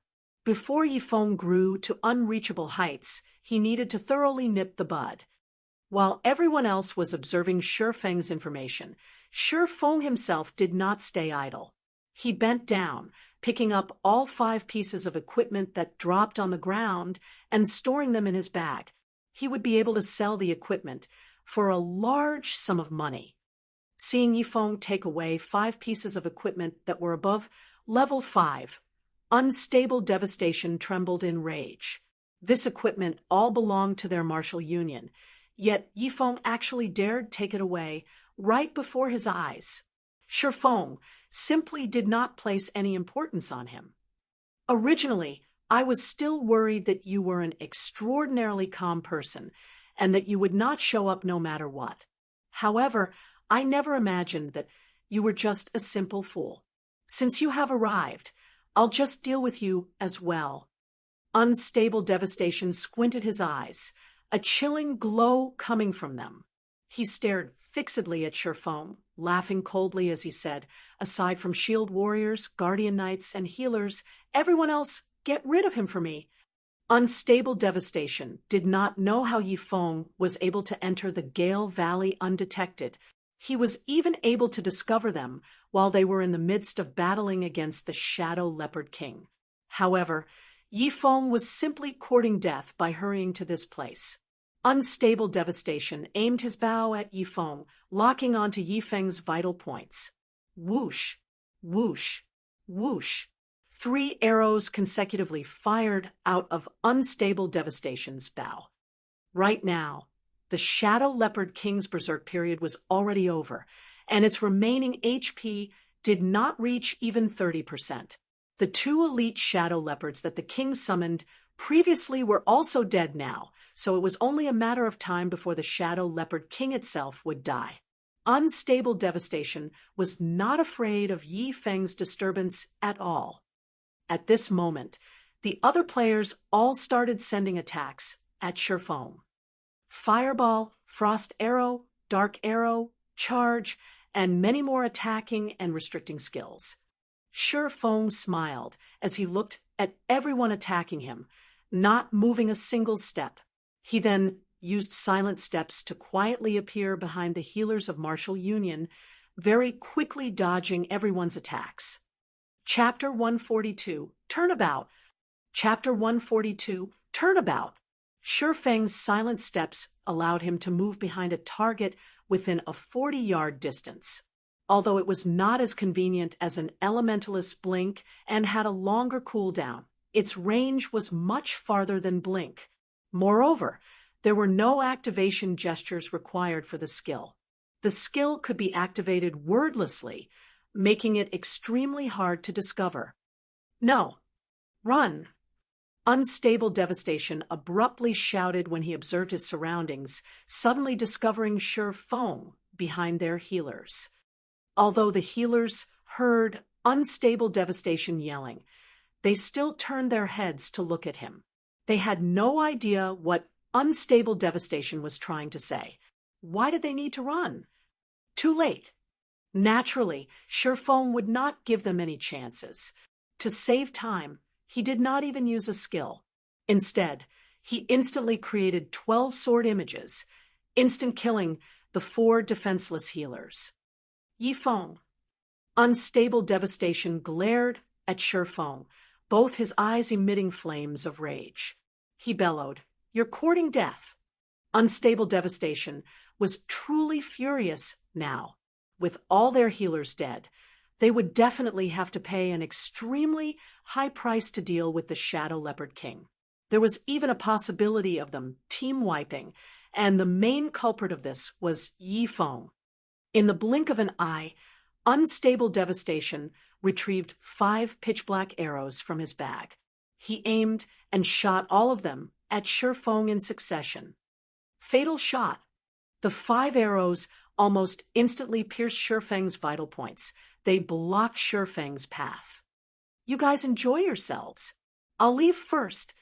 After killing all of the healers, Sherfong revealed a faint smile at the arrows flying towards him. He dared not stay any longer. If he fell under the restricting skills of other classes, he would end tragically. It would be better for him to depart now and observe the tigers battle each other. Hence, Sherfong activated Windwalk, leaving behind an afterimage as he disappeared towards the forest. In the end, the 5 arrows only sliced through the afterimage Sherfong left behind. Although the players from Martial Union tried to chase after Sherfong, his speed was just too fast for them. After he entered the forest, they could no longer find any trace of him. Abominable. Watching Sherfong escape, Unstable Devastation's expression turned indignant, his fists tightening. "Boss Unstable, Are we still giving chase? An assassin carefully asked. Unstable Devastation shook his head. Dismal, no. With all their healers dead, if they were to simultaneously search for Feng while they battled the Shadow Leopard King, there would only be one ending for them: a complete team wipe that would even allow Feng to reap the benefits. Just the battle prowess Feng displayed was enough to give Unstable Devastation a headache. If he sent only a single party to chase Feng, it would be no different than serving them up on a silver platter. Without a full team, they would have no way of dealing with Feng. Moreover, if Feng used that extraordinary speed of his to engage in a getaway battle, a single team would not be enough to deal with him. If they rushed into the forest to chase after Feng, he would simply pick them off, one by one, while they would be completely helpless. Everyone retreat. Don't bother with the Shadow Leopard King anymore, and prepare for an ambush by Feng. Notify the other teams, and tell them to gather here immediately. If he thinks he can take advantage of me, he should think again. Unstable Devastation said in a calm tone. He suppressed his anger, calming his excited heart. The Shadow Leopard King still had 20% of its HP remaining, and they would need to throw away a lot of lives to kill it. Although it was unfortunate to give up on the Shadow Leopard King, Unstable Devastation did not believe that Feng would not return to take advantage of the injured. Not only could he get rid of them this way, but he could also obtain the loot from the Shadow Leopard King. Killing two birds with one stone, who wouldn't go for such a good deal? Thinking up to this point, Unstable Devastation decided to give up on the Shadow Leopard King. Instead of letting Feng gain an advantage, he would rather give up. That way, neither side would gain anything. Right now, the Shadow Leopard King still had 20% of its HP remaining. Even if Feng wanted to kill it, it would be impossible. If he tried, they might benefit from it. Not only would they get to kill Feng, but Feng would also have reduced the Shadow Leopard King's HP even further. If Feng did not intend to deal with the Shadow Leopard King, that too would be fine. As long as their other forces arrive, the Shadow Leopard King would still belong to Martial Union. At that time, Feng could only watch from the side. With Unstable Devastation's command, the members of Martial Union could only helplessly retreat, giving up a good chance to kill the Shadow Leopard King. However, before the players from Martial Union could properly retreat, the Shadow Leopard King suddenly let out a fierce roar. It summoned forth two elite Shadow Leopards once more to chase after them. As Martial Union's players retreated and the Shadow Leopards pursued them, they discovered a peculiar matter. The Shadow Leopard King did not seem to intend to give up the chase whatsoever. It had killed many other players and even decimated most of a Shield Warrior's HP. Boss Unstable, the Shadow Leopard King is faster than us, and it is still chasing after us. If this continues, it will wipe us out sooner or later. What do we do now? An elementalist beside Unstable Devastation asked worriedly. I can see that. I don't need you to remind me. Unstable Devastation said in a huff. Unstable Devastation suffered a massive headache over the incessant pursuit by the Shadow Leopard King. If he had known earlier, he would have chosen to kill the Shadow Leopard King instead. He truly did not think that this Shadow Leopard King would bear a grudge, refusing to give up. They could not escape, even if they wanted to now. Moreover, more members were dying in the chase than in the fight. Notify the other teams to hurry. We'll delay the Shadow Leopard King while we move toward the meeting point, and look out for ambushes. Helpless about the situation, Unstable Devastation could only think of this plan. Meanwhile, hidden within the forest, Feng witnessed this scene with perfect clarity. Although Unstable Devastation's decision was an intelligent one, he could not outdo Feng. Feng had long since known that the Shadow Leopard King would ceaselessly chase after Martial Union. Otherwise, he would not have chosen to depart. He was merely awaiting the perfect chance to take action. After God's domain evolved, the range of monsters' activity had also greatly increased. For chieftain-ranked monsters such as the Shadow Leopard King, its range of activity might even encompass a large half of the entire Gale Valley, unless everyone from Martial Union left the Gale Valley or they entered the core area of the Gale Valley. The Shadow Leopard King would not let them get away. As time slowly passed, the number of players the Shadow Leopard King killed grew higher and higher. However, it only had 10% HP remaining now. Meanwhile, Martial Union's previous 50-man team had only 16 players remaining. One could not help but admit that the losses they suffered were incomparably bitter. Are they still not here? Unstable Devastation paid attention to the surrounding movements as he attacked the Shadow Leopard King, his heart filled with wariness for Sure Feng's ambush. Now that the Shadow Leopard King had less than 10% HP remaining, it was definitely an opportune time for Sure Feng to launch an ambush. Hence, Unstable Devastation's expression turned exceptionally grave. Boss Unstable, they said that they are only 10 minutes away. 10 minutes? Why don't you tell them to go die instead? Unstable Devastation cursed. This was a crucial moment. The Shadow Leopard King in front of them was about to die, and Sure Feng would appear at any given moment. If they waited for another 10 minutes, the Shadow Leopard King would already be dead. He truly regretted not bringing more players with him. Now, Sure Feng, who was hiding in a dark corner, possessed the advantage of initiative, while they were completely helpless against him. It was truly depressing. After a period, the Shadow Leopard King's HP fell below 2%. However, there were still no signs of Sure Feng's assault, causing Unstable Devastation to become incomparably excited. Everyone surround the Shadow Leopard King and focus all firepower on it. It is about to die, so look out for Yifeng. Unstable Devastation said with a loud laugh. If Sure Feng had appeared sometime earlier, there was an 80% chance of them team-wiping, now that the Shadow Leopard King was about to die. However, even if Sure Feng dared to show himself, Unstable Devastation was confident at holding him at bay, allowing his teammates to kill the Shadow Leopard King. Finally, the Shadow Leopard King's HP fell below 200 points. As long as Martial Union sent 2 more rounds of attacks at it, they would kill the Shadow Leopard King. Ha ha ha! The Shadow Leopard King is mine. Unstable Devastation used Power Shot. He had long since accumulated his power to the maximum amount, and a single arrow could deal over -100 damage to the Shadow Leopard King. Shoo! The arrow whistled through the air, flying towards the Shadow Leopard King's weak point. At this moment, Sure Feng suddenly appeared, without a sound, behind the Shadow Leopard King. He sent a chop slashing down on the monster, causing -332 damage, killing the Shadow Leopard King. Meanwhile, Unstable Devastation's arrow merely shot the Shadow Leopard King's corpse.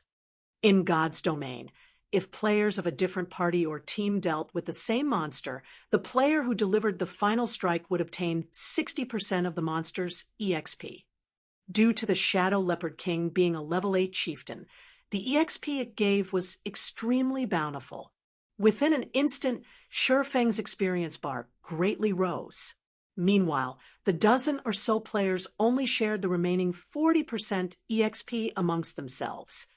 Immediately after the Shadow Leopard King died, it dropped a large pile of items. There were over 10 items, and it was one of the rarely seen mammoth drops. Get rid of him! Unstable Devastation bellowed, his eyes bulging. Immediately, more than a dozen players surrounded Sure Feng, giving him no chances to escape. Each and every one of them used their restricting skills on Sure Feng. Sure Feng paid no attention to them as he activated Defensive Blade. He then frantically picked up the drops. Streaks of magic struck Shifeng's body, one after another, but they were all blocked by defensive blade. In the blink of an eye, Shifeng had picked up 9 pieces of the loot. Among them was even an item that gave off a dazzling black glow. A single look, and one could immediately tell that the item was nothing ordinary. It was definitely priceless. Seeing that the charges of the defensive blade were about to run out completely, he immediately swapped places, with his doppelganger located deep within the forest. He instantly escaped from Martial Union's encirclement, while his doppelganger received attacks from all directions, until the moment the doppelganger died. It managed to kill another 5 members of Martial Union, including a level 9 Elementalist branch leader. When Unstable Devastation discovered that the Shifeng they killed was only a doppelganger, he truly exploded. "Yifeng, just you wait." Unstable Devastation's bellow resounded throughout the forest. He had spent so much effort and had lost so much, yet in the end, all he did was pave the way for Shifeng. Even if Unstable Devastation wanted to calm down, he could not. He swore that he would definitely kill Shifeng back to level 0. Meanwhile, in a tree a short distance away, both Fire Dance and Water Buffalo had witnessed the entire scene from start to end. After they witnessed a team, composed of 50 elite players, fall into such a state, they were both utterly dumbfounded. Only now did Fire Dance and Water Buffalo know that there was actually such a battle style in God's domain. Chapter 143, Shadow's Blessing. Chapter 143, Shadow's Blessing. While Fire Dance and Water Buffalo were both inwardly shocked, a deep voice came from behind them. "Why haven't you guys left yet?" The voice startled them both. They hurriedly jumped, spinning around to dodge while unsheathing their weapons. They stared at the figure that had appeared behind them. "Big Brother Yifeng." Fire Dance let out a sigh of relief after identifying the newcomer. She pulled back her dagger and returned it to its sheath at her waist. The men from Martial Union were all over Gale Valley. If a battle were to occur, they would immediately call to their companions, and there would be no end to the enemies that Fire Dance needed to kill. "We came to help. Martial Union has killed so many of our companions. We must take revenge." Fire Dance's eyes turned cold as she spoke about Martial Union. "I wish to form a large team to enter large-scale dungeons in the future. I wonder if you all would be interested in joining?" Shifeng felt that Fire Dance had great talent. Moreover, Fire Dance and the others were all independent players that did not belong to any guilds. If he could rope them in and form his own team, it would be a great benefit to his Zero-Wing workshop. Fire Dance was slightly hesitant after hearing Shifeng's proposal. Water Buffalo also turned taciturn. "Do you guys already have your own large team?" Shifeng inwardly lamented. After entering White River City, there would be many large-scale dungeons. They were the main source of equipment, materials, and many other resources. If an independent player wished to obtain good equipment, they needed to raid these large-scale dungeons. Moreover, if a guild wished to level up, conquering large-scale dungeons was a must. Hence, if one wanted to develop at all in God's domain, conquering large-scale dungeons was one of the necessary conditions. However, it was extremely difficult for independent players to form a large team capable of raiding a large-scale dungeon. The most common large-scale dungeons were all 50-man dungeons, while there were even some 100-man dungeons available. Gathering so many players was a near impossible task, not to mention whether the entire team possessed sufficient strength. Just the degree of trust and the distribution of equipment would be a huge hurdle. In this, however, the elite teams of guilds and large-scale workshops had it much easier. "No, we don't have our own large team. Our team currently only consists of players who prioritizes amusement and don't really care much about other matters. Could you give me some time?" Fire Dance explained. In reality, she, too, wished to develop in God's domain properly. In spite of that, the majority of the players in her current team were not too keen on raiding dungeons. They only wished to play casually. If they joined a large team, they would definitely experience certain constraints and would not be willing to join. All right. In any case, there is still time. Let's add each other as friends then. When you've made your decision, you can contact me at any time.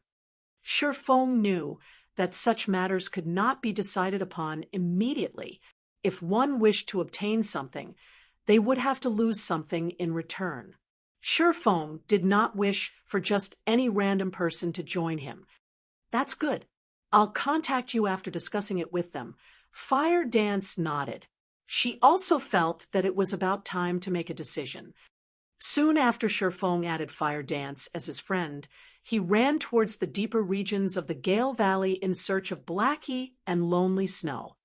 On his way there, in order to avoid Martial Union's patrols, Shifeng hid in the treetops and waited for the players of Martial Union to move past.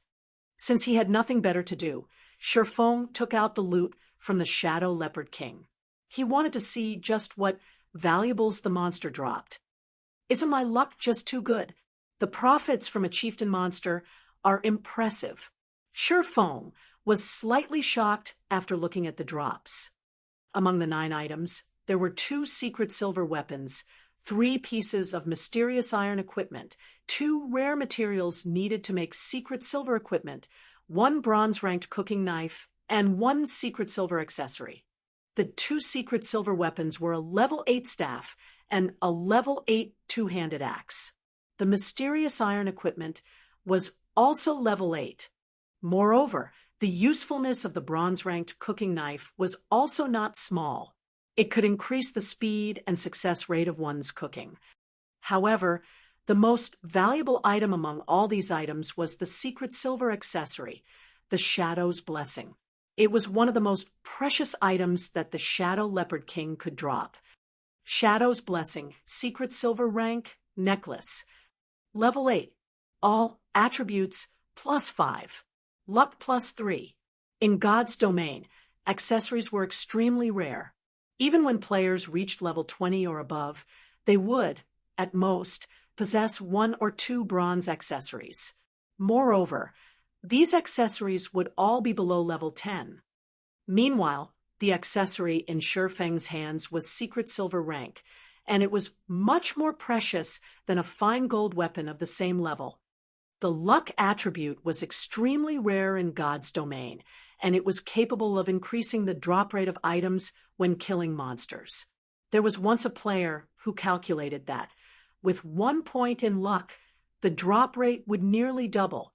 However, the higher a person's luck was, the less effective every additional point would be.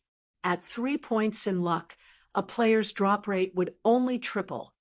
Besides that, the luck attribute also held a great effect for lifestyle classes, so its value would never depreciate.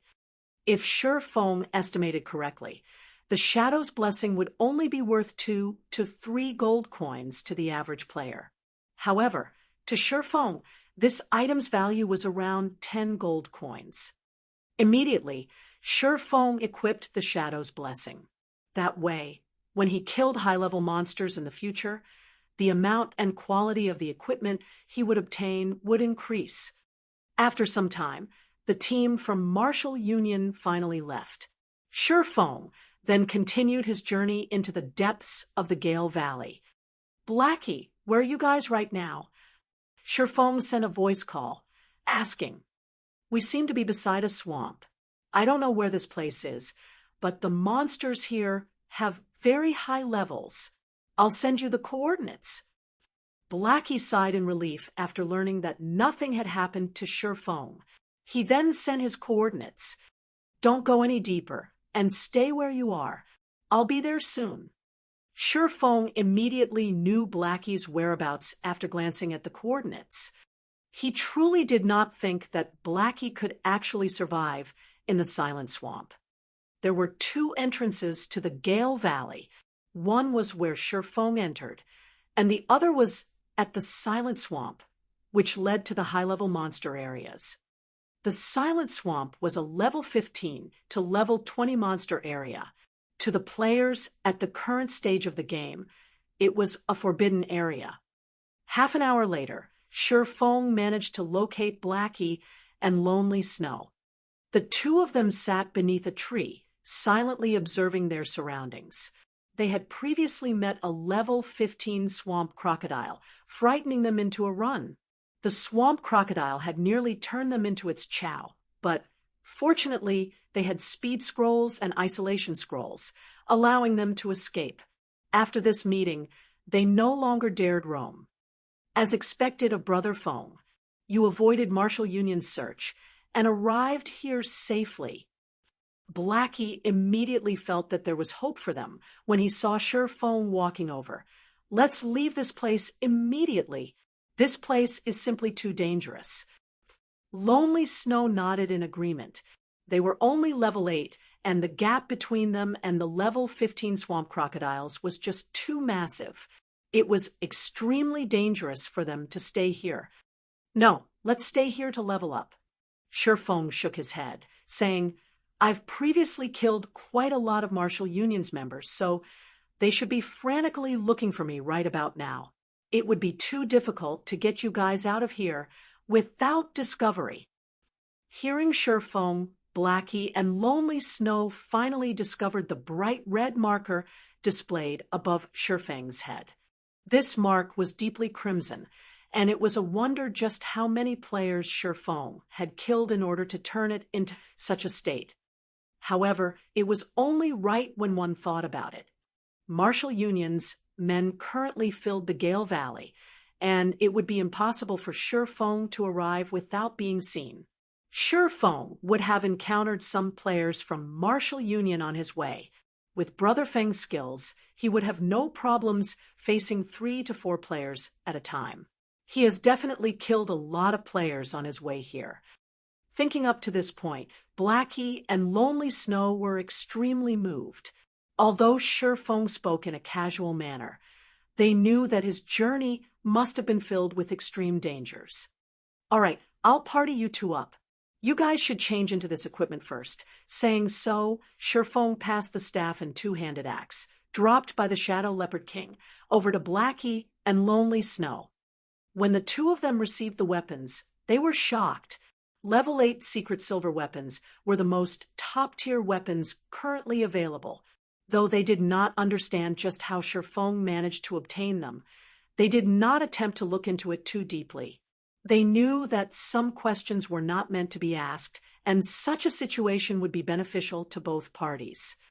After partying up, Blackie was immediately startled when he looked at Feng's level. He asked, voice trembling, Brother Feng, you're level 10 already? They reached level 8 after continuously grinding monsters and leveling up in Gale Valley. Even if their levels were not the highest amongst all the players throughout God's domain, they were still considered close to the top. However, after not meeting for only a few days, Feng had left them behind by 2 levels. Such a leveling speed was simply frightening. Chapter 144, Forming a Party. Chapter 144, Forming a Party. In regards to Blackie's and Lonely Snow's shock, Feng merely nodded in reply. Brother Feng, your leveling speed is just too fast. The highest leveled player I've previously met was only level 9. Right now, there might not be another who has reached level 10 in the entire White River City. Moreover, since there has not been any information on the official website stating that a player has reached level 10 and entered a city, this means that there are no players who have reached level 10 at all. Brother Feng, now that you've level 10, you are definitely the top player in all of Starmoon Kingdom. Blackie was incomparably excited. Only high-leveled players would know how hard it was to go from level 8 to level 9, not to mention rising from level 9 to level 10. The difference in EXP required was at least several times higher. Right now, Feng was far ahead of everyone else. If the players from Martial Union found out about this, Their intestines would turn green with regret. Every gamer knew that once you got ahead, you stayed ahead. The small gap during the initial period of the game would only grow wider later on. As long as Shifeng slowly expanded his advantages, little by little, he would sooner or later cause the players from Martial Union to tremble in fear.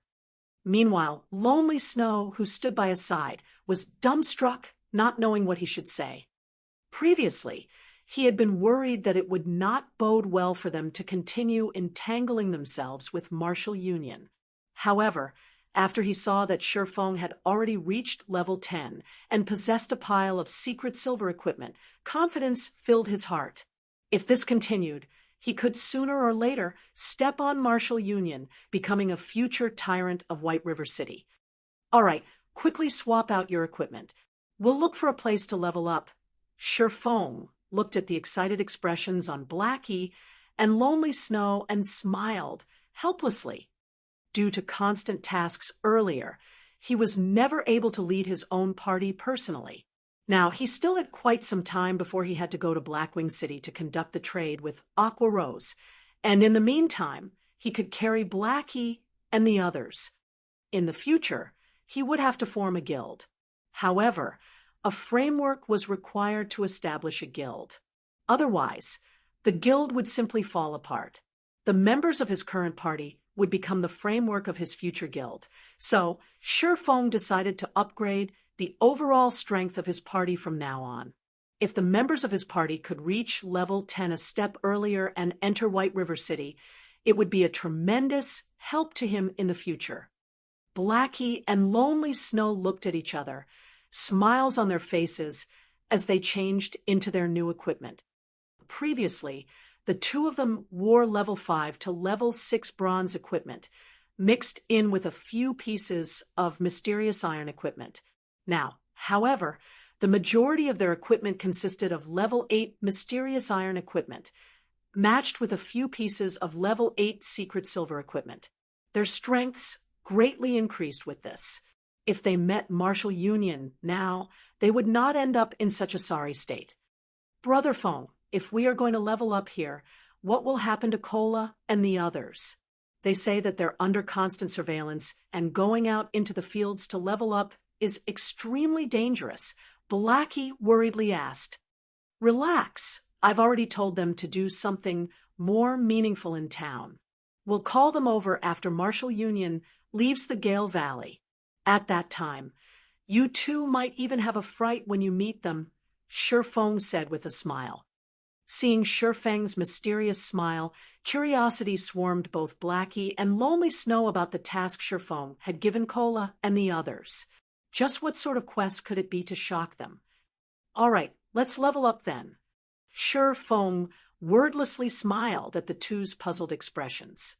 In actuality, having Martial Union focus on Cola and the others was not a bad thing at all. Before, while they had been busy leveling up, Shifeng stopped them from completing the quest. Now that they couldn't out and level up, they could give the quest a try. If Cola and the others could truly complete it, he would be able to carry out his plan with much less effort and more confidence. Although the Silent Swamp was a level 15 to level 20 monster area, the outer edge of the swamp was only a level 15 monster area, while the inner regions were level 16 to level 18 monster areas. Level 20 monsters would only appear in the core region of the swamp. With the Abyssal Blade, Shifeng could reduce the level suppression by 5 levels, making the outer region a perfect fit. Let's go there and take a look. Looking at the system's map, Shifeng pointed to the bubbling black pool of water in the distance. Although Blackie and Lonely Snow did not voice out about it, they were overcome with worry. After all, level 15 monsters own this place. Even if they received an upgrade to their equipment and could challenge level 10 common monsters without much of a problem, level 15 monsters would still annihilate them. Just as Shifeng and the others set foot beside the black-colored pool, a mass of bubbles broke out across the surface. A pair of black, shiny eyes surfaced from the pool, staring at Shifeng's party from a distance. "Brother Feng, I don't think this place is safe. Look, a large pair of eyes are watching us from over there." Blackie looked at the fist-sized eyeballs, anxiety gripping his heart. He definitely did not think that the monster hidden in the water was common. While Blackie spoke, the monster in the pool surfaced, its gigantic figure slowly revealing itself to the party. Steel-skinned hippo, elite rank, level 15, HP 6,000/6000. "Brother Feng, let's leave. That's a level 15 elite. If it chases us, we'll suffer the consequences." Blackie panicked as he watched the steel-skinned hippo closing in on them. Naturally, Feng knew that Blackie and Lonely Snow could not contend with a level 15 monster, not to mention an elite. However, Feng had his own strategies for dealing with monsters with special weaknesses, and the steel-skinned hippo belonged to this category. After the evolution of God's domain, everything in the game became more realistic. The weaknesses of these hippo-type monsters also increased as a result. As long as players could find a way to deal with said weaknesses, these monsters would be very easy to deal with. Shortly after the steel-skinned hippo revealed itself, another group of swamp hippos surfaced in the black-colored pool. There were over 20 of these swamp hippos. Swamp hippo, common rank, level 15, HP 2,000/2000. Watching these hippos leave the pool, so overbearingly rushing towards them, Feng took out an isolation scroll from his bag. He then softly said, "You guys use an isolation scroll as well." Hearing Feng's order, Blackie and Lonely Snow immediately took out their own isolation scrolls. The isolation scroll was only effective against monsters up to level 15. When used, the scroll greatly reduced the user's presence, turning them half-transparent for half an hour. After the two of them used the isolation scrolls, they discovered that the hippos had suddenly stopped their movements, looking around in confusion. It was as if they had become invisible to these hippos. Hippos have very bad vision, and they cannot see clearly beyond a certain distance. After using the isolation scrolls, our bodies are close to transparent, so they cannot see us, Feng explained. "Blackie, use your dark arrows to attack the steel-skinned hippo, but pay attention to maintain a distance of at least 25 yards. It won't see you that way." Blackie came to a realization after listening to Feng's explanation. He immediately tried Feng's instructions. A dark arrow flew from Blackie, striking the steel-skinned hippo that was dozing off. Damage of -24 points appeared above the elite hippo. Although the damage was minuscule, it was enough to send the steel-skinned hippo into a flying rage. The elite immediately spun towards the source of the dark arrow. However, it failed to discover even a single person in that direction. It took several steps forward, but still failed to discover anybody. Just when it was about to return to the pool of water, another dark arrow struck its body. The steel-skinned hippo was truly enraged now. Letting out an intense snort, it abruptly charged towards the direction the dark arrow originated from. However, after rushing forward over 10 yards, it still could not find the enemy who attacked it. The steel-skinned hippo started to turn in circles in confusion. Blackie watched the stupid-looking steel-skinned hippo in the distance, inwardly laughing at it. He continuously sent dark arrows at his target, and with each consecutive arrow, he slowly lured it away from the group of swamp hippos. At this moment, only level 15 swamp hippos occupied the pool. Feng silently closed in on them. After closing a distance of 20 yards, the swamp hippos finally discovered Feng. Immediately, they all parted from the pool.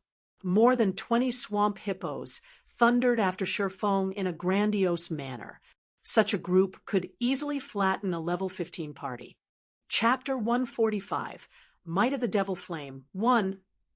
Chapter 145, Might of the Devil Flame, 1. The swamp hippos were each the size of a small car. When over 20 of them charged forward, it was like being run over by 20 cars going full speed. The earth trembled under the combined weight of the swamp hippos. Their imposing aura surged forth, instilling shock and awe into all observers. In the distance, Lonely Snow, who observed this scene, wore a nervous expression. He tightly gripped the secret silver ranked gray tax in his hands. He wondered just what their party leader, Feng, intended to do. This was a group of over 20 level 15 swamp hippos. Not only did these monsters possess thick hides and sturdy muscles, but they also possessed 2,000 HP each. Just judging by how the earth trembled with each step, one could easily tell just how powerful these swamp hippos were. If that kind of body plowed into Feng, the consequences would be unimaginable. However, Feng remained extraordinarily calm as he silently awaited the arrival of the swamp hippos. 15 yards, 10 yards, 5 yards. Just as the swamp hippos were right before him, Feng finally took action. As Feng raised the pitch-black abyssal blade, it released a chilling glow. Green arcs of electricity abruptly appeared on the blade, producing crackling sounds. Feng then slashed down, the abyssal blade pointing at the incoming swamp hippos. Thundering flash. 3 electric arcs chained towards the swamp hippos, one after another. When the swamp hippos leading the charge noticed these arcs of electricity moving towards them, their bodies instinctively trembled. Though they tried to halt their feet to dodge these electric arcs, the swamp hippos at the back crashed into them. As a result, none of them managed to dodge the incoming attack. In the end, they received all 3 hits. After the electric arcs flashed by, the squealing of pigs at slaughter filled the surrounding space. The smell of something burning also filled the air. A series of damages appeared above the 20-plus swamp hippos, creating a dazzling sight. Every swamp hippo received frightening damages of minus 356, minus 481, and minus 648. Some even received critical hits, suffering damages of over minus 1,000 points, their HPs immediately falling to 0. The remaining dozen or so swamp hippos were burnt black. Their HP bars also dropped to dangerous levels, turning a bloody red color. Moreover, a debuff icon appeared beside their HP bars, damage amplification. All damage received increased by 20% for 20 seconds. Immediately, fear surfaced on the faces of all the surviving swamp hippos. They all wished to scatter and escape. Feng gave them no chance whatsoever. With a sudden leap, Feng jumped into the airspace above these swamp hippos. He raised the silver lake, the sword giving off a faint blue glow as it carried with it the power of thunder and fire. Feng loosed a thunder flame explosion in the midst of the swamp hippos, thunder and fire exploding outwards, devouring every single swamp hippo. With the damage amplification effect, this attack of Feng's caused over minus 900 damage on the swamp hippo, instantly killing every single one of them. The gigantic figures of the 20-plus swamp hippos fell to the ground with a loud boom, shaking and trembling the earth.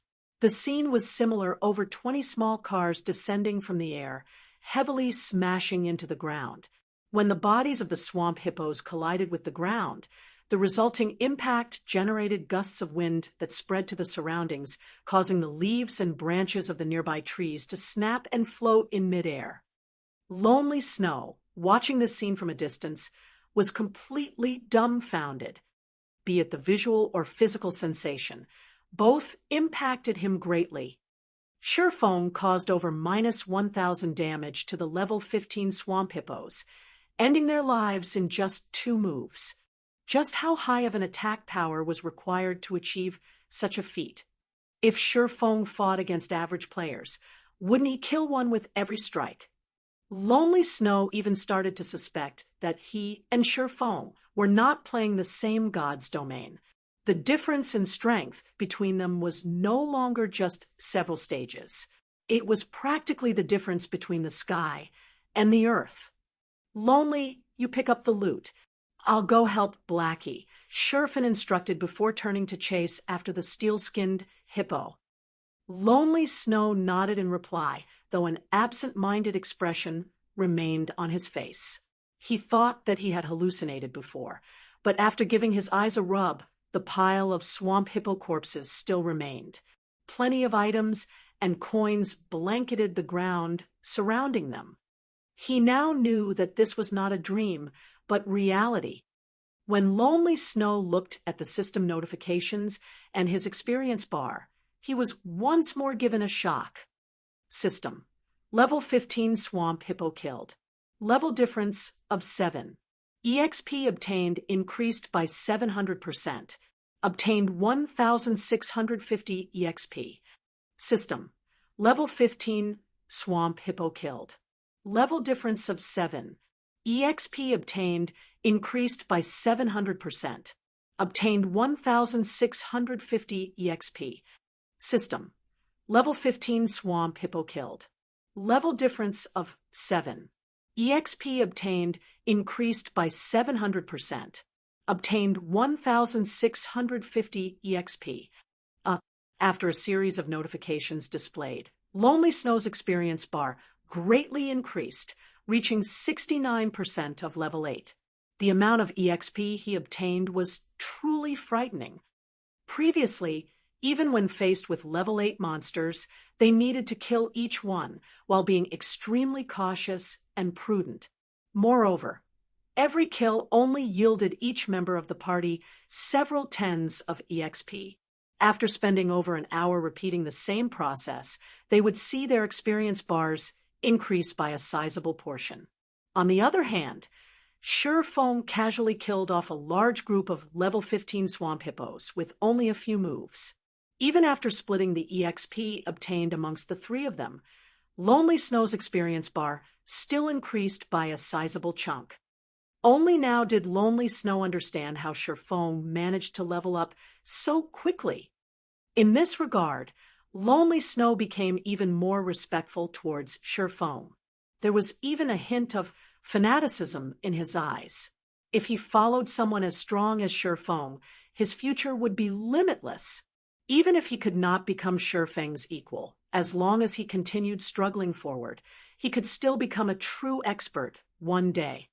On the other side, Blackie was still toying around with the steel-skinned hippo, continuously decreasing the elite hippo's HP.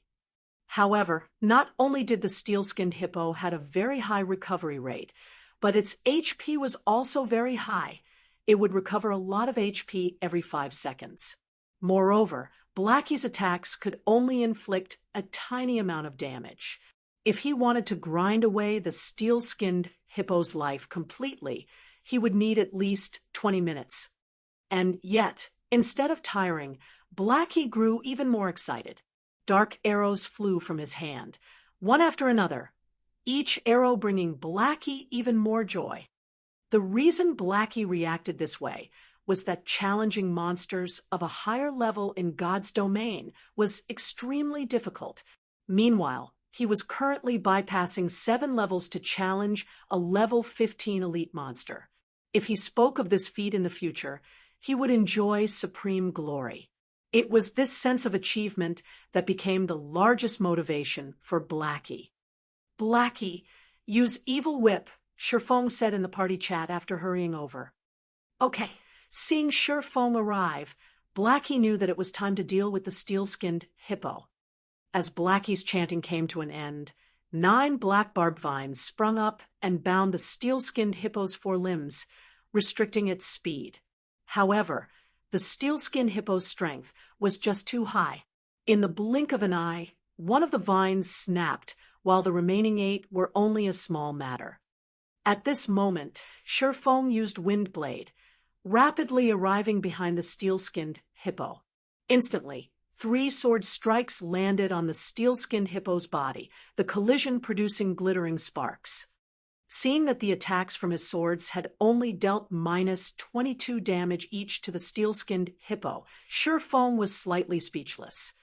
It was as expected of the steel-skinned hippo. Its physical defense was truly frightening. It also possessed its innate steel skin, reducing all physical damage it received by 70%. If even Shifeng could only cause slightly over 20 damage to the steel-skinned hippo, a normal physical damage dealer would most likely cause 2 or 3 damage. This rate of damage certainly could not contend with the steel-skinned hippo's regeneration speed. Shifeng's attacks had yet to end. He immediately followed up with a thundering flash, the 3 electric arcs causing -125, -160, and -211 damage. The steel-skinned hippo was instantly enraged. It spun around, charging at Shifeng. However, with the thorny vines restricting it, the steel-skinned hippo's turning speed was slowed. This situation gave Shifeng the chance to evade its charge easily. Shifeng continued with a series of attacks on the steel-skinned hippo, using one skill after another. However, the damages his attacks managed to cause were generally very low. Ayo! Enraged, the steel-skinned hippo abruptly jumped. It intended to use War Stomp. War Stomp was Hippo's killing move. When used, the skill would cause all enemies within a 15-yard radius to enter a fainted state for 5 seconds. Reacting quickly, Shifeng immediately cast Abyssal Bind on the steel-skinned hippo. The hippo's movements immediately halted, and its War Stomp cancelled. Originally, Shifeng did not think that there would be any issues. However, a chilling sensation pervaded his entire body, preventing him from moving a muscle. All of his skills were unusable. This is the Tier 1 magic, Death's Lock. Shifeng was astonished. With his many years of experience, he immediately knew what sort of attack struck him. This was definitely not a move of the steel-skinned hippo. Not bad. This is something that I specifically prepared just for you. You can be at ease and be on your way. A black figure suddenly appeared behind Shifeng. This figure was precisely the absolute heaven the expert assassin Shifeng had met before. In the same moment absolute heaven revealed himself, the silver dagger in his hand sunk into Shifeng's back. Absolute heaven's ambush instantly caused -357 damage. Chapter 146, Might of the Devil Flame, 2. Chapter 146, Might of the Devil Flame, 2. A single ambush instantly devoured 1/4 of Shifeng's HP. Blackie, who stood at a distance, was dumbfounded by this scene. He did not understand why an assassin suddenly appeared here and attacked Shifeng. Although he wished to help Shifeng, time was needed to cast his spells. Moreover, all his restricting skills were already in use on the steel-skinned hippo. He could only helplessly watch as the scene unfolded. The only thing Blackie could do now was to chant and attack with his dark arrows. Such high damage. Watching his HP abruptly decrease by a large portion, Shifeng was inwardly shocked. Previously, when Shifeng faced the level 9 Berserker, 5 rats, the maximum damage Shifeng received was only slightly over -100 damage. Yet one of Absolute Heaven's ambushes caused over -300 damage. Compared to 5 rats, Absolute Heaven's attack power was much stronger. Assassins had very fast attack speeds, so generally their attack damage could not compete with that of a Berserker's. However, they could complement their low attack damage with the number of attacks they could dish out, to say nothing of Absolute Heaven's attack damage, which far exceeded that of the Berserker 5 rats. If an assassin could deal the same amount of damage as a Berserker with each attack, their total output would be at least double or triple that of a Berserker's. In the case of Absolute Heaven, his total output would be 3 to 4 times that of 5 rats. Although Shifeng was shocked Absolute Heaven was similarly shocked. When he had used his ambush on an MT who possessed a complete bronze set equipment and was the same level, the attack stole at least 2/3 of the MT's HP. Now, however, he only managed to remove 1/4 of Shifeng's HP. Compared to those well-equipped MTs, Shifeng's defense and HP far exceeded them. Die! Absolute Heaven's hands twisted, a streak of silver swiping across Shifeng's neck. Simultaneously, his other dagger stabbed into Shifeng's back once more. Garrote! Backstab! Although Absolute Heaven was shocked, an assassin's explosive power did not lie in just the first strike, but a burst of continuous skills. From the moment Shifeng appeared in the Gale Valley to the moment Shifeng began kill-stealing the Shadow Leopard King, he had constantly trailed after Shifeng. He had silently waited for the best moment to attack Shifeng. He knew that Shifeng was extremely powerful, so he needed to wait for the moment when Shifeng was the most vulnerable. Only when Shifeng did not possess any skills would he have a chance at getting rid of him. However, he never found the perfect time to strike. However, his patience had finally paid off. While battling the steel-skinned hippo, Shifeng finally revealed a weak point. However, in order to guard against the unexpected, he unhesitatingly decided to use the Death's Lock scroll he had bought at an extremely high price. He bought this scroll precisely for this sort of situation. Death's Lock disables all skills of the target, temporarily preventing the target from using any skills. Target's movement will also be disabled. Duration of 6 seconds. Although Shifeng had high defense and HP, a 6-second burst was enough to kill Shifeng. In such close quarters, Shifeng could clearly feel the 2 incoming daggers.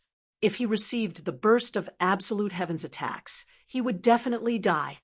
At the moment of life and death, Shifeng activated Phantom Kill, immediately swapping positions with his doppelganger. The Death's Lock could only seal the skills a player had learned. However, it would not affect the skills attached to equipment. Just after swapping positions, Absolute Heaven's 2 daggers immediately sliced into the doppelganger's body. Bleeding damage of -212 points and a skill damage of -257 points appeared above the doppelganger's head. Absolute Heaven continued with a flurry of attacks. The 2 daggers in his hands assaulted the doppelganger, and 10 streaks of silver light stabbed the doppelganger's vital points. The series of normal attacks, coupled with an assassinate and the poison damage on his daggers, instantly decimated the doppelganger's HP. A doppelganger. Originally, Absolute Heaven drowned in ecstasy at the thought of having killed Shifeng. However, he did not expect that, after all of his effort, what he had killed was only a doppelganger. Absolute Heaven's expression turned grim. He squinted his eyes as he observed his surroundings. Very quickly, he discovered Shifeng a distance away, behind him. He immediately spun, charging towards Shifeng. The Death's Lock had a duration of 6 seconds. Right now, there were 4 seconds remaining. So how could he so easily allow Shifeng to break free from the Death's Lock that he had spent a fortune on? Just as Absolute Heaven arrived before Shifeng, a dark arrow came flying at him. Garbage! I don't have time to deal with you right now. Absolute Heaven ignored Blackie's dark arrow. His dagger aimed straight for Shifeng. Regarding Shifeng's teammates, Absolute Heaven did not place any importance on them at all. As long as he dealt with Shifeng, killing Blackie would be a simple task. Boom! The dark arrow exploded on Absolute Heaven's body. Damage of -221 points appeared above Absolute Heaven's head, removing 1/4 of his HP. Why is this garbage's damage so high? Absolute Heaven's brows slightly wrinkled, inwardly shocked.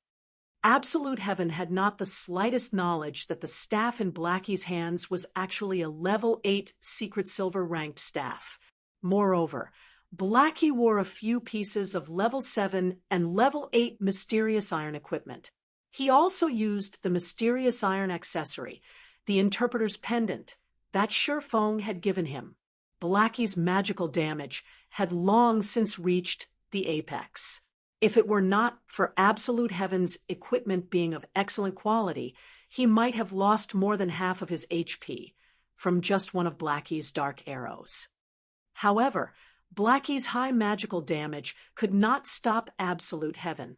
Absolute Heaven still accurately slid his daggers into Shifeng's vital points.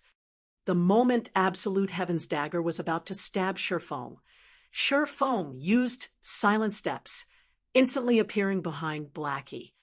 Crap! Seeing Shifeng vanish before him, rage and dismay filled the assassin.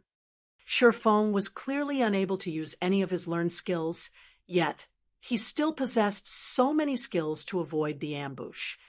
There were over 25 yards between Absolute Heaven and Blackie. If Absolute Heaven ran towards Blackie, he would waste a lot of time.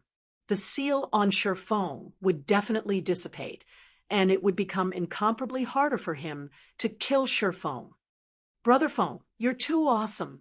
You still managed to escape under such conditions, Blackie said with a smile.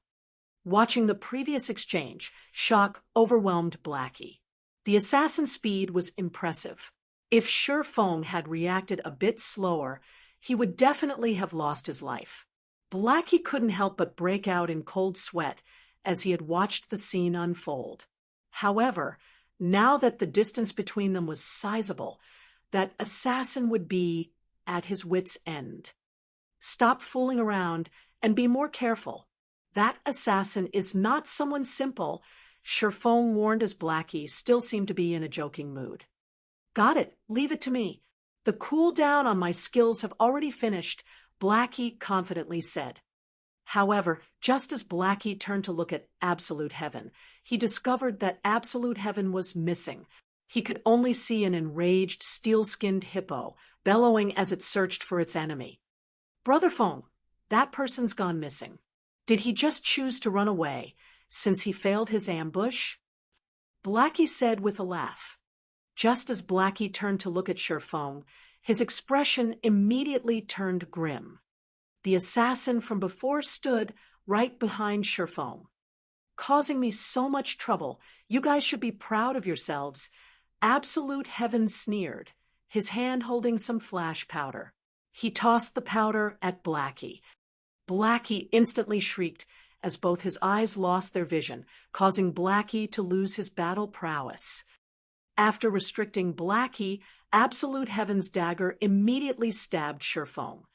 Shifeng did not think that Absolute Heaven could actually learn a high-tier skill like shadow steps.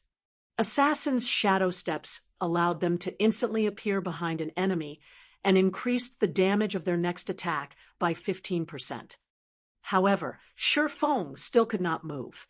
Moreover, he did not have any skills left to avoid Absolute Heaven's attack. He could only grit his teeth as he activated the Silver Moon set equipment's second set effect, the Tier 2 Life Shield. The Tier 2 Life Shield would absorb 60% of the damage Shifeng received, up to a maximum of minus 500 points. It could delay Absolute Heaven for some time. When Absolute Heaven saw the life shield appear on Shifeng, he was momentarily speechless. He did not understand just how Shifeng came to possess so many life-saving skills, using them one after another. However, a single life shield was still not enough to extinguish his determination to kill Shifeng. Immediately, Absolute Heaven brandished his daggers, sending a flurry of attacks at Shifeng like a fierce gale. He used normal attacks, coupled with assassinate, backstab, and many other damaging skills. Pung! Shifeng's life shield quickly shattered and disappeared. Shifeng had less than 500 HP remaining. Die! Absolute Heaven excitedly shouted. Immediately, he placed all 5 skill points that he had held on to into his finishing skill, Eviscerate. With all his might, he prepared to use his most powerful damaging skill. Soon after, Absolute Heaven's dagger swiveled, accurately sailing towards Shifeng's back. Finishing skill, Eviscerate.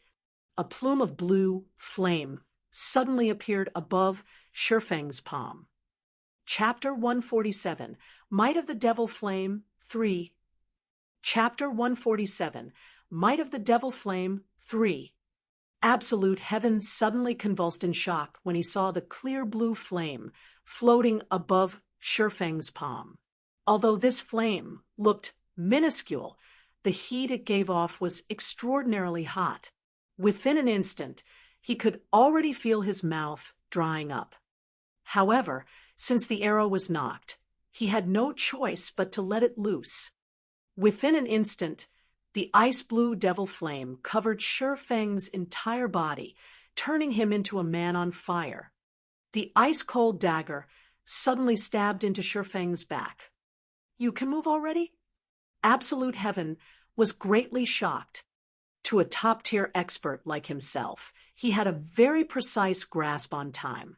At worst, there was only an error of 0.1 seconds. Absolute Heaven clearly felt that the 6-second duration for the Death's Lock had yet to pass.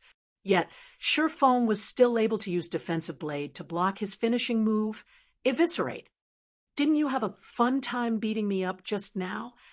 Shifeng revealed a faint smile, coldly saying, "It's my turn now." Wielding the Abyssal Blade, which was covered by a layer of clear blue flames, Shifeng used Chop, and the Abyssal Blade transformed into a blazing streak of light as it struck towards Absolute Heaven. "You have less than 500 HP remaining right now. Do you think you can defeat me?" Absolute Heaven sneered, retaliating.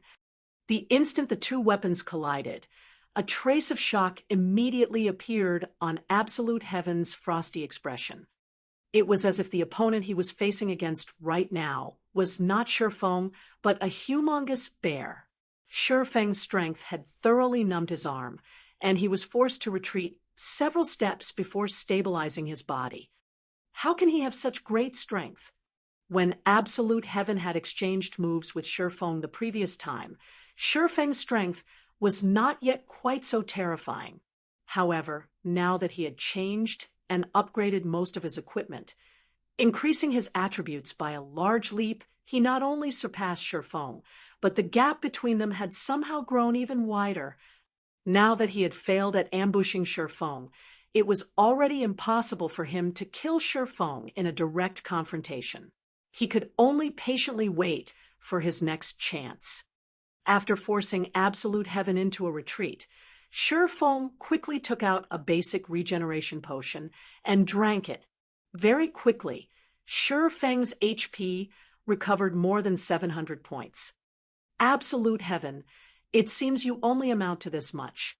You failed to kill me in both of your ambushes, so now it's my turn to get revenge. Don't even think of getting away from me today." Shifeng revealed a calm smile as he looked at Absolute Heaven, who was currently filled with killing intent. He could not help but admire and admit that Absolute Heaven's assassination abilities were very powerful. Not only did Absolute Heaven manage to persevere and track Shifeng to this place, he had even managed to set up an ambush the instant Shifeng relaxed his guard during his battle against the steel-skinned hippo. As a result, Absolute Heaven nearly managed to kill him. Unfortunately, Absolute Heaven did not know that the ice-blue devil flame had strengthened Shifeng's body, slightly reducing the duration of the Death's Lock on him. Otherwise, he would truly be finished. Now that he was back to normal, he used the ice-blue devil flame to aid him. A 20% increase in damage was no laughing matter. "What a joke! You've only managed to live this time, due to luck. I will definitely kill you the next time we meet. As for you wanting to keep me here, you couldn't do it the last time, and you similarly won't be able to do it this time." Absolute Heaven felt that Shifeng was simply too conceited, daring to declare that he could kill him. The rage in his heart burned from Shifeng's words. He inwardly vowed to form a more thorough plan to utterly vanquish Shi Feng the next time. Brother Feng, I'll help. At that moment, Blackie's vision was finally restored. He angrily glared at absolute heaven, prepared to use his evil whip. Shi Feng waved his hand, saying with a laugh, "No need. Against him, I alone am enough." Brother Feng, he is an assassin. He definitely has a lot of life-saving skills. His speed is also very fast. If he manages to escape, what should we do if he comes back to ambush us again? Blackie had seen before an assassin's myriad of escaping skills. If not properly countered, one would be completely helpless against an assassin. Relax, he can't get away. All right then. Since Shi Feng insisted, Blackie could only resolve himself to watch. The reason why Shi Feng voiced out those words was to agitate and provoke absolute heaven. When dealing with experts like absolute heaven, it was not easy to kill them. Dealing with such experts, one first needed to attack them emotionally, provoking them and sending their state of mind into a mess before looking for a chink or weak point. Brat, you sure have a big mouth. I want to see just how you intend to block my path, absolute heaven said with a sneer, rage clouding over his expression. We'll know once we try. Shi Feng revealed a calm smile. He activated Windblade, his body piercing towards absolute heaven. Originally, Shi Feng's speed was already very fast. Now, with Windblade activated, Shi Feng's speed was on a whole nother level. He arrived in front of absolute heaven within an instant, 6 sword images immediately stabbing towards absolute heaven's vital points.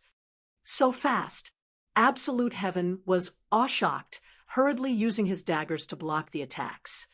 Pung, pung, pung. With the added power from the ice-blue devil flame, Shi Feng's attacks were not something that absolute heaven could easily block. Immediately, absolute heaven was in a disadvantageous position. He desperately blocked and dodged Shi Feng's attacks, and he was forced into a retreat with every consecutive attack. After exchanging several moves without using any skills, absolute heaven was struck once by Shi Feng. As a result, absolute heaven lost over 300 HP within an instant. Damn! Originally, absolute heaven only intended to exchange a few moves with Shi Feng, grinding away Shi Feng's arrogance. Never would he have imagined that he would instead be forced into a constant retreat. Yet, his pride as an expert was unwilling to admit that he had actually lost against Shi Feng in a normal exchange. Seeing as the flaming sword was about to hit him, absolute heaven gritted his teeth, using the skill block to defend against this attack. If he was to receive another attack from that flaming sword, then he would very well lose his life. Not good. Time to leave. The gap between our attributes and attack power is just too wide. After coming to grips with Shi Feng, he clearly understood the gap between the two of them. It was especially true for that clear blue flame. Every time his equipment came into contact with it, their durability would continuously fall. Though his secret silver-ranked dagger was better off, only losing a little durability with each clash, the armor he obtained with much difficulty was only of mysterious iron rank. Just a single stab from Shi Feng's sword had reduced over a quarter of the armor's total durability. If this situation were to continue, then his equipment would all soon turn to waste. Without the attributes provided by his equipment, he would definitely die under Shi Feng's swords. Hence, he immediately turned and ran. You can't escape. Shi Feng gave absolute heaven no chances at all, activating Windwalk immediately. As fast as a ghost, Shi Feng caught up with absolute heaven in the blink of an eye. He then let loose his most powerful strength, creating 16 sword images in the blink of an eye. The sword images fully surrounded absolute heaven, the flames released by them looking as if they intended to devour absolute heaven. Absolute heaven was greatly shocked. There was no way at all for him to stop so many sword images. He then hurriedly activated wind steps, using the 1-second invincibility to block all the incoming attacks. With his speed greatly increased, he immediately entered stealth mode. I said, "You cannot get away." Feng immediately leaped up, the silver lake in his hand releasing the power of fire and thunder towards Absolute Heaven's path of advancement. Absolute Heaven knew that this move of Feng's was immensely powerful. He immediately used Vanish, the 1 second of invincibility allowing him to avoid the damage and fainted effect of the Thunder Flame explosion. After successfully blocking the Thunder Flame explosion, Absolute Heaven no longer possessed any life-saving skills in his arsenal. Just like last time, he was prepared to leap up into the trees, shaking off Feng's pursuit. At this moment, he suddenly discovered that he was unable to jump nor move. Unknown as to when it happened, both his legs had been frozen solid, and even his figure was revealed. I've already said that you cannot escape. Feng was extremely satisfied with the effect of the Frost Grenade. Once again, he sent a burst of 16 sword images, stabbing at Absolute Heaven. This time, Absolute Heaven could only go all out, desperately stopping the incoming attacks with his daggers. 2 swords, 4 swords, 6 swords. By the time Absolute Heaven blocked the 11th sword, he was no longer able to keep up with the remaining sword images. He could only helplessly watch as the sword images stabbed into him. Damages of over -300 points and even -400 points appearing above his head, one after another. Moreover, the durability of the equipment on his body fell madly. By the time Absolute Heaven's HP reached 0, the equipment on his body was all turned to scrape. Absolute Heaven suffered an incomparable heartache, gnashing his teeth. All these equipment were gathered by him one by one after spending a large amount of time. Yet they were all destroyed now. The only thing he could rejoice about was that the 2 secret silver-ranked daggers, which were as precious as his own life, were not destroyed. Soon after, Absolute Heaven's dead body fell to the ground, an expression of unwillingness displayed on his face. "I've already said that you won't get away. Your weapon I'll gratefully accept." Feng looked towards the silver-colored dagger that Absolute Heaven dropped with a smile, picking it up. Chapter 148, Underworld. Chapter 148, Underworld. Absolute Heaven disappeared with the wind after he died. Feng toyed around with the dagger Absolute Heaven dropped. The edge of the blade seemed capable of slicing air apart. A dagger with such a degree of sharpness was definitely a rarely seen item. Blade of Assassination? Feng took a look at the dagger's introduction, discovering that the weapon was actually an exclusive item for assassins. Blade of Assassination, dagger, secret silver rank. Level 8. Attack power plus 51. Strength plus 5. Agility plus 12. Attack speed plus 2. Durability 35/60ths. Additional passive skill dash. Sharp Edge. Attacks have a 15% chance to cause an armor break effect, reducing target's defense by 50% for 10 seconds. Non-stackable. Class restriction. Assassin. With such a high attack power and agility, it was no wonder Absolute Heaven was able to deal such massive damage to Feng. This Blade of Assassination was an assassination weapon completely made to increase the user's attack power and speed. It was definitely a favored weapon for the agility-type assassins. Based on Feng's estimations, the Blade of Assassination was worth at least 1 gold coin. With this death, Absolute Heaven will probably need a very long time before he can recover. Feng looked at the Blade of Assassination, a smile plastered on his face. Previously, Feng still felt apprehensive towards Absolute Heaven constantly following him around and abruptly ambushing him. Now that Feng used the Ice Blue Devil Flame to give Absolute Heaven a thorough beating, not only did Absolute Heaven lose a level, all the equipment on his body was destroyed as well. Absolute Heaven had even dropped his blade of assassination after dying.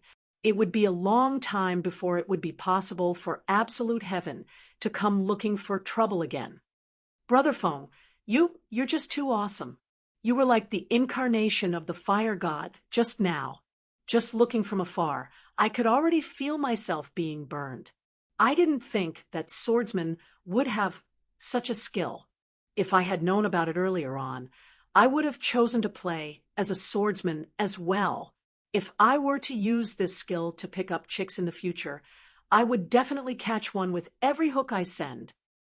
Blackie excitedly ran up to Shifeng, his eyes filled with endless envy as he looked at the ice-blue devil flame covering Shifeng's body. As for the matter of Shifeng managing to kill absolute heaven, Blackie paid no attention to it at all. In Blackie's eyes, although absolute heaven was indeed an expert, he was still just an elite player of martial union. Shifeng being able to kill him was all too normal. On the other hand, the elegant-looking clear blue flame surrounding Shifeng was the truly shocking matter. Hearing Blackie describing the ice-blue devil flame as a tool to pick up girls, Shifeng became speechless. He did not understand just what was going through Blackie's mind every day. This flame isn't a swordsman's skill. It is a mysterious flame, and it can increase a player's attack damage, Shifeng explained. Mysterious flame? Blackie's face filled with confusion. Although Blackie did not know what a mysterious flame was, but hearing that it was able to increase a player's attack damage confirmed it was definitely an extremely precious item. Seeing that Shifeng possessed such an item, instead of becoming envious, his heart filled with joy. With the mysterious flame, Shifeng could become even stronger than before. When the time comes, let's see who still dared to bully them. At this moment, Lonely Snow also hurried over after finishing picking up the loot from the swamp hippos. When he saw that Shifeng's entire body was covered in flames, giving off a scorching hot temperature, and that Shifeng was even able to control these brilliantly beautiful clear blue flames, he too became incomparably shocked. He nearly regarded Shifeng as a hidden class.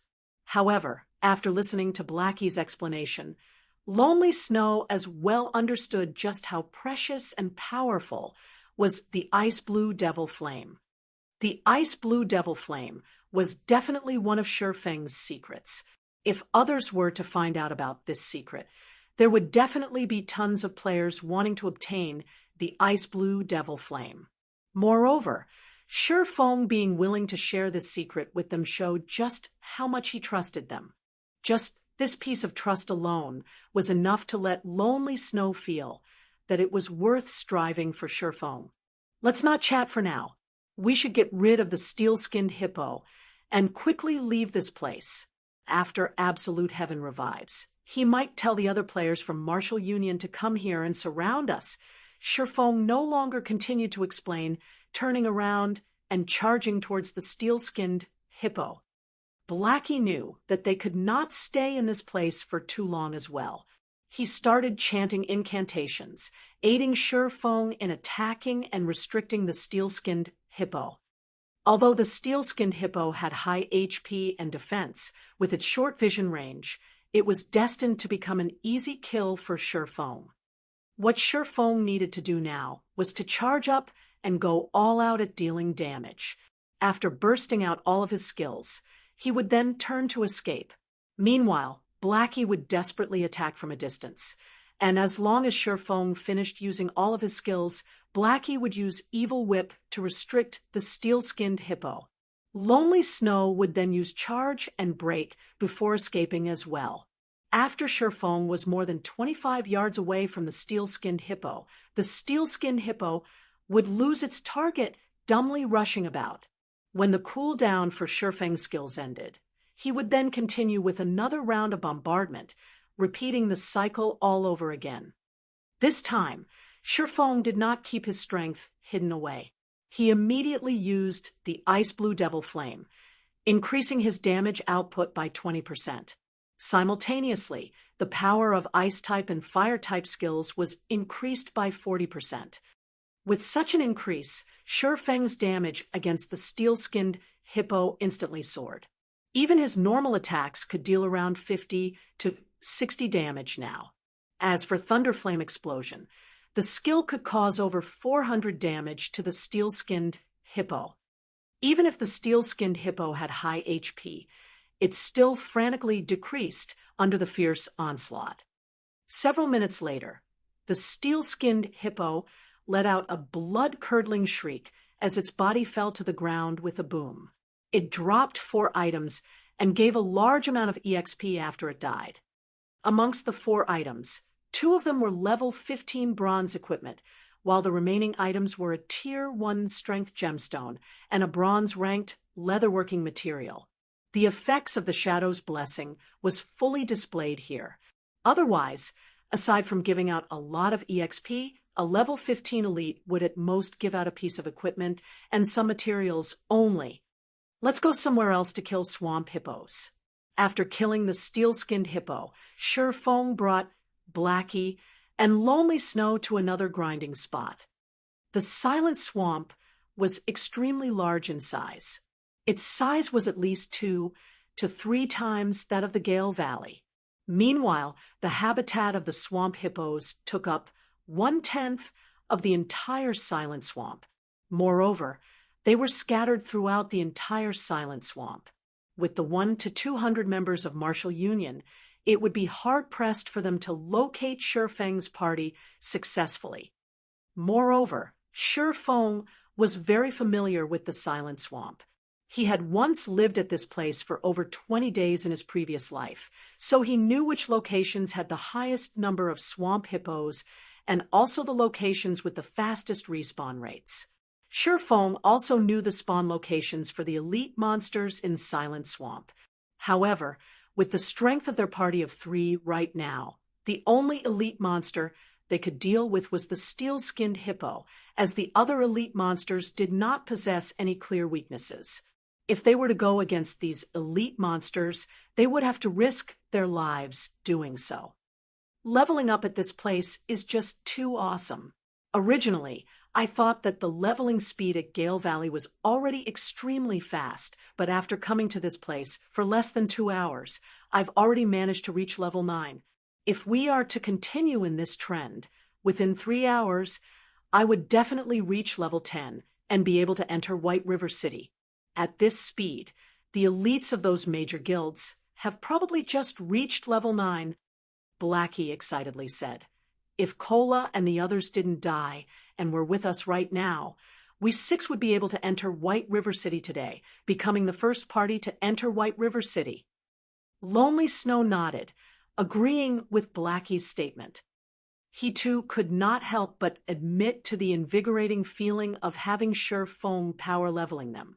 This leveling speed was at least 10 times faster than the other players. Even if Martial Union surrounded them and killed them once right now, with Shifeng carrying them, they would quickly recuperate their losses. They did not need to fear having a confrontation with a large guild like Martial Union at all. Redleaf Town, slums. Absolute Heaven was currently drinking away his sorrows in the enchanted bar. When the others saw Absolute Heaven, they all obediently distanced themselves to a corner, not daring to go near him at all. The reason was due to the waves of killing intent radiating off of Absolute Heaven. There was nobody who was willing to come into contact with that aura. Damn, I made a huge loss this time. Sooner or later, I will definitely have my revenge. Though Absolute Heaven did not feel heartache over the loss of his levels, it was a different story for the equipment he lost. It was especially true for the Blade of Assassination. As long as he put some time into it, he could easily catch up in terms of EXP. However, it was a different story for equipment. It was especially true for top-tier equipment. Those top-tier equipment were only obtainable through killing monsters or doing high-level quests. They were not something that could be obtained within a short amount of time. The opportunity was also needed to obtain them. Just what is that clear blue flame? After equipping his weapon, He could actually destroy my mysterious iron equipment with such ease, and even greatly reducing the durability of my secret silver weapons. Recalling the ice blue devil flame that surrounded Sure Feng's body, Absolute Heaven could not help but shudder in fear. To every player, the destruction of their equipment was much more terrifying than facing death itself. Just considering the future, every time he fought Sure Feng, he would once again risk the possibility of all of his hard-earned, top-tier equipment being destroyed. It was truly a nightmare. Brother Absolute Heaven, long time no see. I see that you still love drinking, like always. A short-bearded man, wearing a black cape, said as he sat opposite to Absolute Heaven. South Wolf, why do you have the time to come looking for me? When Absolute Heaven looked at the person speaking to him, his previous indifferent attitude was completely gone. Of course, it is to congratulate you, the man named South Wolf said with a laugh. Didn't you always want to join Underworld? Right now, the higher-ups have already recognized your potential, and you already have the rights to become an outer member of Underworld. In the future, you too will be one of Underworld's members. I think you should know what this means, right? What? I passed the test. Absolute Heaven nearly jumped up from excitement. The frustration and depression Absolute Heaven felt from being killed by Sure Feng before were immediately swept clean. He no longer minded even the loss of the blade of assassination, as there was nothing more joyous than being able to join Underworld. In order to join Underworld, Absolute Heaven had spent 3 full years undergoing over a dozen assessments and tests. Now, he finally obtained Underworld's recognition, officially becoming one of Underworld's outer members. Underworld was a very mysterious organization. Its strength in the real world was extremely terrifying. The resources, influence, and information it possessed was not something any outsider could imagine. Just based on some of the identities of the outer members of Underworld that Absolute Heaven knew of was enough to astonish him greatly. However, for reasons unknown, Underworld started investing into virtual reality games some 10 years ago. In order to join Underworld, the real-world assassin Absolute Heaven had also started playing virtual reality games. Right now, Underworld was paying unprecedented attention towards God's domain, hence why Absolute Heaven decided to fully devote himself into God's domain. Now that he finally managed to become an outer member of Underworld, how could he not be excited? Absolute Heaven, weren't you level 9 the last time I saw you? Why are you level 8 now? You couldn't have been killed by a player, right? The man named South Wolf joked as he downed his drink. He was extremely clear about Absolute Heaven's strength. Absolute Heaven was definitely a top-tier assassin. Moreover, the equipment on him was all of excellent quality, and he even had secret silver weapons. He also learned plenty of rare advanced skills. There were only a scant few players in Red Leaf Town who were capable of directly confronting Absolute Heaven.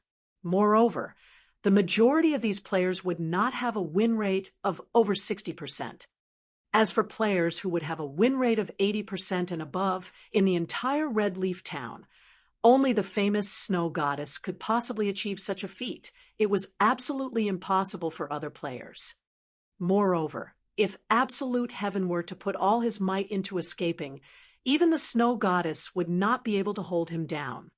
Now that Absolute Heaven lost a level, there was a high possibility that it was due to him accidentally dying while carrying out a high-difficulty quest.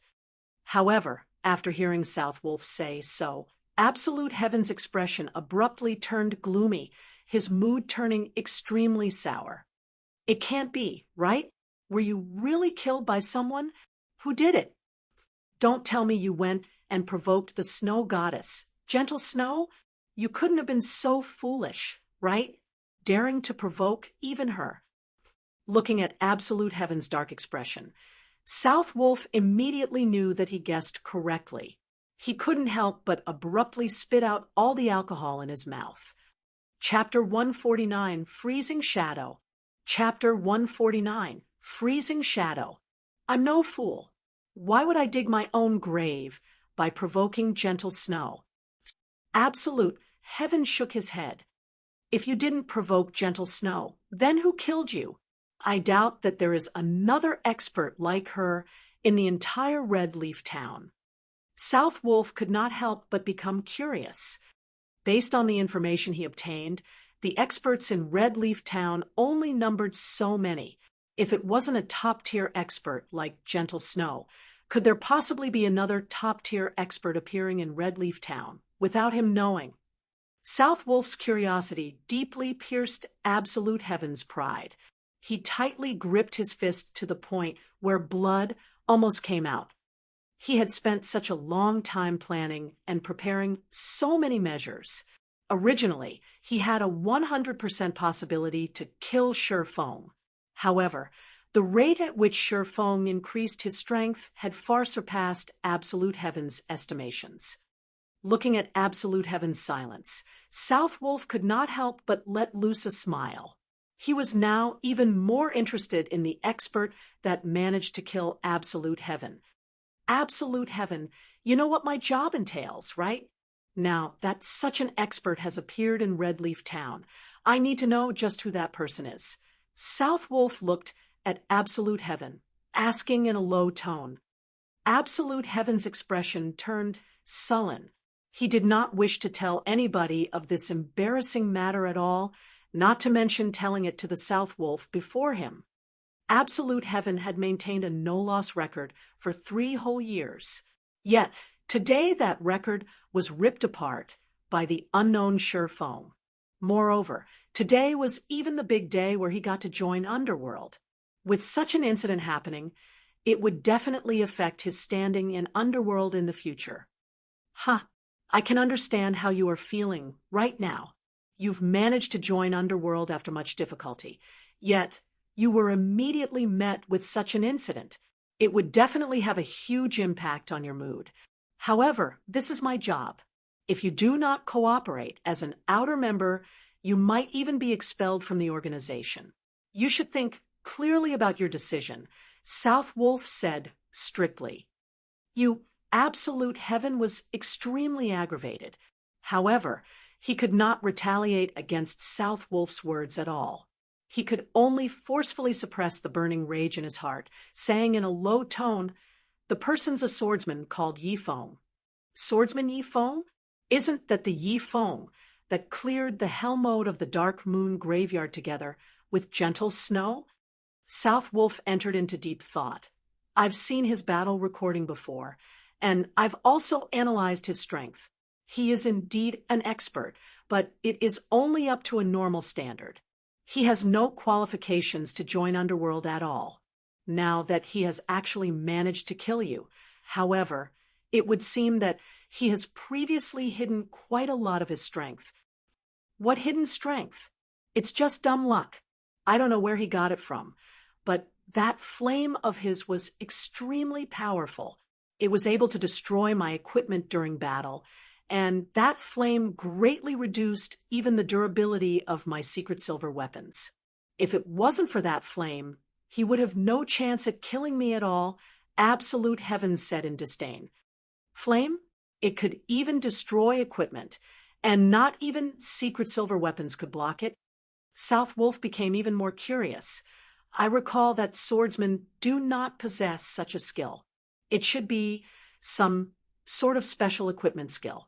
However, if not even a secret silver weapon could block it, the skill is definitely not anything simple. This special equipment quality must be extremely high. It must be a dark gold ranked special equipment or item. However, even dark gold items would not have such a strong effect. There is a substantial possibility that it is an epic ranked item. Epic rank? Absolute Heaven was greatly astonished. It can't be, right? Right now, I haven't even heard the news of someone obtaining a dark gold ranked item. Yet he, as an independent player, could obtain an epic ranked item? What's there to be surprised about? God's domain is filled with mystery. Even if it is only at this stage of the game, there is no surprise at obtaining an epic ranked item. Within Underworld, there has already been more than one person who obtained a dark gold ranked item, but it is indeed my first time hearing about an epic ranked item. However, this is still just a guess of mine. It requires deeper investigation. South Wolf's face was filled with joy, thinking that he could obtain such information. Even if it was only a possibility, he could still receive quite a reward from the higher-ups. If he could confirm this information, he might even be able to increase his standing within Underworld further. I've already passed on all the information about which the Underworld wishes to inform you. I'll now go and investigate about that flame. If it truly is an epic ranked item, as long as Yifeng hands over that flame, taking into account his techniques, he might be able to become an outer member of Underworld. Within this period, you should avoid seeking him out for trouble. After all, you guys might be colleagues in the future, South Wolf said with a laugh as he departed from the bar. Damn it! Looking at South Wolf's unconcerned attitude as he departed, Absolute Heaven abruptly punched his fist onto the table.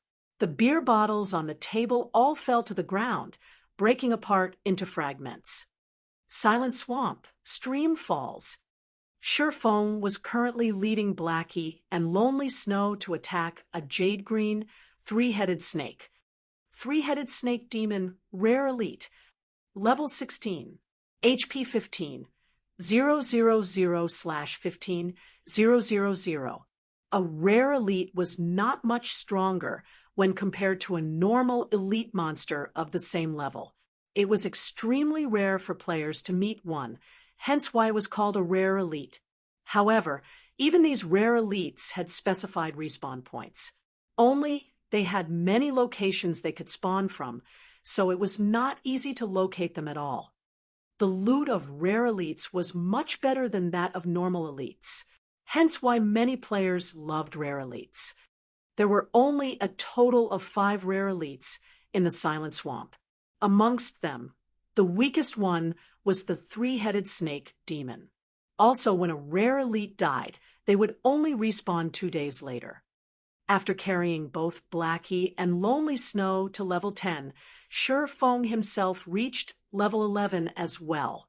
He felt that they should roughly be able to kill the three-headed snake demon, hence why they had spent a lot of time looking for it. Brother Feng, this rare elite's movement speed is simply too fast.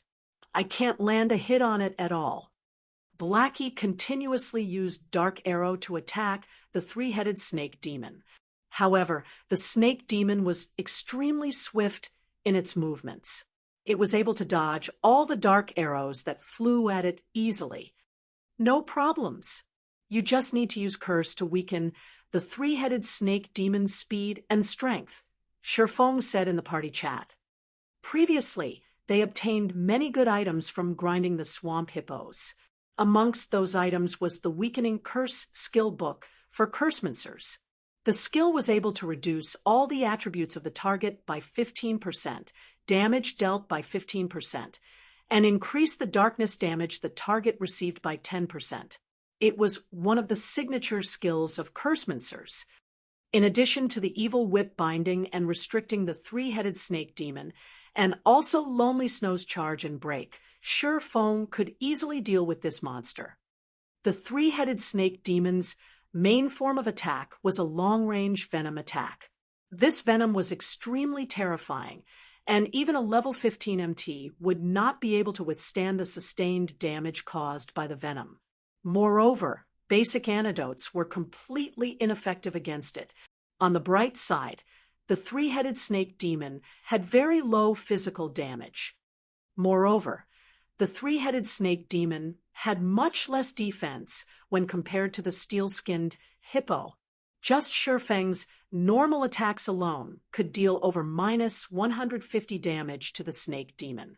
In addition to the damage amplification effect from Thundering Strike, each of Shifeng's normal attacks could deal close to minus 200 damage.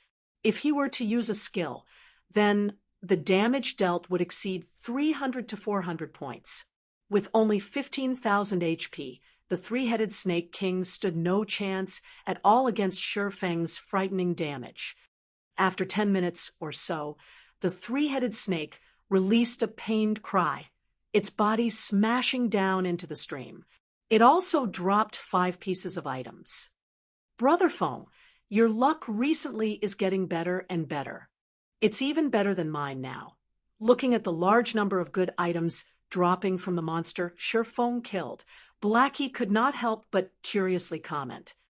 According to his memories, Shifeng's luck before was not very good. Even if Shifeng killed elite monsters, at most he would get 1 piece of bronze equipment. Now he would get at least 3 pieces of bronze equipment and even rare materials or skill books. It was truly unfathomable. Ha ha ha, it's a secret. Shifeng smiled. He naturally would not reveal that it was due to the contribution of the Shadow's blessing. The effect of the 3 points in luck was not something with which Blackie could catch up. Shifeng then picked up the loot, discovering a very familiar item. Isn't this the freezing shadow? This thing really brings back memories. Brother Feng, what dropped? Blackie asked. Lonely Snow was also very curious. We got quite the good harvest.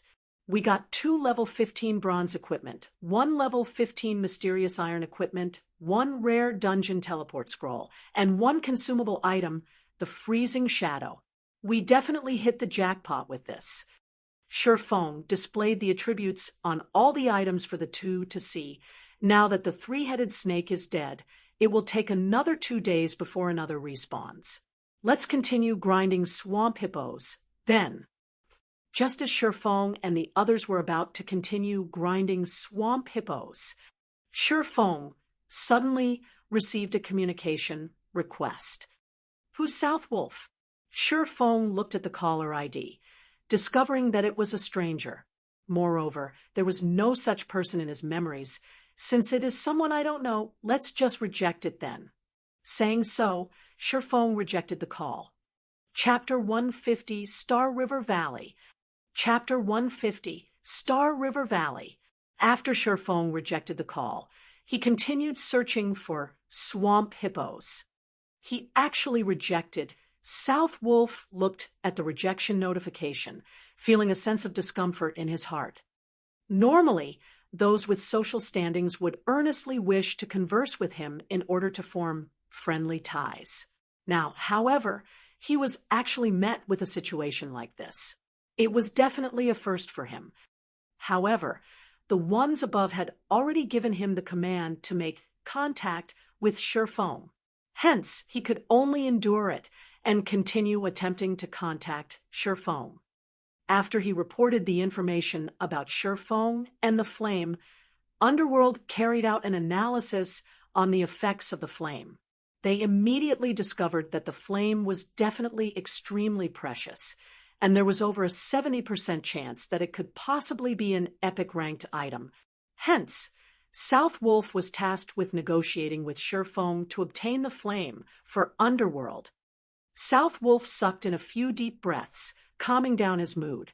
He then sent another communication request to Shifeng. However, every single request for communication was met with rejection. Crap, I can't believe this. Let's see how long you can keep on rejecting my calls. South Wolf sent a communication request once more. This is getting irritating. Shifeng rejected the request once again. He then adjusted the system settings to stop receiving calls from strangers. After turning off the system interface, Shifeng suddenly felt that the world became much more peaceful and serene than before. Leader, I discovered a very special place here. The rivers are actually flowing in midair. There are also lots of golden-colored fish swimming in the silver-colored river. Moreover, these fish are all level 20 special elites.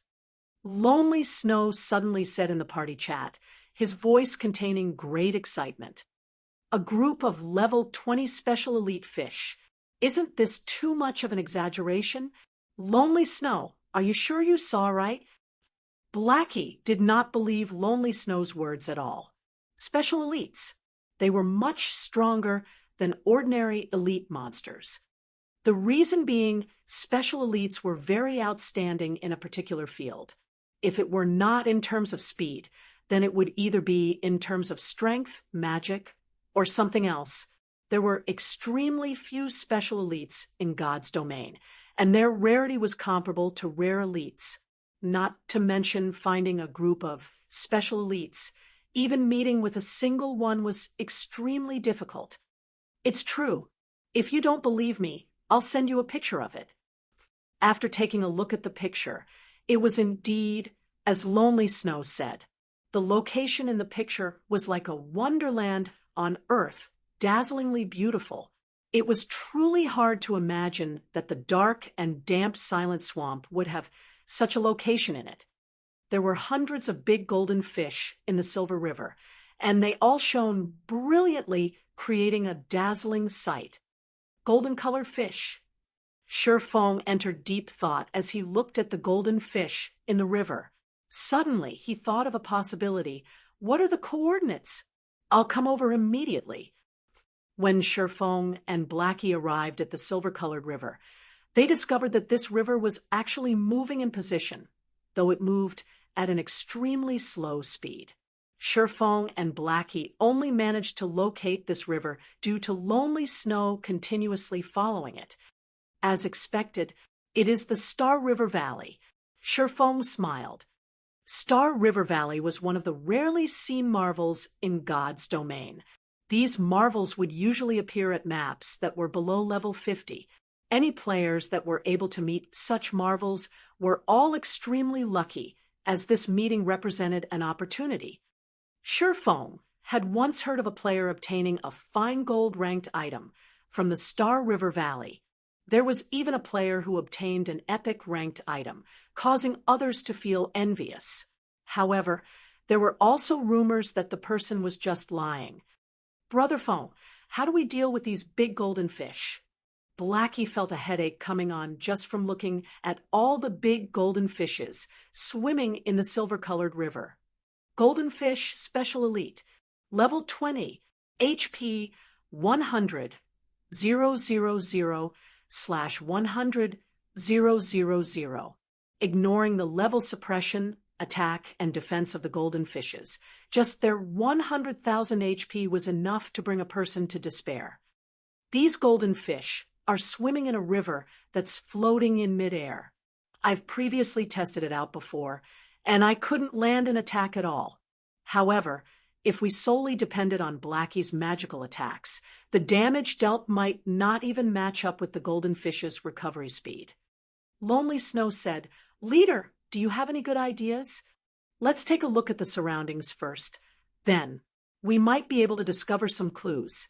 Shifeng said. It was also Shifeng's first time meeting the Star River Valley. If their luck was good, they might receive a huge harvest, possibly even obtaining 1 or 2 pieces of fine gold ranked items. Blackie and Lonely Snow started searching through the entire region of the Star River Valley. After searching for over 10 minutes, Blackie discovered an elderly man floating in midair. The elder was holding onto a fishing rod, fishing. "Brother Feng, I found an NPC over here," Blackie excitedly said. "I'll be there immediately," Shifeng said, also becoming excited. The NPC elder was called Faust, and he was a level 100 NPC that was capable of easily suppressing Shifeng and the others. "Respected elder, can we help you with anything?" Shifeng respectfully said. The elder, Faust, seemed not to have heard Shifeng speaking. His eyelids remained shut as he quietly fished. "He can't be deaf, right?" Blackie said. "He can't be a deaf person, right? I'm guessing that his hearing is impaired. After all, that NPC's setting is that of an old man, so his hearing should have deteriorated. He should be able to hear us if we speak louder." Lonely Snow shook his head. "This old man is the great Faust. You adventurers are truly ill-mannered, daring to actually speak about this old man in such a way.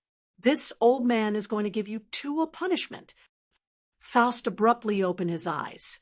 Floating in midair, He looked at both Blackie and Lonely Snow as he spoke in a furious tone. Holy crap!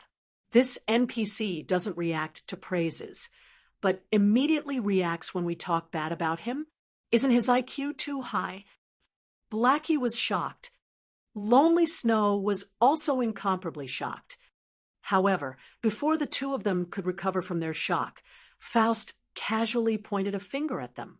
The two of them suddenly floated high up into the air before plunging down to the ground, nearly dying from the fall. After teaching the two a lesson, Faust started fishing once again. You two, Sherfong laughed as he spoke in the party chat. The NPCs in God's domain possess extremely high intelligence. This is especially true for almost all high-level NPCs. They are totally different from the average Joe. You guys should treat powerful NPCs with respect in the future. This time, Faust could be considered to have given you a light lesson. If he were to become truly angry, there is the possibility that he might even kill you. In Sherfeng's previous life, many players who paid little respect to NPCs. In the end, they were killed off by said NPCs. Sherfeng had even seen more severe cases where NPCs would kill off a player whenever they met. Brother Feng, why didn't you say so early? Blackie complained. I wanted to say it, but you guys spoke before I had a chance to say anything. Sherfeng shrugged, shoving away the blame. D. Just as Sherfeng was about to reveal his strategy, the system's message notification constantly rang out. One after another, the message notifications created a symphony of beeps. Sherfeng became speechless. Just where did so many messages come from? Why is it South Wolf again? Sherfeng did not think that this person called South Wolf would be so persistent. The person had actually sent several hundred messages over. He was truly insane. Do you dare accept a voice call? Do you know who I am? Are you reading this? I know you're reading this. There is a big opportunity awaiting you right now. You best contact me immediately. Looking at these messages, speaking from a certain perspective, this person called South Wolf was indeed a very awesome person. Sherfeng was extremely curious about why this person was trying to look for him.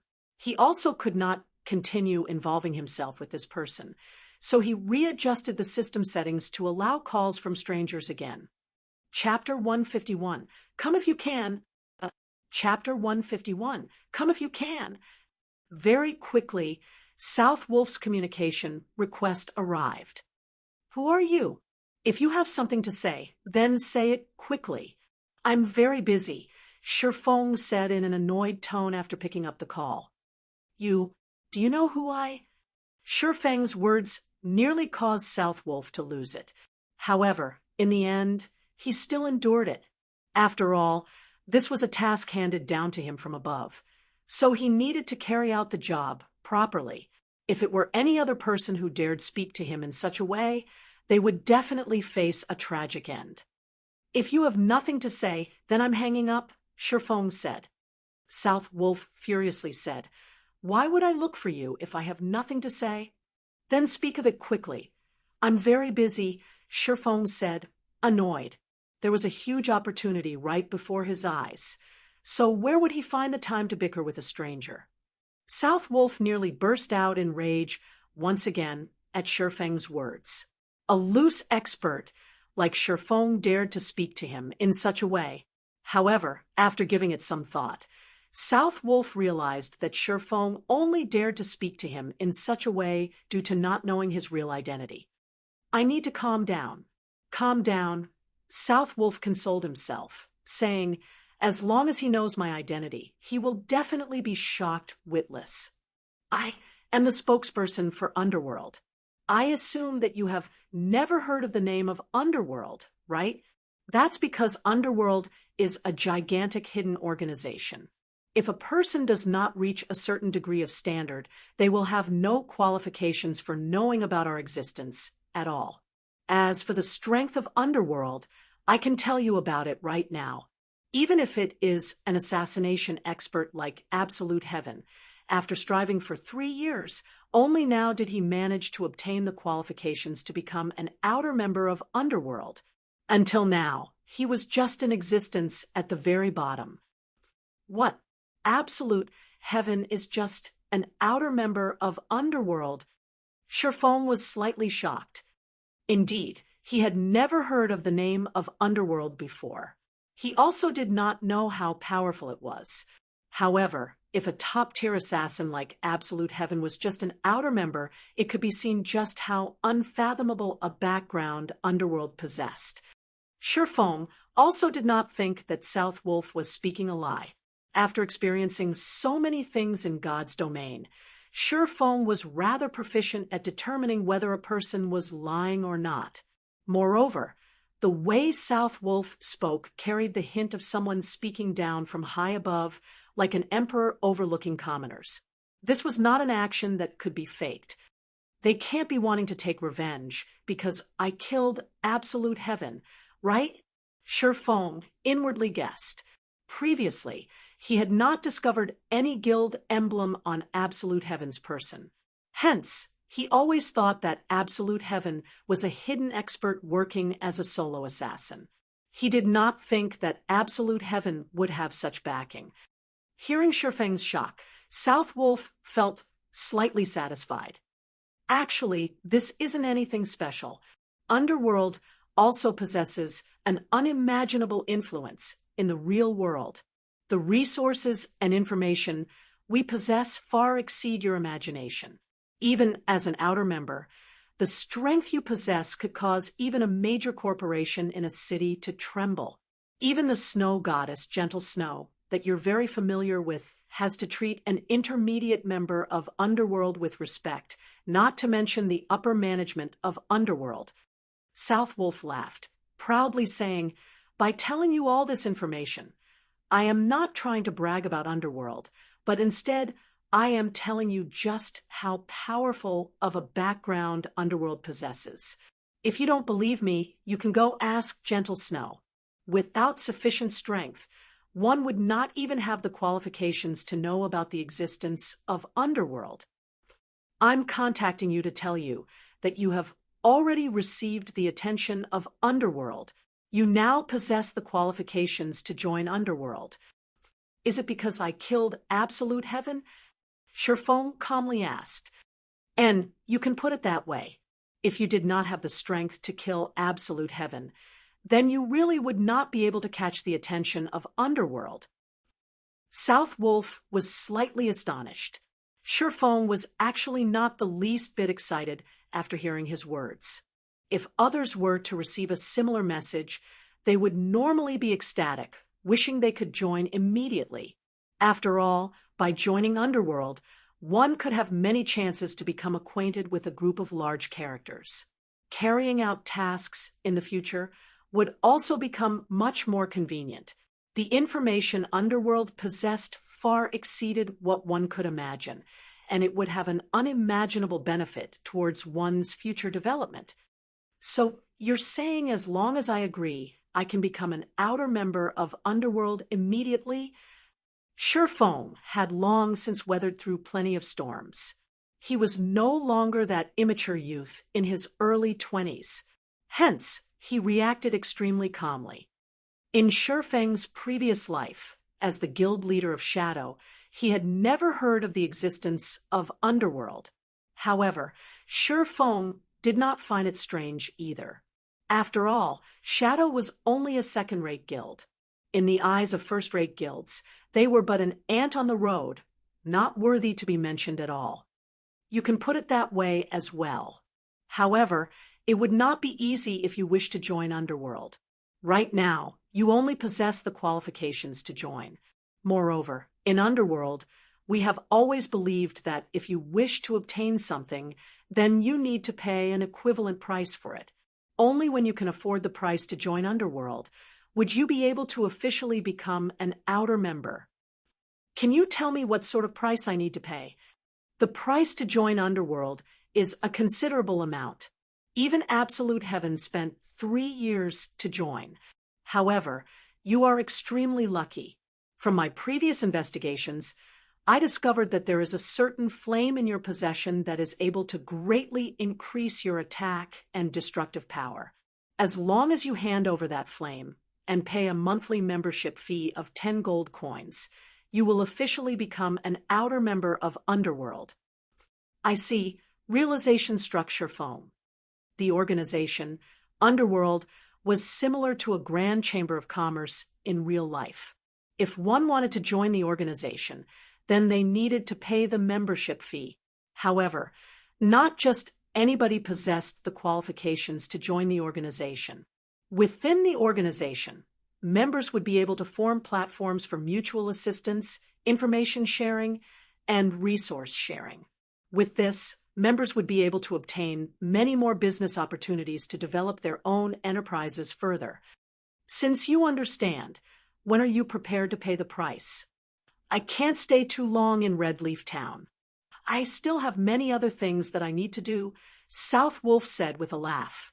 As long as he could obtain the epic ranked flame in Shurfeng's hands, coupling it with several years of accumulated contributions, he would be able to officially become an intermediate member of Underworld. At that time, he would be able to call the wind and rain as he pleased. Sorry, but I refuse to join. You should look for someone else, Shurfeng said in a stern tone. After his experience with Shadow, he no longer wished to join someone else's organization. Moreover, he did not need to join someone else's organization. With his advantage as a reincarnated person, he had knowledge of tons of information of which others were unaware. He also knew the trends in which the future would develop toward. If Underworld was seeking him out to cooperate as equals, then he could put some consideration into the matter. However, for him to become a member of Underworld, it would only be a different form of slaving off for someone else. Fortunately, he did not possess such a hobby. Right now, he could already start establishing a large workshop. The goal of establishing a large guild was also within close sight, so he truly did not see any need to join Underworld. The most valuable thing one could obtain within Underworld was information about God's domain. In the eyes of others, although such information was extremely precious, to Shurfeng it was common knowledge. The reason he spoke so much was simply to find out more about Underworld. What did you say? South Wolf thought he had heard incorrectly. After speaking for such a long time, Shurfeng had simply rejected him.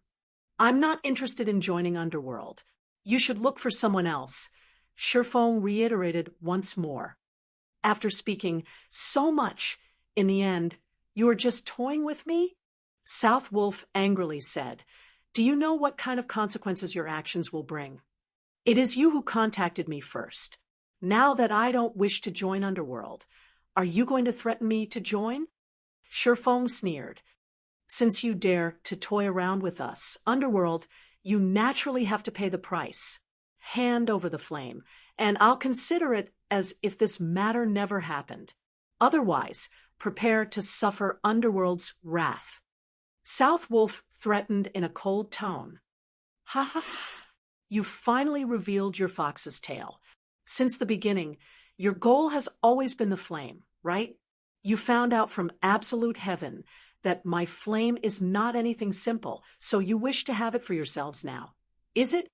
Shurfeng calmly said, I only have one sentence to say to you. If you guys have the ability, then come. Chapter 152, Legendary Character. Chapter 152, Legendary Character. South Wolf fell silent at Shurfeng's calm reply. He clearly informed Shurfeng of Underworld's background and its frightening might, yet Shurfeng still resolutely chose to oppose Underworld, refusing to hand over the flame. This was the first time South Wolf encountered such a case. If you think that, just by being acquainted with and backing of gentle snow, Underworld will not dare target you, you couldn't be more wrong. South Wolf sneered. Even the currently famous Ouroboros does not dare possess enmity against Underworld, not to mention a measly first vice leader. I'll give you one last chance to hand over the flame. That way, you can still play in God's domain comfortably. Otherwise, there will be no place to accommodate you in all of God's domain.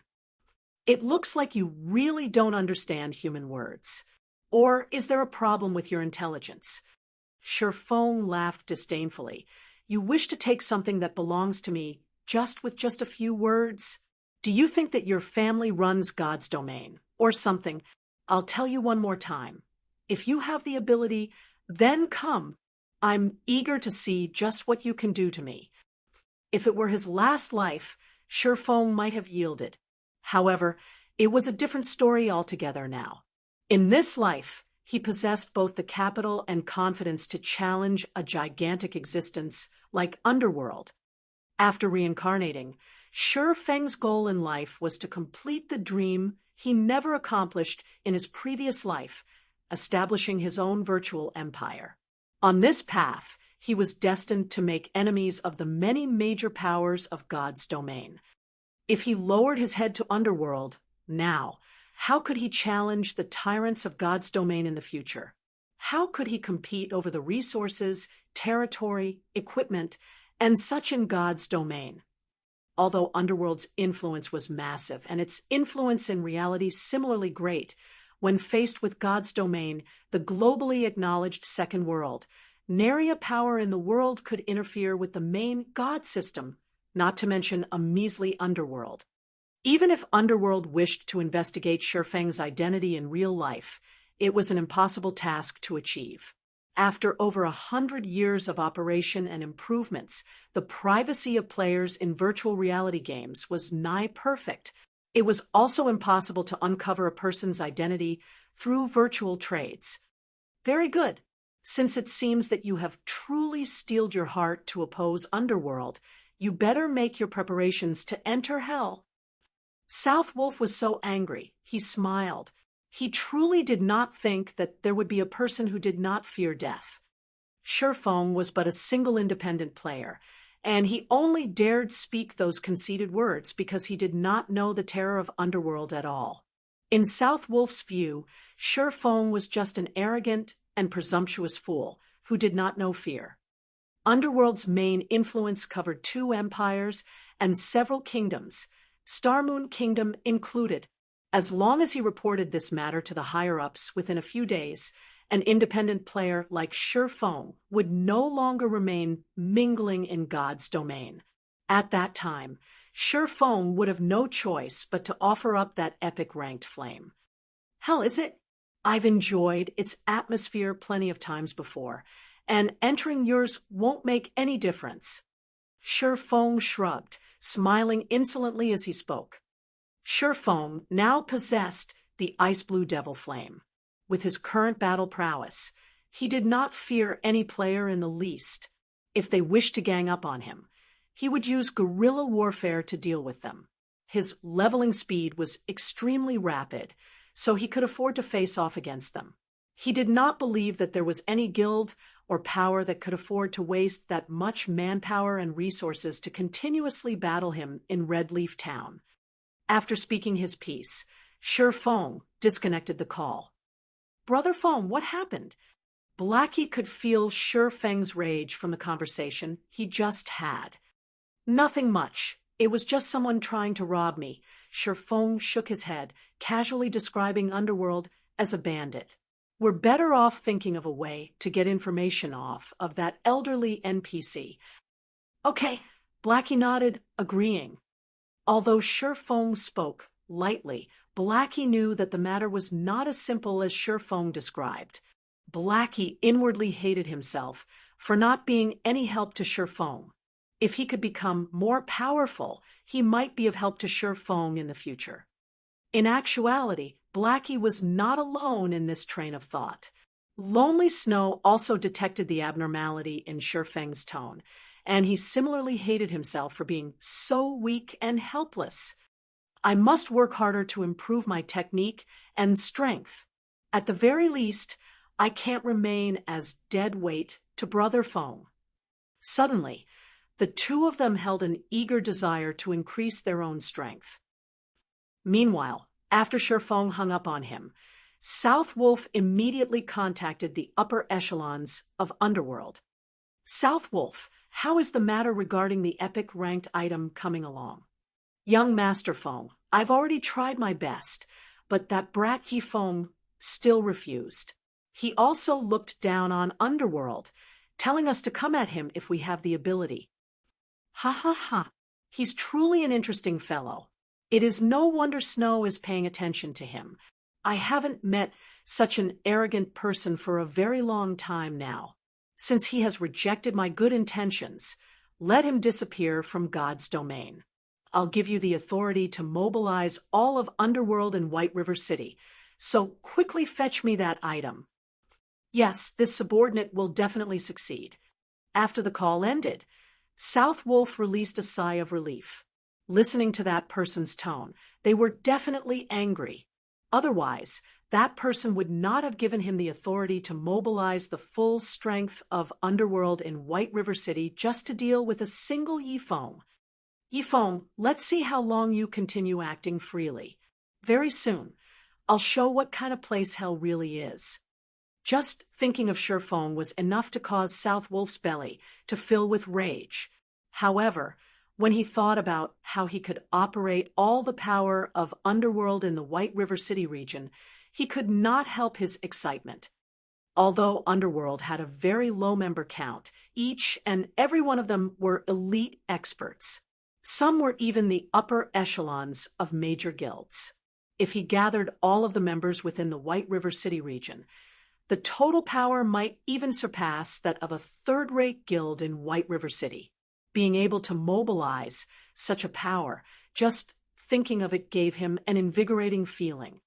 Moreover, a majority of Underworld's members were players who walked the path of darkness. What they loved most was murder, and they were the best at dealing with independent players like Surefoam.